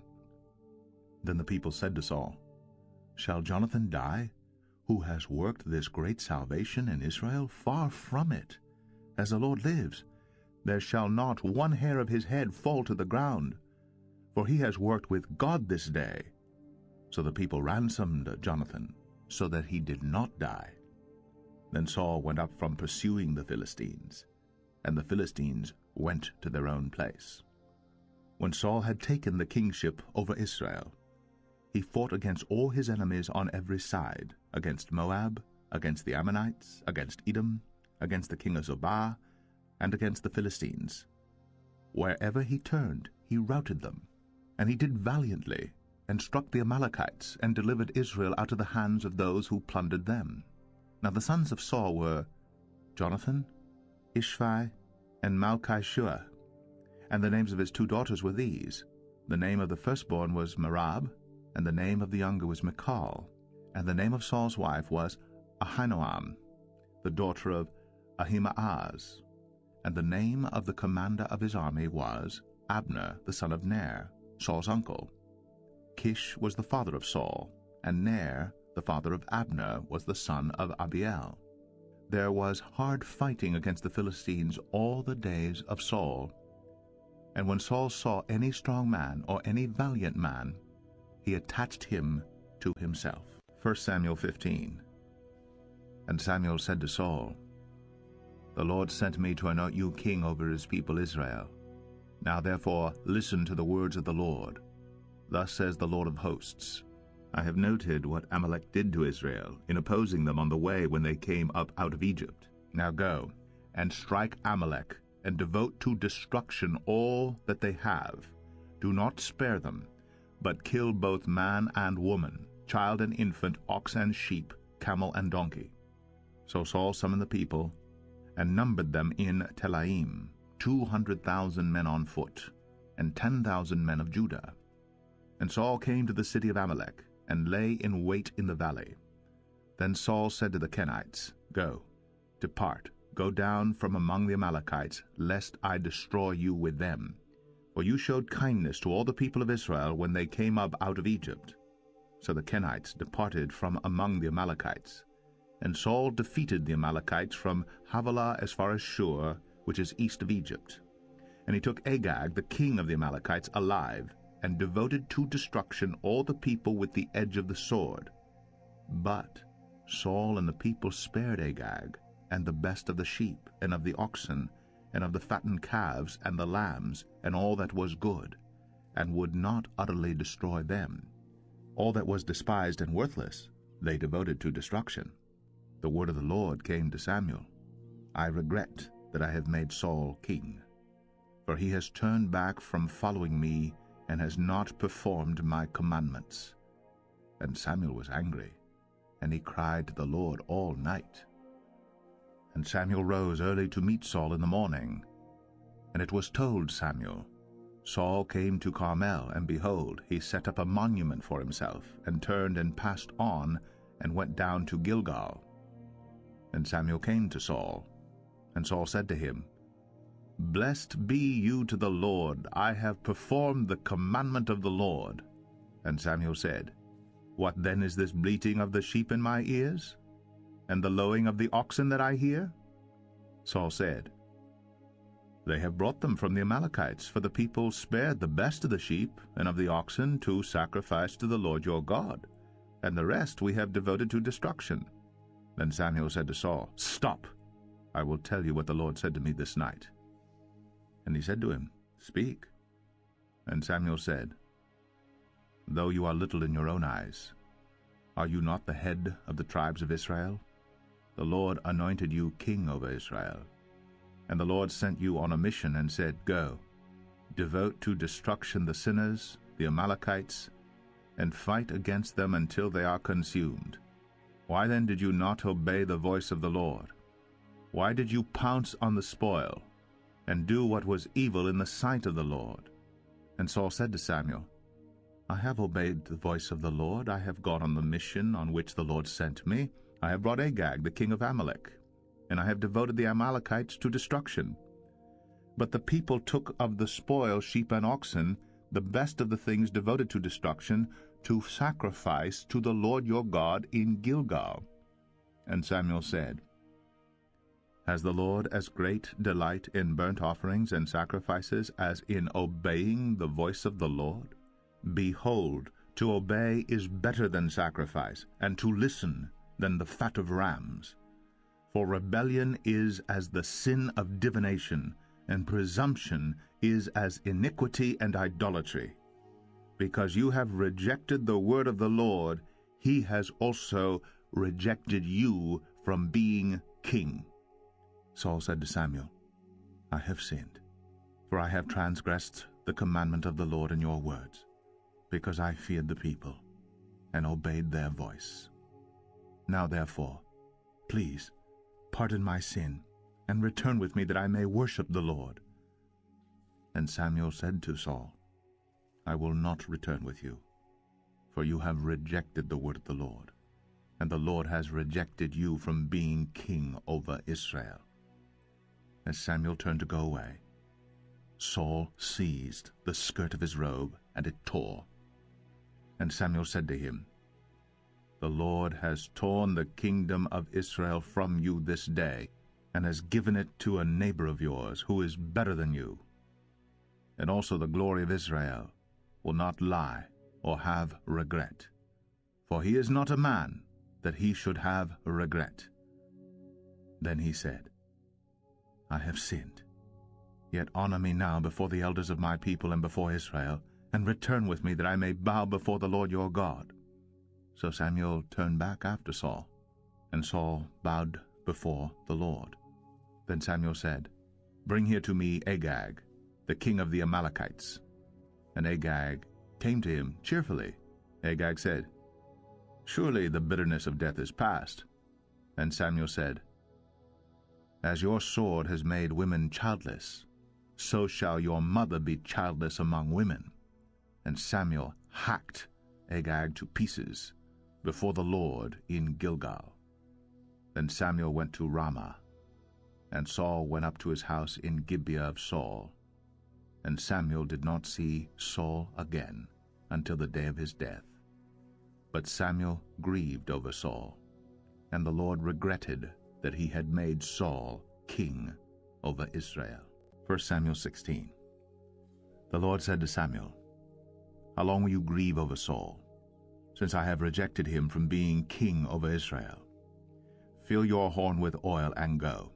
I will send you to Jesse the Bethlehemite, for I have provided for myself a king among his sons. And Samuel said, How can I go? If Saul hears it, he will kill me. And the Lord said, Take a heifer with you and say, I have come to sacrifice to the Lord, and invite Jesse to the sacrifice, and I will show you what you shall do. And you shall anoint for me him whom I declare to you. Samuel did what the Lord commanded, and came to Bethlehem. The elders of the city came to meet him trembling, and said, Do you come peaceably? And he said, Peaceably, I have come to sacrifice to the Lord. Consecrate yourselves, and come with me to the sacrifice.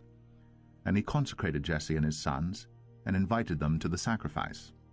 When they came, he looked on Eliab and thought, Surely the Lord's anointed is before him. But the Lord said to Samuel, Do not look on his appearance or on the height of his stature, because I have rejected him. For the Lord sees not as man sees.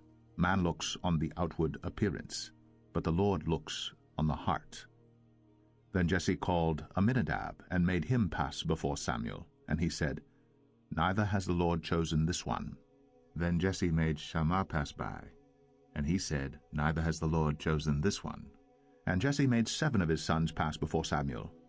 And Samuel said to Jesse, The Lord has not chosen these. Then Samuel said to Jesse, Are all your sons here? And he said, There remains yet the youngest, but behold, he is keeping the sheep. And Samuel said to Jesse, Send and get him, for we will not sit down until he comes here. And he sent and brought him in. Now he was ruddy and had beautiful eyes, and was handsome. And the Lord said, Arise, anoint him, for this is he. Then Samuel took the horn of oil, and anointed him in the midst of his brothers. And the Spirit of the Lord rushed upon David from that day forward. And Samuel rose up, and went to Ramah. Now the Spirit of the Lord departed from Saul, and an evil spirit from the Lord tormented him. And Saul's servants said to him, Behold, now, an evil spirit from God is tormenting you. Let our Lord now command your servants who are before you to seek out a man who is skillful in playing the lyre. And when the evil spirit from God is upon you, he will play it, and you will be well. So Saul said to his servants, Provide for me a man who can play well, and bring him to me. One of the young men answered, Behold, I have seen a son of Jesse the Bethlehemite, who is skillful in playing, a man of valor, a man of war, prudent in speech, and a man of good presence, and the Lord is with him. Therefore Saul sent messengers to Jesse and said, Send me David your son, who is with the sheep. And Jesse took a donkey laden with bread and a skin of wine and a young goat, and sent them by David, his son, to Saul. And David came to Saul and entered his service. And Saul loved him greatly, and he became his armor-bearer. And Saul sent to Jesse, saying, Let David remain in my service, for he has found favor in my sight. And whenever the evil spirit from God was upon Saul, David took the lyre and played it with his hand. So Saul was refreshed, and was well, and the evil spirit departed from him. 1 Samuel 17. Now the Philistines gathered their armies for battle, and they were gathered at Socoh, which belongs to Judah, and encamped between Socoh and Azekah, in Ephas-Dammim. And Saul and the men of Israel were gathered and encamped in the valley of Elah, and drew up in line of battle against the Philistines. And the Philistines stood on the mountain on the one side, and Israel stood on the mountain on the other side, with a valley between them. And there came out from the camp of the Philistines a champion named Goliath of Gath, whose height was 6 cubits and a span. He had a helmet of bronze on his head, and he was armed with a coat of mail, and the weight of the coat was 5,000 shekels of bronze. And he had bronze armor on his legs, and a javelin of bronze slung between his shoulders. The shaft of his spear was like a weaver's beam, and his spear's head weighed 600 shekels of iron. And his shield-bearer went before him. He stood and shouted to the ranks of Israel, Why have you come out to draw up for battle? Am I not a Philistine, and are you not servants of Saul? Choose a man for yourselves, and let him come down to me. If he is able to fight with me and kill me, then we will be your servants. But if I prevail against him and kill him, then you shall be our servants and serve us. And the Philistine said, I defy the ranks of Israel this day. Give me a man, that we may fight together. When Saul and all Israel heard these words of the Philistine, they were dismayed, and greatly afraid. Now David was the son of an Ephrathite of Bethlehem in Judah, named Jesse, who had 8 sons. In the days of Saul the man was already old and advanced in years. The 3 oldest sons of Jesse had followed Saul to the battle, and the names of his 3 sons who went to the battle were Eliab, the firstborn, the next to him Aminadab, and the third Shammah. David was the youngest. The 3 eldest followed Saul. But David went back and forth from Saul to feed his father's sheep at Bethlehem. For 40 days the Philistine came forward and took his stand, morning and evening. And Jesse said to David his son, Take for your brothers an ephah of this parched grain, and these 10 loaves, and carry them quickly to the camp to your brothers. Also take these 10 cheeses to the commander of their 1,000. See if your brothers are well, and bring some token from them. Now Saul and they and all the men of Israel were in the valley of Elah, fighting with the Philistines. And David rose early in the morning, and left the sheep with the keeper, and took the provisions, and went, as Jesse had commanded him. And he came to the encampment as the host was going out to the battle line, shouting the war cry. And Israel and the Philistines drew up for battle, army against army. And David left the things in charge of the keeper of the baggage, and ran to the ranks, and went and greeted his brothers. As he talked with them, behold, the champion, the Philistine of Gath, Goliath by name, came up out of the ranks of the Philistines, and spoke the same words as before. And David heard him. All the men of Israel, when they saw the man, fled from him, and were much afraid. And the men of Israel said, Have you seen this man who has come up? Surely he has come up to defy Israel. And the king will enrich the man who kills him with great riches, and will give him his daughter, and make his father's house free in Israel. And David said to the men who stood by him, What shall be done for the man who kills this Philistine and takes away the reproach from Israel? For who is this uncircumcised Philistine that he should defy the armies of the living God? And the people answered him in the same way, So shall it be done to the man who kills him. Now Eliab, his eldest brother, heard when he spoke to the men. And Eliab's anger was kindled against David, and he said, Why have you come down? And with whom have you left those few sheep in the wilderness? I know your presumption and the evil of your heart, for you have come down to see the battle. And David said, What have I done now? Was it not but a word? And he turned away from him toward another, and spoke in the same way. And the people answered him again as before. When the words that David spoke were heard, they repeated them before Saul, and he sent for him. And David said to Saul, Let no man's heart fail because of him. Your servant will go and fight with this Philistine. And Saul said to David, You are not able to go against this Philistine to fight with him, for you are but a youth, and he has been a man of war from his youth. But David said to Saul, Your servant used to keep sheep for his father, and where there came a lion or a bear, and took a lamb from the flock, I went after him, and struck him, and delivered it out of his mouth. And if he arose against me, I caught him by his beard, and struck him, and killed him. Your servant has struck down both lions and bears, and this uncircumcised Philistine shall be like one of them, for he has defied the armies of the living God. And David said, The Lord who delivered me from the paw of the lion and from the paw of the bear will deliver me from the hand of this Philistine. And Saul said to David, Go, and the Lord be with you. Then Saul clothed David with his armor. He put a helmet of bronze on his head, and clothed him with a coat of mail. And David strapped his sword over his armor, and he tried in vain to go, for he had not tested them. Then David said to Saul, I cannot go with these, for I have not tested them. So David put them off. Then he took his staff in his hand, and chose 5 smooth stones from the brook, and put them in his shepherd's pouch. His sling was in his hand, and he approached the Philistine. And the Philistine moved forward, and came near to David with his shield-bearer in front of him.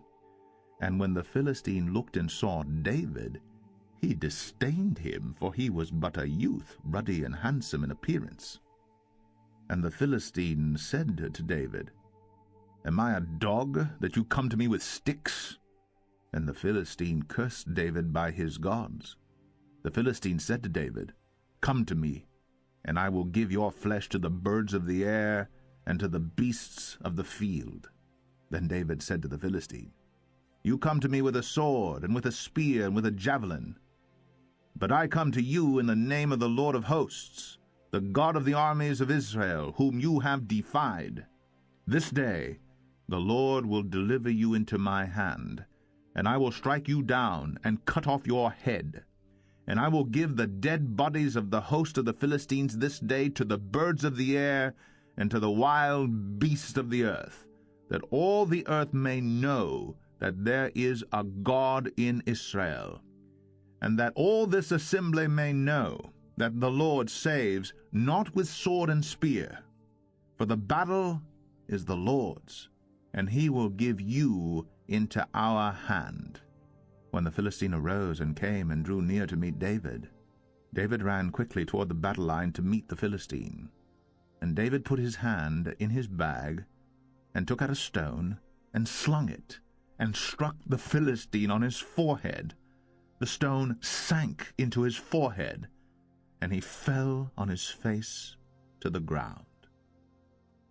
So David prevailed over the Philistine with a sling and with a stone, and struck the Philistine and killed him.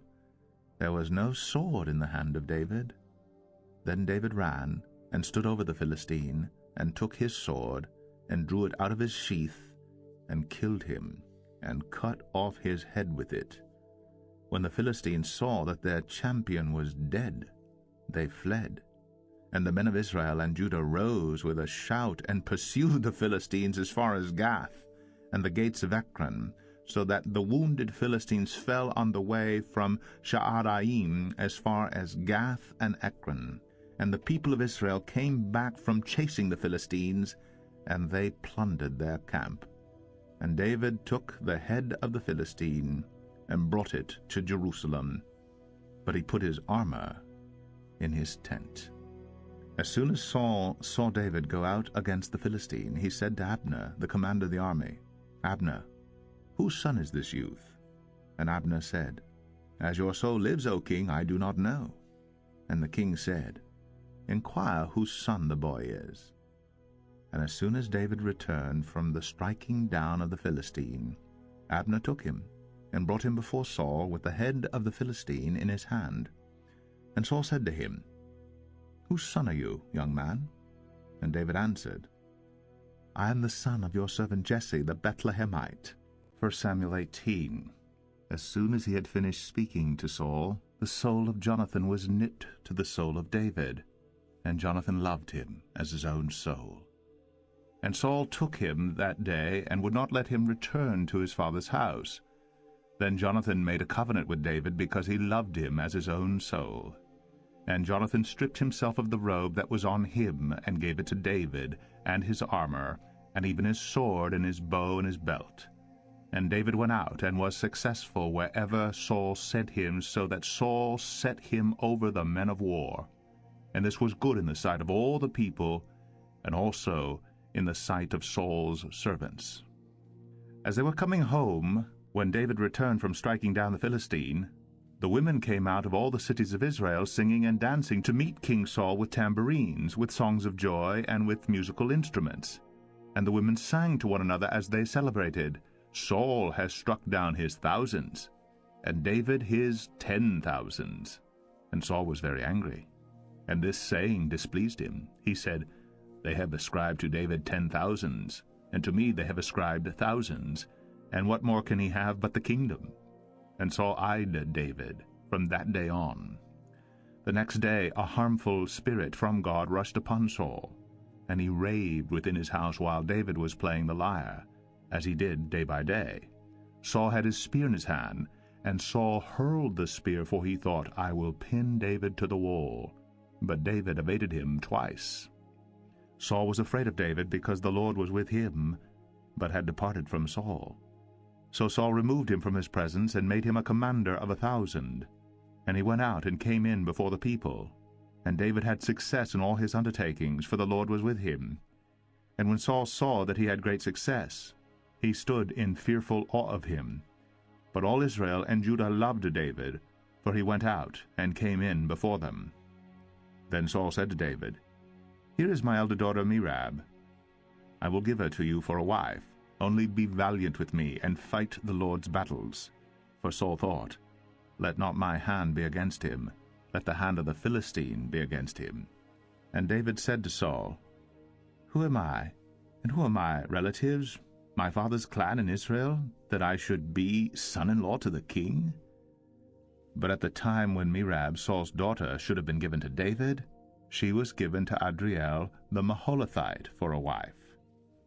Now Saul's daughter Michal loved David, and they told Saul, and the thing pleased him. Saul thought, Let me give her to him, that she may be a snare for him, and that the hand of the Philistine may be against him. Therefore Saul said to David a second time, You shall now be my son-in-law. And Saul commanded his servants, Speak to David in private, and say, Behold, the king has delight in you, and all his servants love you. Now then, become the king's son-in-law. And Saul's servant spoke those words in the ears of David. And David said, Does it seem to you a little thing to become the king's son-in-law, since I am a poor man and have no reputation? And the servants of Saul told him, Thus and so did David speak. Then Saul said, Thus shall you say to David, The king desires no bride price except 100 foreskin of the Philistines, that he may be avenged of the king's enemies. Now Saul thought to make David fall by the hand of the Philistines. And when his servants told David these words, it pleased David well to be the king's son-in-law. Before the time had expired, David arose and went, along with his men, and killed 200 of the Philistines. And David brought their foreskins, which were given in full number to the king, that he might become the king's son-in-law. And Saul gave him his daughter Michal for a wife. But when Saul saw and knew that the Lord was with David, and that Michal, Saul's daughter, loved him, Saul was even more afraid of David. So Saul was David's enemy continually. Then the princes of the Philistines came out to battle, and as often as they came out, David had more success than all the servants of Saul, so that his name was highly esteemed. 1 Samuel 19. And Saul spoke to Jonathan his son, and to all his servants, that they should kill David. But Jonathan, Saul's son, delighted much in David.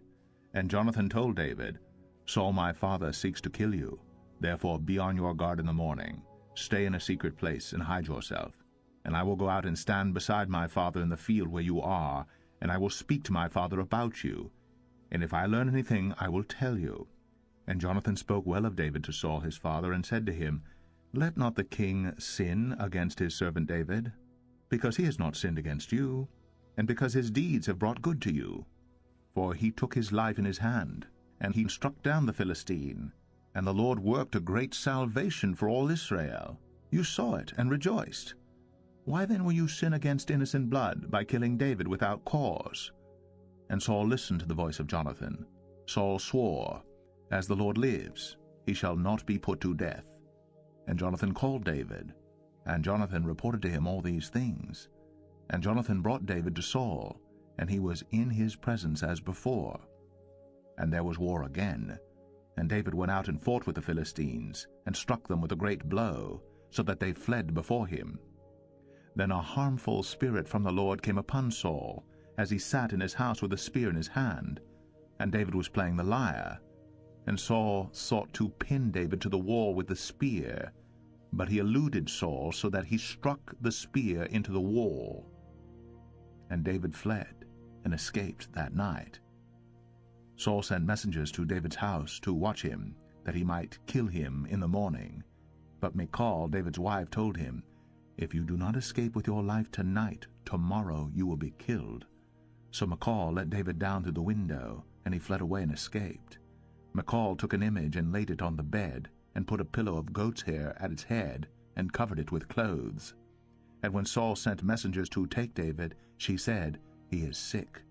Then Saul sent messengers to see David, saying, Bring him up to me in the bed, that I may kill him. And when the messengers came in, behold, the image was in the bed, with a pillow of goat's hair at its head. Saul said to Michal, Why have you deceived me thus, and let my enemy go, so that he has escaped? And Michal answered Saul, He said to me, Let me go. Why should I kill you? Now David fled and escaped. And he came to Samuel at Ramah, and told him all that Saul had done to him. And he and Samuel went to live at Naioth. And it was told Saul, Behold, David is at Naioth in Ramah. Then Saul sent messengers to take David. And when they saw the company of the prophets prophesying, and Samuel standing as head over them, the Spirit of God came upon the messengers of Saul, and they also prophesied. When it was told Saul, he sent other messengers, and they also prophesied. And Saul sent messengers again the third time, and they also prophesied. Then he himself went to Ramah, and came to the great well that is in Seku. And he asked, Where are Samuel and David? And one said, Behold, they are at Naioth in Ramah. And he went there to Naioth in Ramah, and the Spirit of God came upon him also. And as he went, he prophesied until he came to Naioth in Ramah. And he too stripped off his clothes, and he too prophesied before Samuel, and lay naked all that day and all that night. Thus it is said, Is Saul also among the prophets? 1 Samuel 20. Then David fled from Naioth and Ramah, and came and said before Jonathan, What have I done? What is my guilt? And what is my sin before your father, that he seeks my life? And he said to him, Far from it, you shall not die. Behold, my father does nothing either great or small without disclosing it to me, and why should my father hide this from me? It is not so. But David vowed again, saying, Your father knows well that I have found favor in your eyes, and he thinks, Do not let Jonathan know this, lest he be grieved. But truly, as the Lord lives, and as your soul lives, there is but a step between me and death. Then Jonathan said to David, Whatever you say I will do for you. David said to Jonathan, Behold, tomorrow is the new moon, and I should not fail to sit at table with the king. But let me go, that I may hide myself in the field till the third day at evening. If your father misses me at all, then say, David earnestly asked leave of me to run to Bethlehem his city, for there is a yearly sacrifice there for all the clan. If he says, Good, it will be well with your servant. But if he is angry, then know that harm is determined by him. Therefore deal kindly with your servant, for you have brought your servant into a covenant of the Lord with you. But if there is guilt in me, kill me yourself. For why should you bring me to your father? And Jonathan said, Far be it from you. If I knew that it was determined by my father that harm should come to you, would I not tell you? Then David said to Jonathan, Who will tell me if your father answers you roughly? And Jonathan said to David, Come, let us go out into the field. So they both went out into the field. And Jonathan said to David, The Lord, the God of Israel, be witness. When I have sounded out my father about this time tomorrow, or the third day, behold, if he is well disposed toward David, shall I not then send and disclose it to you?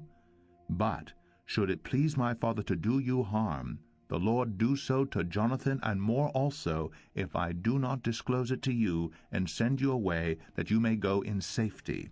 May the Lord be with you, as he has been with my father. If I am still alive, show me the steadfast love of the Lord, that I may not die. And do not cut off your steadfast love from my house forever, when the Lord cuts off every one of the enemies of David from the face of the earth. And Jonathan made a covenant with the house of David, saying, May the Lord take vengeance on David's enemies.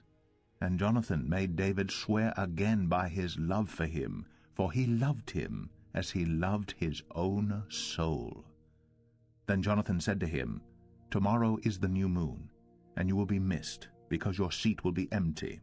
On the third day go down quickly to the place where you hid yourself when the matter was in hand, and remain beside the stone heap.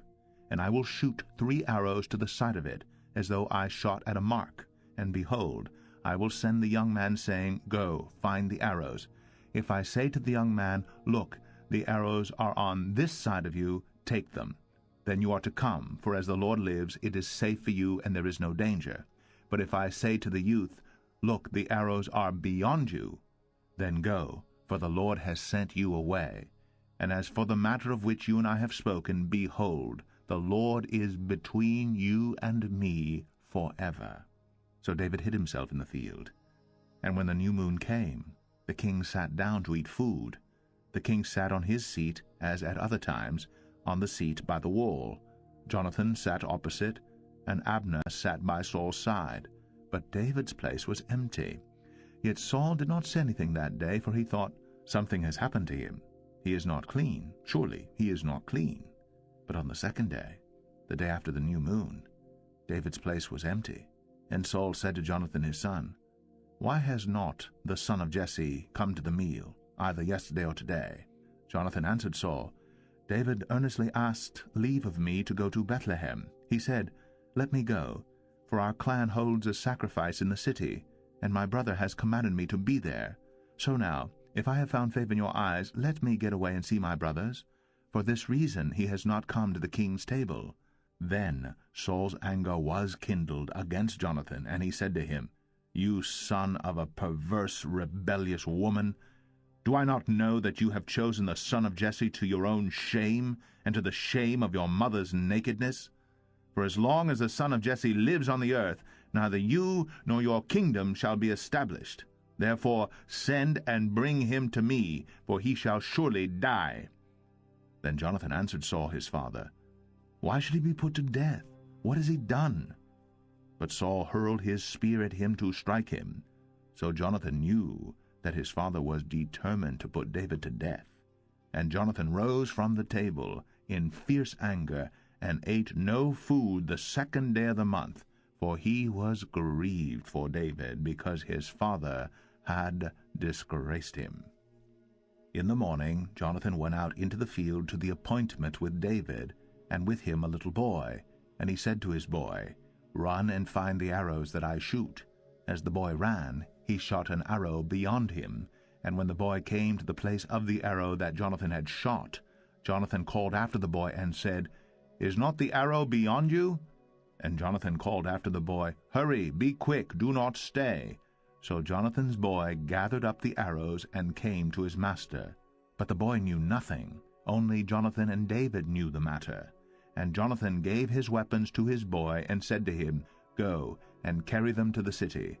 And as soon as the boy had gone, David rose from beside the stone heap, and fell on his face to the ground, and bowed 3 times. And they kissed one another, and wept with one another, David weeping the most.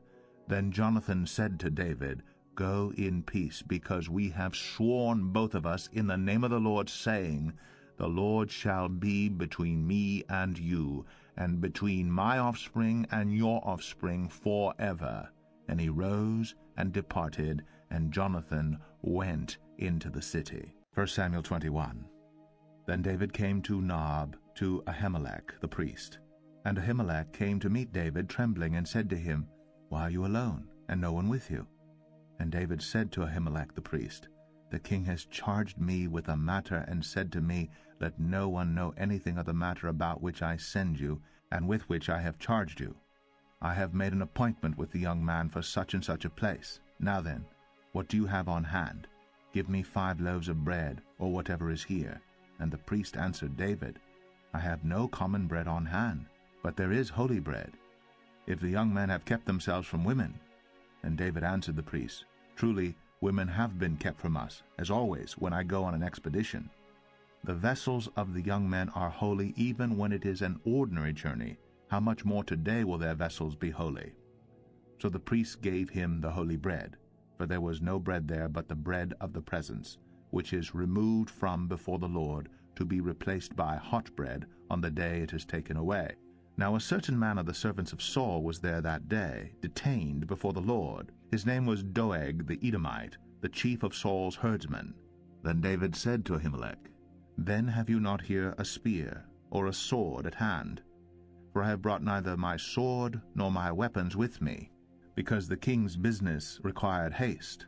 And the priest said, The sword of Goliath the Philistine, whom you struck down in the valley of Elah, behold, it is here wrapped in a cloth behind the ephod. If you will take that, take it, for there is none but that here. And David said, There is none like that. Give it to me. And David rose and fled that day from Saul, and went to Achish, the king of Gath. And the servants of Achish said to him, Is not this David the king of the land? Did they not sing to one another of him in dances? Saul has struck down his thousands, and David his 10,000s? And David took these words to heart, and was much afraid of Achish, the king of Gath. So he changed his behavior before them, and pretended to be insane in their hands, and made marks on the doors of the gate, and let his spittle run down his beard. Then Achish said to his servants, Behold, you see the man is mad. Why then have you brought him to me?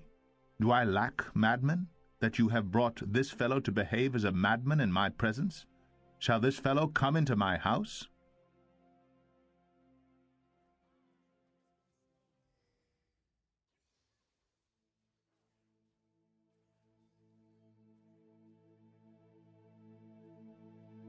First Samuel 22. David departed from there, and escaped to the cave of Adullam. And when his brothers and all his father's house heard it, they went down there to him.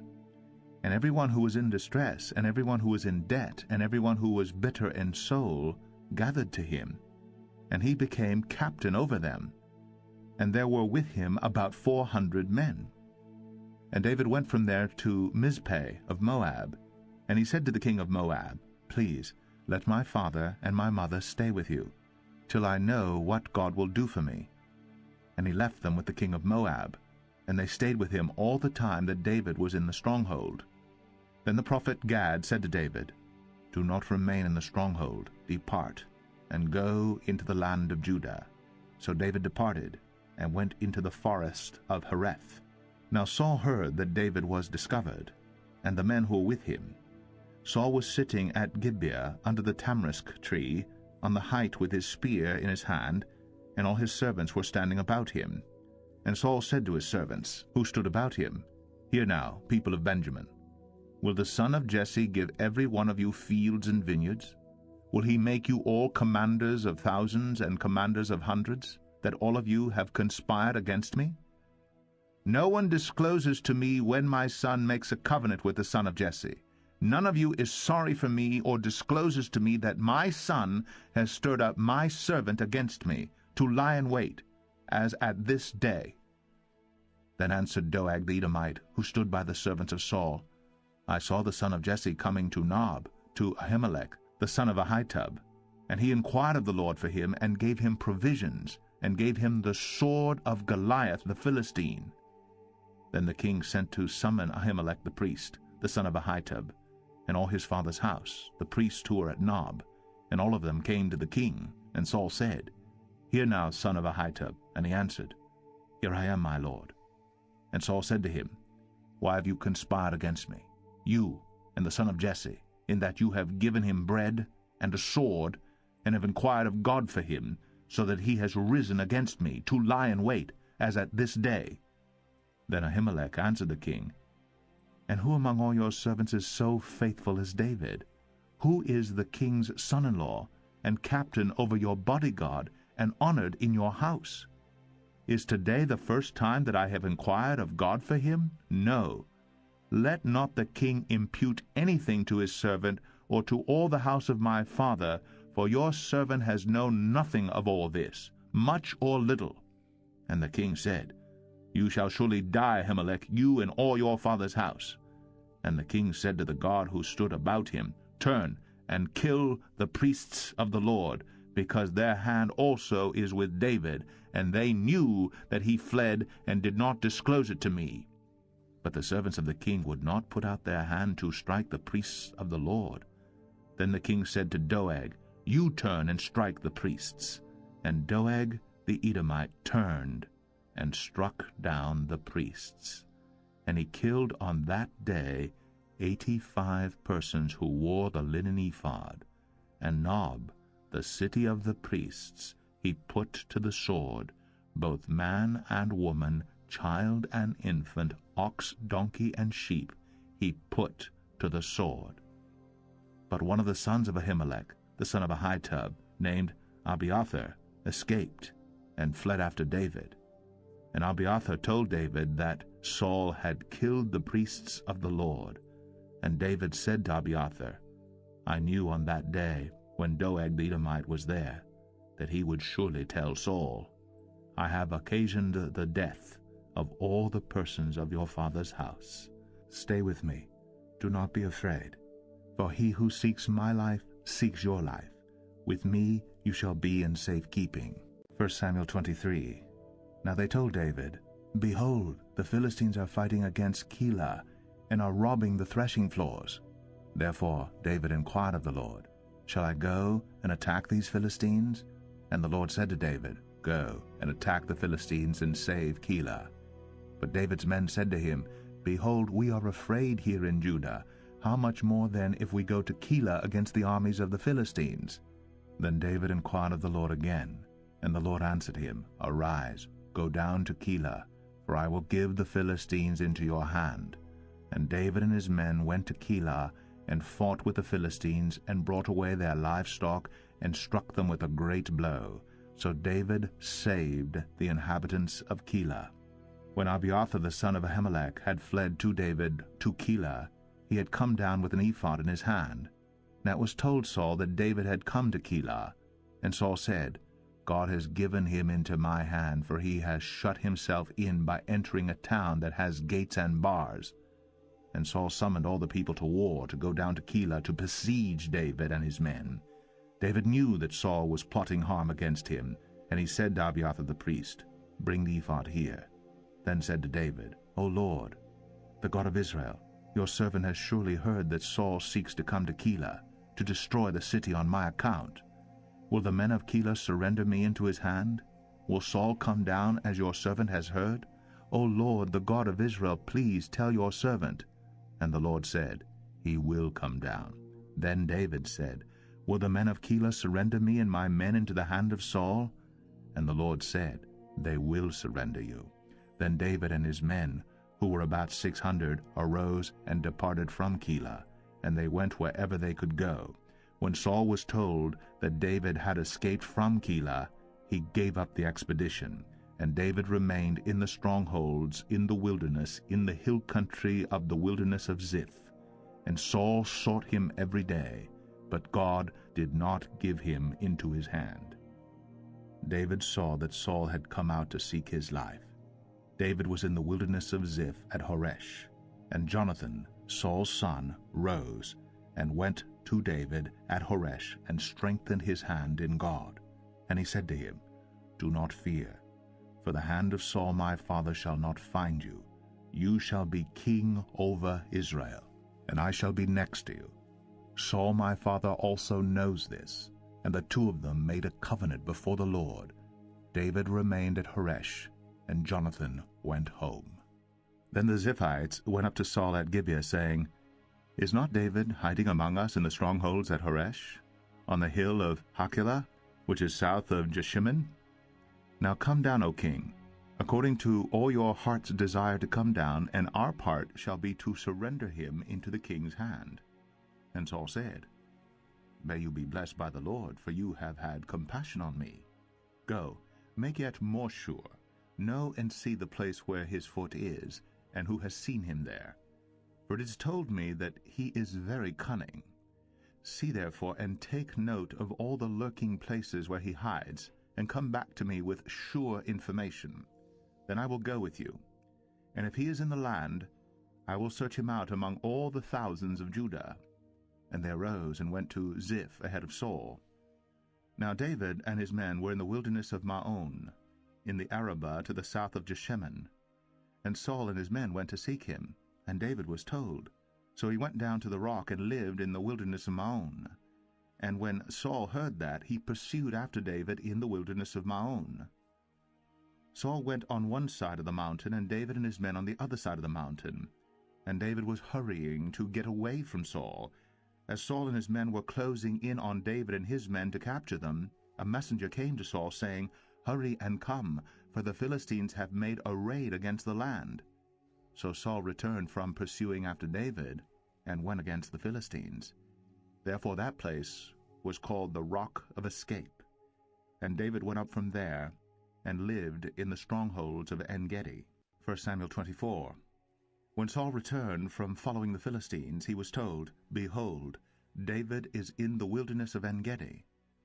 Then Saul took 3,000 chosen men out of all Israel, and went to seek David and his men in front of the wild goats' rocks. And he came to the sheepfolds by the way, where there was a cave, and Saul went in to relieve himself. Now David and his men were sitting in the innermost parts of the cave. And the men of David said to him, Here is the day of which the Lord said to you, Behold, I will give your enemy into your hand, and you shall do to him as it shall seem good to you. Then David rose, and stealthily cut off a corner of Saul's robe. And afterward David's heart struck him, because he had cut off a corner of Saul's robe. He said to his men, The Lord forbid that I should do this thing to my Lord, the Lord's anointed, to put out my hand against him, seeing he is the Lord's anointed. So David persuaded his men with these words, and did not permit them to attack Saul. And Saul rose up, and left the cave, and went on his way. Afterward David also arose, and went out of the cave, and called after Saul, My lord the king. And when Saul looked behind him, David bowed with his face to the earth, and paid homage. And David said to Saul, Why do you listen to the words of men who say, Behold, David seeks your harm? Behold, this day your eyes have seen how the Lord gave you today into my hand in the cave. And some told me to kill you, but I spared you. I said, I will not put out my hand against my Lord, for he is the Lord's anointed. See, my father, see the corner of your robe in my hand. For by the fact that I cut off the corner of your robe and did not kill you, you may know and see that there is no wrong or treason in my hands. I have not sinned against you, though you hunt my life to take it. May the Lord judge between me and you. May the Lord avenge me against you. But my hand shall not be against you. As the proverb of the ancients says, Out of the wicked comes wickedness. But my hand shall not be against you. After whom has the king of Israel come out? After whom do you pursue? After a dead dog? After a flea? May the Lord therefore be judge, and give sentence between me and you, and see to it, and plead my case, and deliver me from your hand. As soon as David had finished speaking these words to Saul, Saul said, Is this your voice, my son David? And Saul lifted up his voice and wept. He said to David, "You are more righteous than I, for you have repaid me good, whereas I have repaid you evil. And you have declared this day how you have dealt well with me, in that you did not kill me when the Lord put me into your hands. For if a man finds his enemy, will he let him go away safe? So may the Lord reward you with good for what you have done to me this day. And now, behold, I know that you shall surely be king, and that the king of Israel shall be established in your hand. Swear to me therefore by the Lord that you will not cut off my offspring after me, and that you will not destroy my name out of my father's house." And David swore this to Saul. Then Saul went home, but David and his men went up to the stronghold. 1 Samuel 25. Now Samuel died, and all Israel assembled and mourned for him, and they buried him in his house at Ramah. Then David rose and went down to the wilderness of Paran. And there was a man in Maon whose business was in Carmel. The man was very rich. He had 3,000 sheep and 1,000 goats. He was shearing his sheep in Carmel. Now the name of the man was Nabal, and the name of his wife Abigail. The woman was discerning and beautiful, but the man was harsh and badly behaved. He was a Calebite. David heard in the wilderness that Nabal was shearing his sheep. So David sent 10 young men. And David said to the young men, "Go up to Carmel, and go to Nabal, and greet him in my name. And thus you shall greet him: Peace be to you, and peace be to your house, and peace be to all that you have. I hear that you have shearers. Now your shepherds have been with us, and we did them no harm, and they missed nothing all the time they were in Carmel. Ask your young men, and they will tell you. Therefore let my young men find favor in your eyes, for we come on a feast day. Please give whatever you have at hand to your servants and to your son David." When David's young men came, they said all this to Nabal in the name of David, and then they waited. And Nabal answered David's servants, "Who is David? Who is the son of Jesse? There are many servants these days who are breaking away from their masters. Shall I take my bread and my water and my meat that I have killed for my shearers and give it to men who come from I do not know where?" So David's young men turned away and came back and told him all this. And David said to his men, "Every man strap on his sword." And every man of them strapped on his sword. David also strapped on his sword. And about 400 men went up after David, while 200 remained with the baggage. But one of the young men told Abigail, Nabal's wife, "Behold, David sent messengers out of the wilderness to greet our master, and he railed at them. Yet the men were very good to us, and we suffered no harm, and we did not miss anything when we were in the fields, as long as we went with them. They were a wall to us both by night and by day. All the while we were with them keeping the sheep. Now therefore know this, and consider what you should do, for harm is determined against our master and against all his house, and he is such a worthless man that one cannot speak to him." Then Abigail made haste, and took 200 loaves and 2 skins of wine, and 5 sheep already prepared, and 5 seahs of parched grain, and 100 clusters of raisins, and 200 cakes of figs, and laid them on donkeys. And she said to her young men, "Go on before me, behold, I come after you." But she did not tell her husband Nabal. And as she rode on the donkey and came down under cover of the mountain, behold, David and his men came down toward her, and she met them. Now David had said, "Surely in vain have I guarded all that this fellow has in the wilderness, so that nothing was missed of all that belonged to him, and he has returned me evil for good. God do so to the enemies of David, and more also, if by morning I leave so much as one male of all who belong to him." When Abigail saw David, she hurried, and got down from the donkey, and fell before David on her face, and bowed to the ground. She fell at his feet, and said, "On me alone, my lord, be the guilt. Please let your servant speak in your ears, and hear the words of your servant. Let not my lord regard this worthless fellow Nabal, for as his name is, so is he. Nabal is his name, and folly is with him.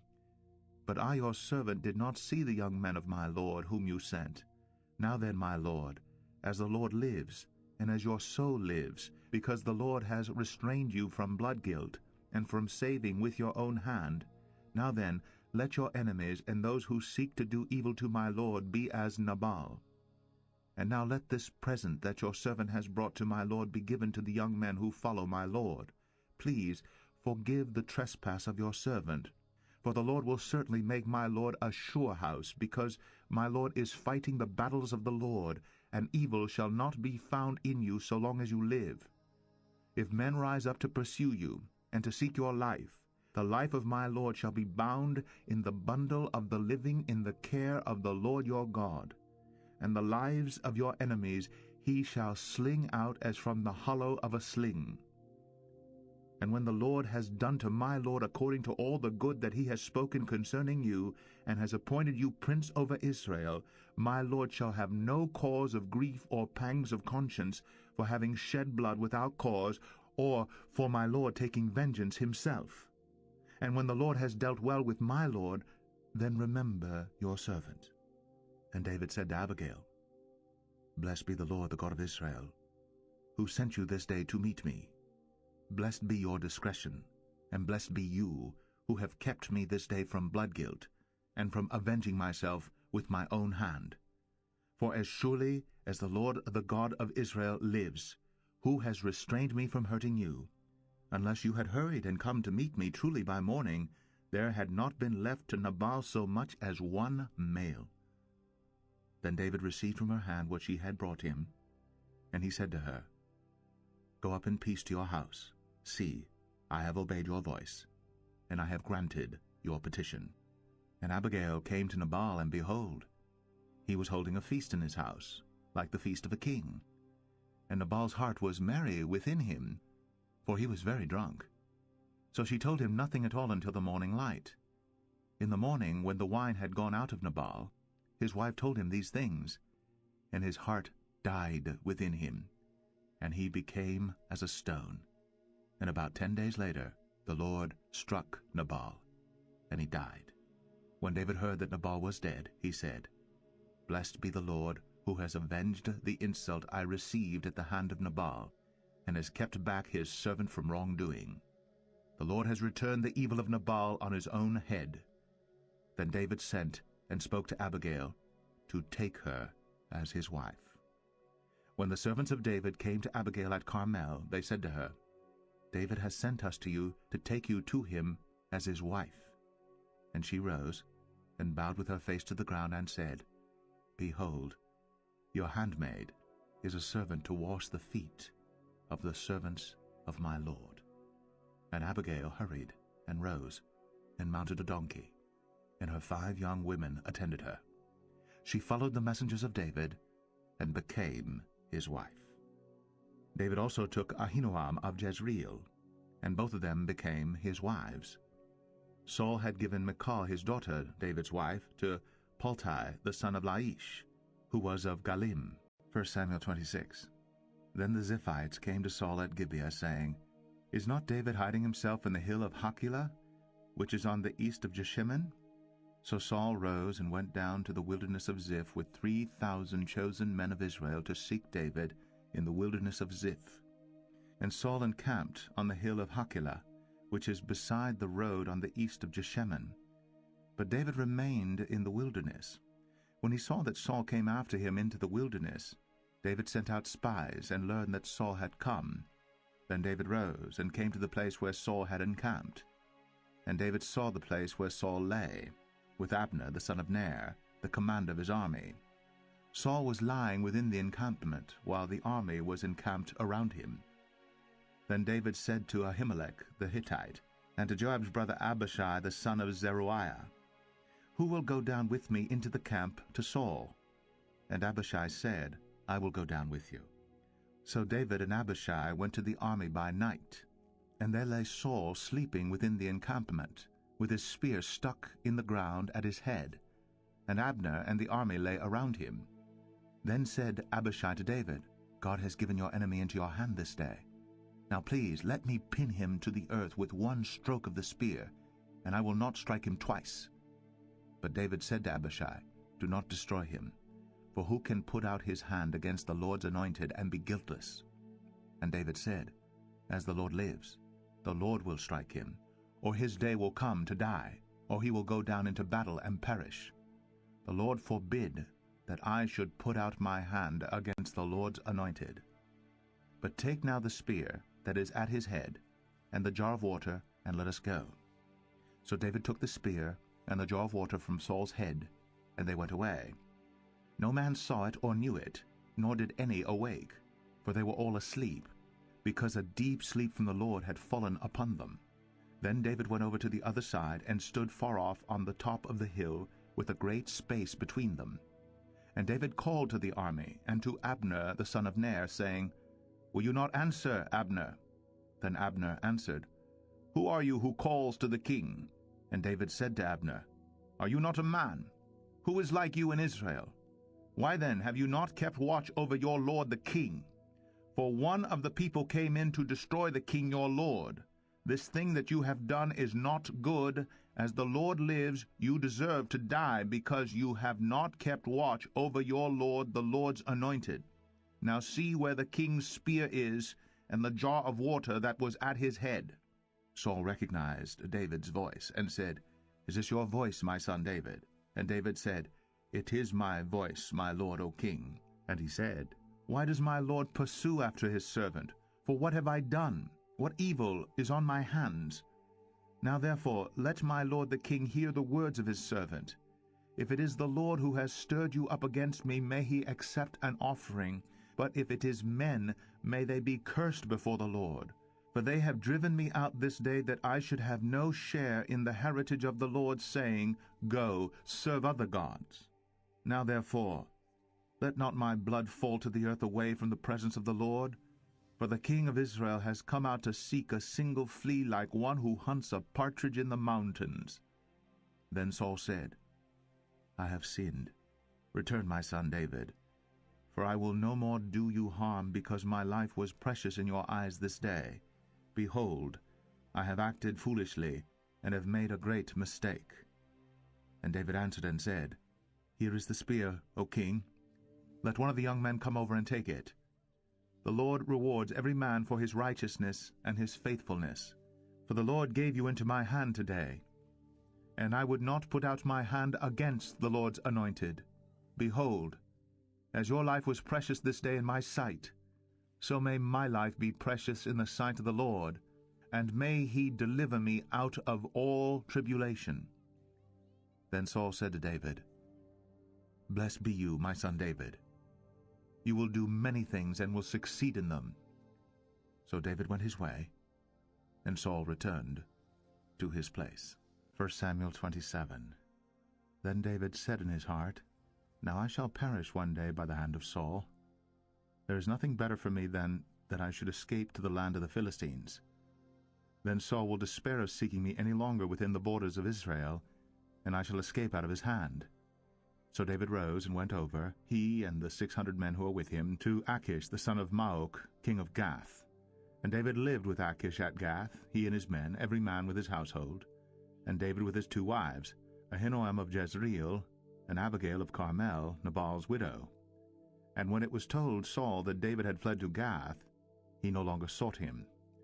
Then David said to Achish, If I have found favor in your eyes, let a place be given me in one of the country towns, that I may dwell there. For why should your servant dwell in the royal city with you? So that day Achish gave him Ziklag. Therefore Ziklag has belonged to the kings of Judah to this day. And the number of the days that David lived in the country of the Philistines was 1 year and 4 months. Now David and his men went up and made raids against the Geshurites, the Girzites, and the Amalekites, for these were the inhabitants of the land from of old, as far as Shur to the land of Egypt. And David would strike the land, and would leave neither man nor woman alive, but would take away the sheep, the oxen, the donkeys, the camels, and the garments, and come back to Achish.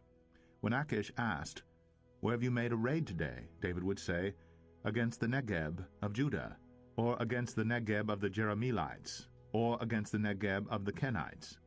And David would leave neither man nor woman alive to bring news to Gath, thinking, lest they should tell about us and say, So David has done. Such was his custom all the while he lived in the country of the Philistines. And Achish trusted David, thinking, He has made himself an utter stench to his people Israel. Therefore he shall always be my servant. 1 Samuel 28. In those days the Philistines gathered their forces for war to fight against Israel. And Achish said to David, Understand that you and your men are to go out with me in the army. David said to Achish, Very well, you shall know what your servant can do. And Achish said to David, Very well, I will make you my bodyguard for life. Now Samuel had died, and all Israel had mourned for him and buried him in Ramah his own city. And Saul had put the mediums and the necromancers out of the land. The Philistines assembled and came and encamped at Shunem. And Saul gathered all Israel, and they encamped at Gilboa. When Saul saw the army of the Philistines, he was afraid, and his heart trembled greatly. And when Saul inquired of the Lord did not answer him, either by dreams, or by Urim, or by the prophets. Then Saul said to his servants, Seek out for me a woman who is a medium, that I may go to her and inquire of her. And his servant said to him, Behold, there is a medium at Endor. So Saul disguised himself, and put on other garments, and went, he and 2 men with him. And they came to the woman by night. And he said, Divine for me by a spirit, and bring up for me whomever I shall name to you. The woman said to him, Surely you know what Saul has done, how he has cut off the mediums and the necromancers from the land. Why then are you laying a trap for my life to bring about my death? But Saul swore to her by the Lord, As the Lord lives, no punishment shall come upon you for this thing. Then the woman said, Whom shall I bring up for you? He said, Bring up Samuel for me. When the woman saw Samuel, she cried out with a loud voice. And the woman said to Saul, Why have you deceived me? You are Saul. The king said to her, Do not be afraid. What do you see? And the woman said to Saul, I see a god coming up out of the earth. He said to her, What is his appearance? And she said, An old man is coming up, and he is wrapped in a robe. And Saul knew that it was Samuel, and he bowed with his face to the ground, and paid homage. Then Samuel said to Saul, Why have you disturbed me by bringing me up? Saul answered, I am in great distress, for the Philistines are warring against me, and God has turned away from me, and answers me no more, either by prophets or by dreams. Therefore I have summoned you to tell me what I shall do. And Samuel said, Why then do you ask me, since the Lord has turned from you and become your enemy? The Lord has done to you as he spoke by me, for the Lord has torn the kingdom out of your hand, and given it to your neighbor David. Because you did not obey the voice of the Lord, and did not carry out his fierce wrath against Amalek, therefore the Lord has done this thing to you this day. Moreover, the Lord will give Israel also with you into the hand of the Philistines, and tomorrow you and your sons shall be with me. The Lord will give the army of Israel also into the hand of the Philistines. Then Saul fell at once full length on the ground, filled with fear because of the words of Samuel, and there was no strength in him, for he had eaten nothing all day and all night. And the woman came to Saul, and when she saw that he was terrified, she said to him, Behold, your servant has obeyed you. I have taken my life in my hand, and have listened to what you have said to me. Now therefore you also obey your servant. Let me set a morsel of bread before you, and eat, that you may have strength when you go on your way. He refused, and said, I will not eat. But his servants together with the woman urged him, and he listened to their words. So he arose from the earth, and sat on the bed. Now the woman had a fattened calf in the house, and she quickly killed it. And she took flour, and kneaded it, and baked unleavened bread of it. And she put it before Saul and his servants, and they ate. Then they rose, and went away that night. 1 Samuel 29. Now the Philistines had gathered all their forces at Aphek, and the Israelites were encamped by the spring that is in Jezreel. As the lords of the Philistines were passing on by hundreds and by thousands, and David and his men were passing on in the rear with Achish, the commanders of the Philistines said, What are these Hebrews doing here? And Achish said to the commanders of the Philistines, Is this not David, the servant of Saul, king of Israel, who has been with me now 4 days and years? And since he deserted to me, I have found no fault in him to this day. But the commanders of the Philistines were angry with him, and the commanders of the Philistines said to him, Send the man back, that he may return to the place to which you have assigned him. He shall not go down with us to battle, lest in the battle he become an adversary to us. For how could this fellow reconcile himself to his Lord? Would it not be with the heads of the men here? Is not this David, of whom they sing to one another in dances, Saul has struck down his thousands, and David his 10,000s? Then Achish called David and said to him, As the Lord lives, you have been honest. And to me it seems right that you should march out and in with me in the campaign. For I have found nothing wrong in you from the day of your coming to me to this day. Nevertheless, the lords do not approve of you. So go back now, and go peaceably, that you may not displease the lords of the Philistines. And David said to Achish, But what have I done? What have you found in your servant from the day I entered your service until now, that I may not go and fight against the enemies of my lord the king? And Achish answered David and said, I know that you are as blameless in my sight as an angel of God. Nevertheless, the commanders of the Philistines have said, He shall not go up with us to the battle. Now then, rise early in the morning with the servants of your lord who came with you, and start early in the morning, and depart as soon as you have light. So David set out with his men early in the morning to return to the land of the Philistines. But the Philistines went up to Jezreel. 1 Samuel 30. Now when David and his men came to Ziklag on the third day, the Amalekites had made a raid against the Negeb and against Ziklag. They had overcome Ziklag and burned it with fire, and taken captive the women and all who were in it, both small and great. They killed no one, but carried them off and went their way. And when David and his men came to the city, they found it burned with fire, and their wives and sons and daughters taken captive. Then David and the people who were with him raised their voices and wept until they had no more strength to weep. David's 2 wives also had been taken captive, Ahinoam of Jezreel, and Abigail the widow of Nabal of Carmel.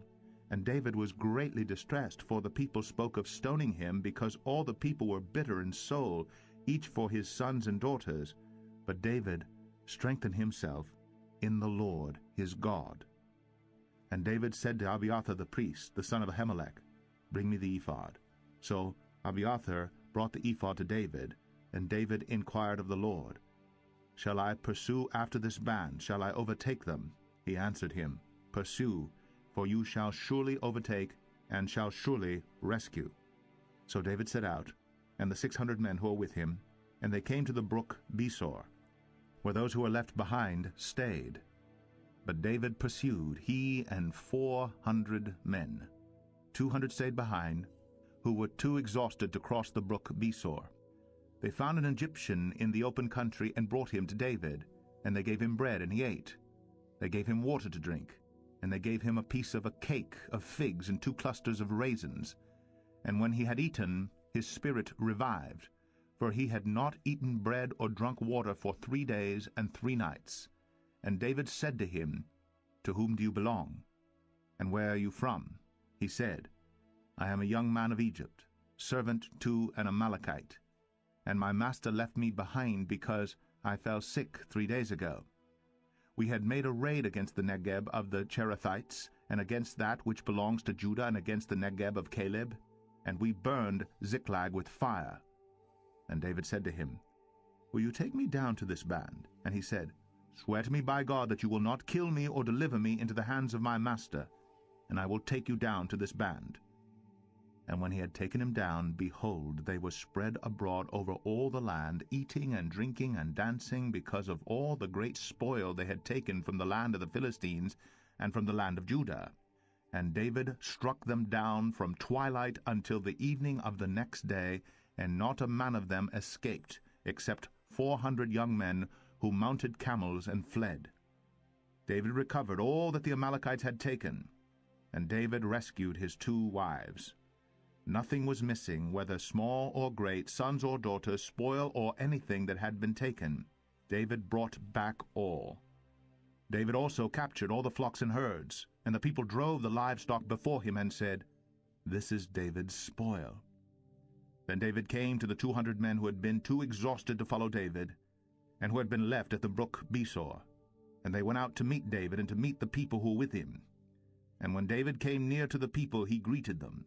Then all the wicked and worthless fellows among the men who had gone with David said, Because they did not go with us, we will not give them any of the spoil that we have recovered, except that each man may lead away his wife and children and depart. But David said, You shall not do so, my brothers. With what the Lord has given us, he has preserved us and given into our hand the band that came against us. Who would listen to you in this matter? For as his share is who goes down into the battle, so shall his share be who stays by the baggage. They shall share alike. And he made it a statute and a rule for Israel from that day forward to this day. When David came to Ziklag, he sent part of the spoil to his friends, the elders of Judah, saying, Here is a present for you, from the spoil of the enemies of the Lord. It was for those in Bethel, in Ramoth of the Negeb, in Jatir, in Aroer, in Siphmoth, in Eshtemoa, in Rakal, in the cities of the Jerahmeelites, in the cities of the Kenites, in Hormah, in Borashan, in Athak, in Hebron, for all the places where David and his men had roamed. 1 Samuel 31. Now the Philistines fought against Israel, and the men of Israel fled before the Philistines and fell slain on Mount Gilboa. And the Philistines overtook Saul and his sons. And the Philistines struck down Jonathan and Aminadab and Malchishua, the sons of Saul. The battle pressed hard against Saul, and the archers found him, and he was badly wounded by the archers. Then Saul said to his armor-bearer, Draw your sword, and thrust me through with it, lest these uncircumcised come and thrust me through and mistreat me. But his armor-bearer would not, for he feared greatly. Therefore Saul took his own sword and fell upon it.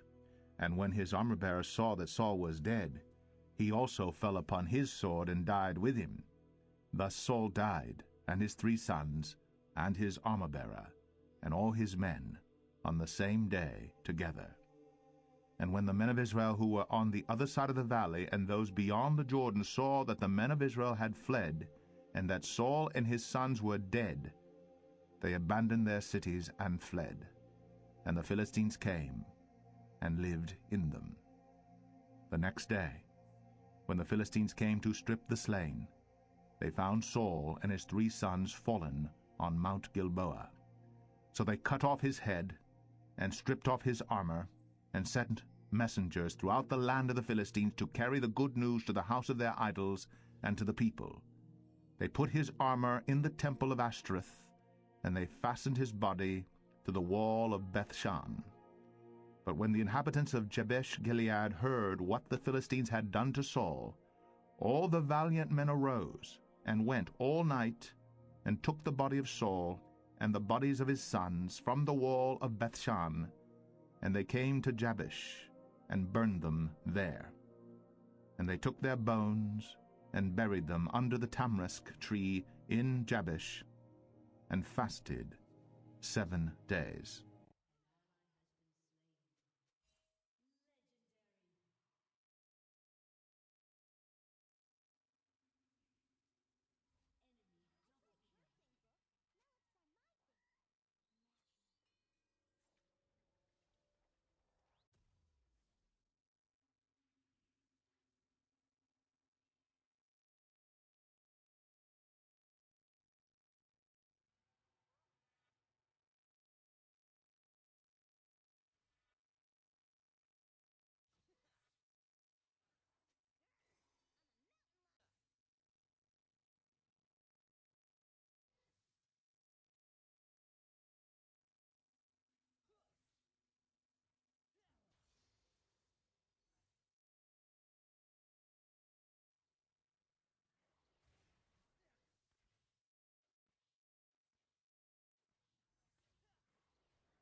David hears of Saul's death. After the death of Saul, David returned from striking down the Amalekites and stayed in Ziklag 2 days. On the 3rd day a man arrived from Saul's camp with his clothes torn and dust on his head. When he came to David, he fell to the ground to pay him honor. "Where have you come from?" David asked him. He answered, "I have escaped from the Israelite camp." "What happened?" David asked. "Tell me." "The men fled from the battle," he replied. "Many of them fell and died. And Saul and his son Jonathan are dead." Then David said to the young man who brought him the report, "How do you know that Saul and his son Jonathan are dead?" "I happened to be on Mount Gilboa," the young man said, "and there was Saul leaning on his spear, with the chariots and their drivers in hot pursuit. When he turned around and saw me, he called out to me, and I said, 'What can I do?' He asked me, 'Who are you?' 'An Amalekite,' I answered. Then he said to me, 'Stand here by me and kill me.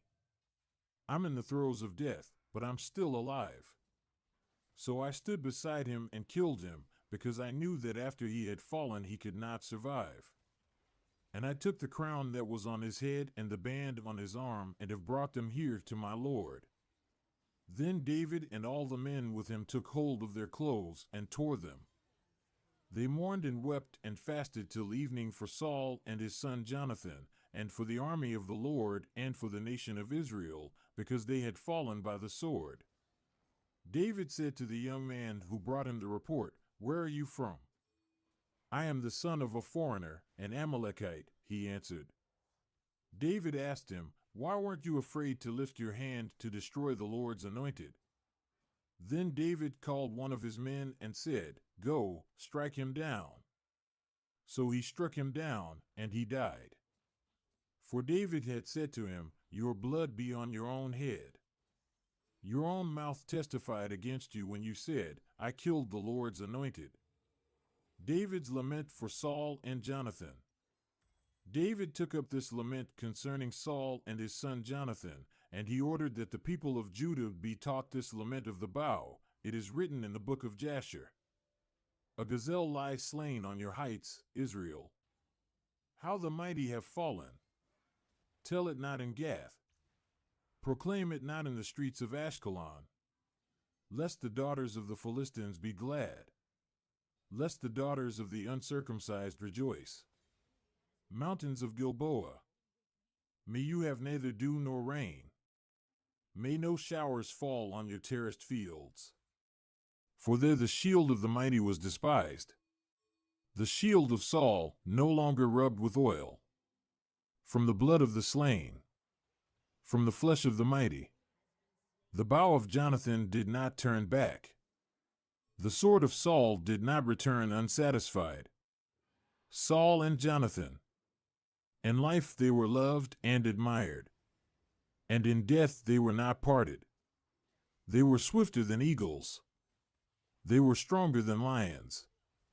Daughters of Israel, weep for Saul. Who clothed you in scarlet and finery? Who adorned your garments with ornaments of gold? How the mighty have fallen in battle. Jonathan lies slain on your heights.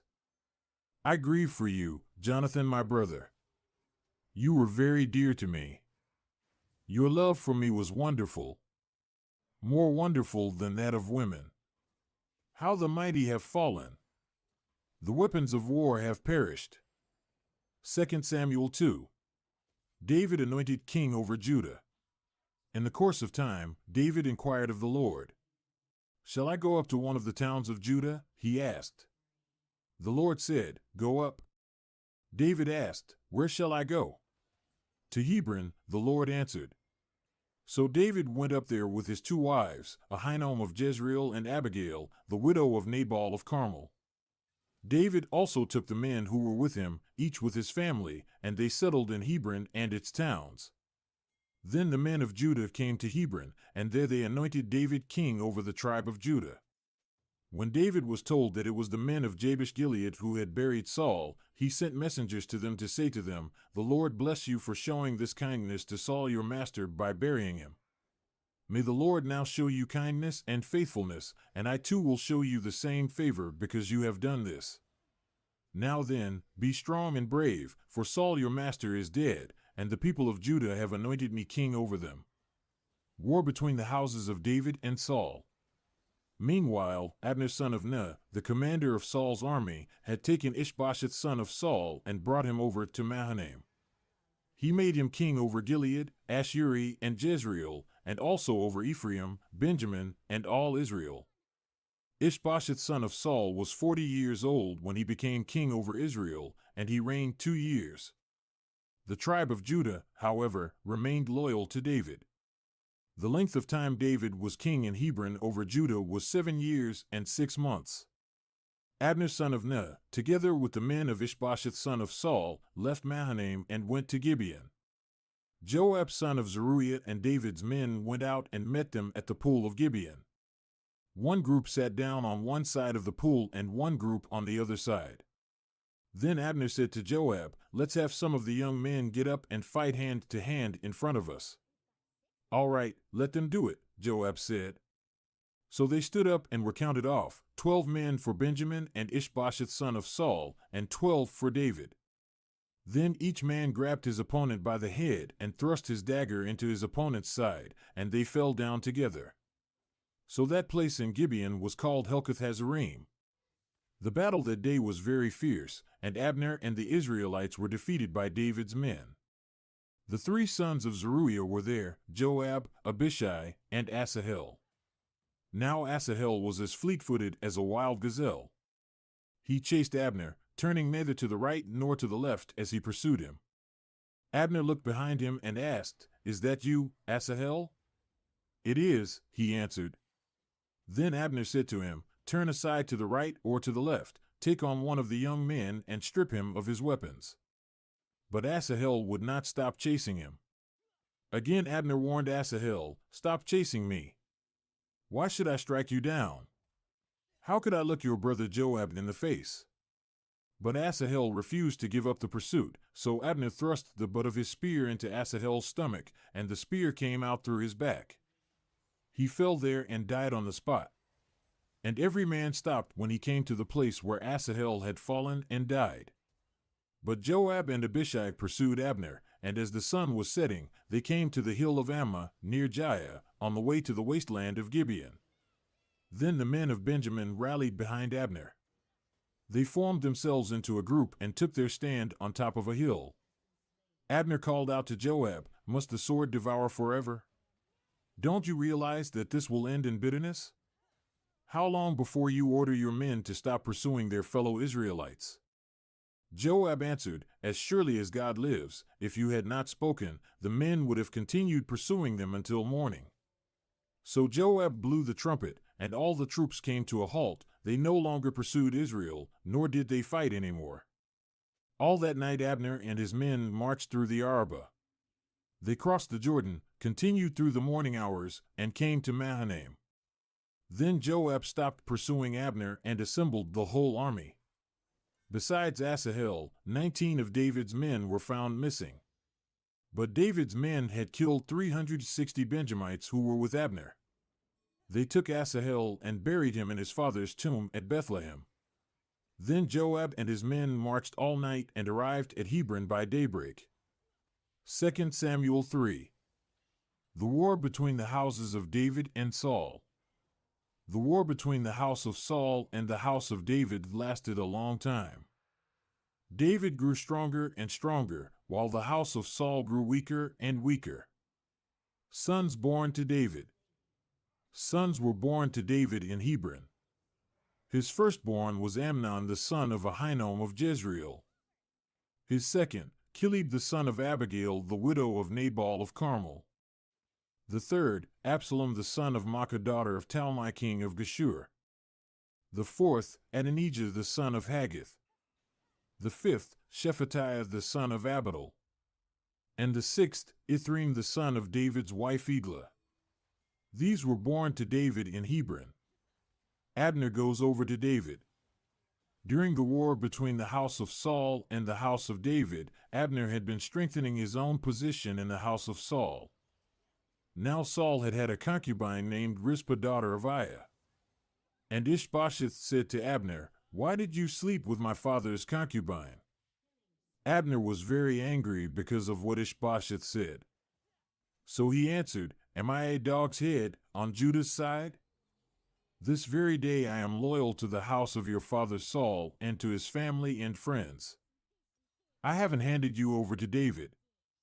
Yet now you accuse me of an offense involving this woman. May God deal with Abner, be it ever so severely, if I do not do for David what the Lord promised him on oath and transfer the kingdom from the house of Saul and establish David's throne over Israel and Judah from Dan to Beersheba." Ishbosheth did not dare to say another word to Abner because he was afraid of him. Then Abner sent messengers on his behalf to say to David, "Whose land is it? Make an agreement with me, and I will help you bring all Israel over to you." "Good," said David. "I will make an agreement with you. But I demand one thing of you. Do not come into my presence unless you bring Michal, daughter of Saul, when you come to see me." Then David sent messengers to Ishbosheth, son of Saul, demanding, "Give me my wife Michal, whom I betrothed to myself for the price of 100 Philistine foreskins." So Ishbosheth gave orders and had her taken away from her husband Paltiel, son of Laish. Her husband, however, went with her, weeping behind her all the way to Bahurim. Then Abner said to him, "Go back home." So he went back. Abner conferred with the elders of Israel and said, "For some time you have wanted to make David your king. Now do it. For the Lord promised David, 'By my servant David I will rescue my people Israel from the hand of the Philistines and from the hand of all their enemies.'" Abner also spoke to the Benjamites in person.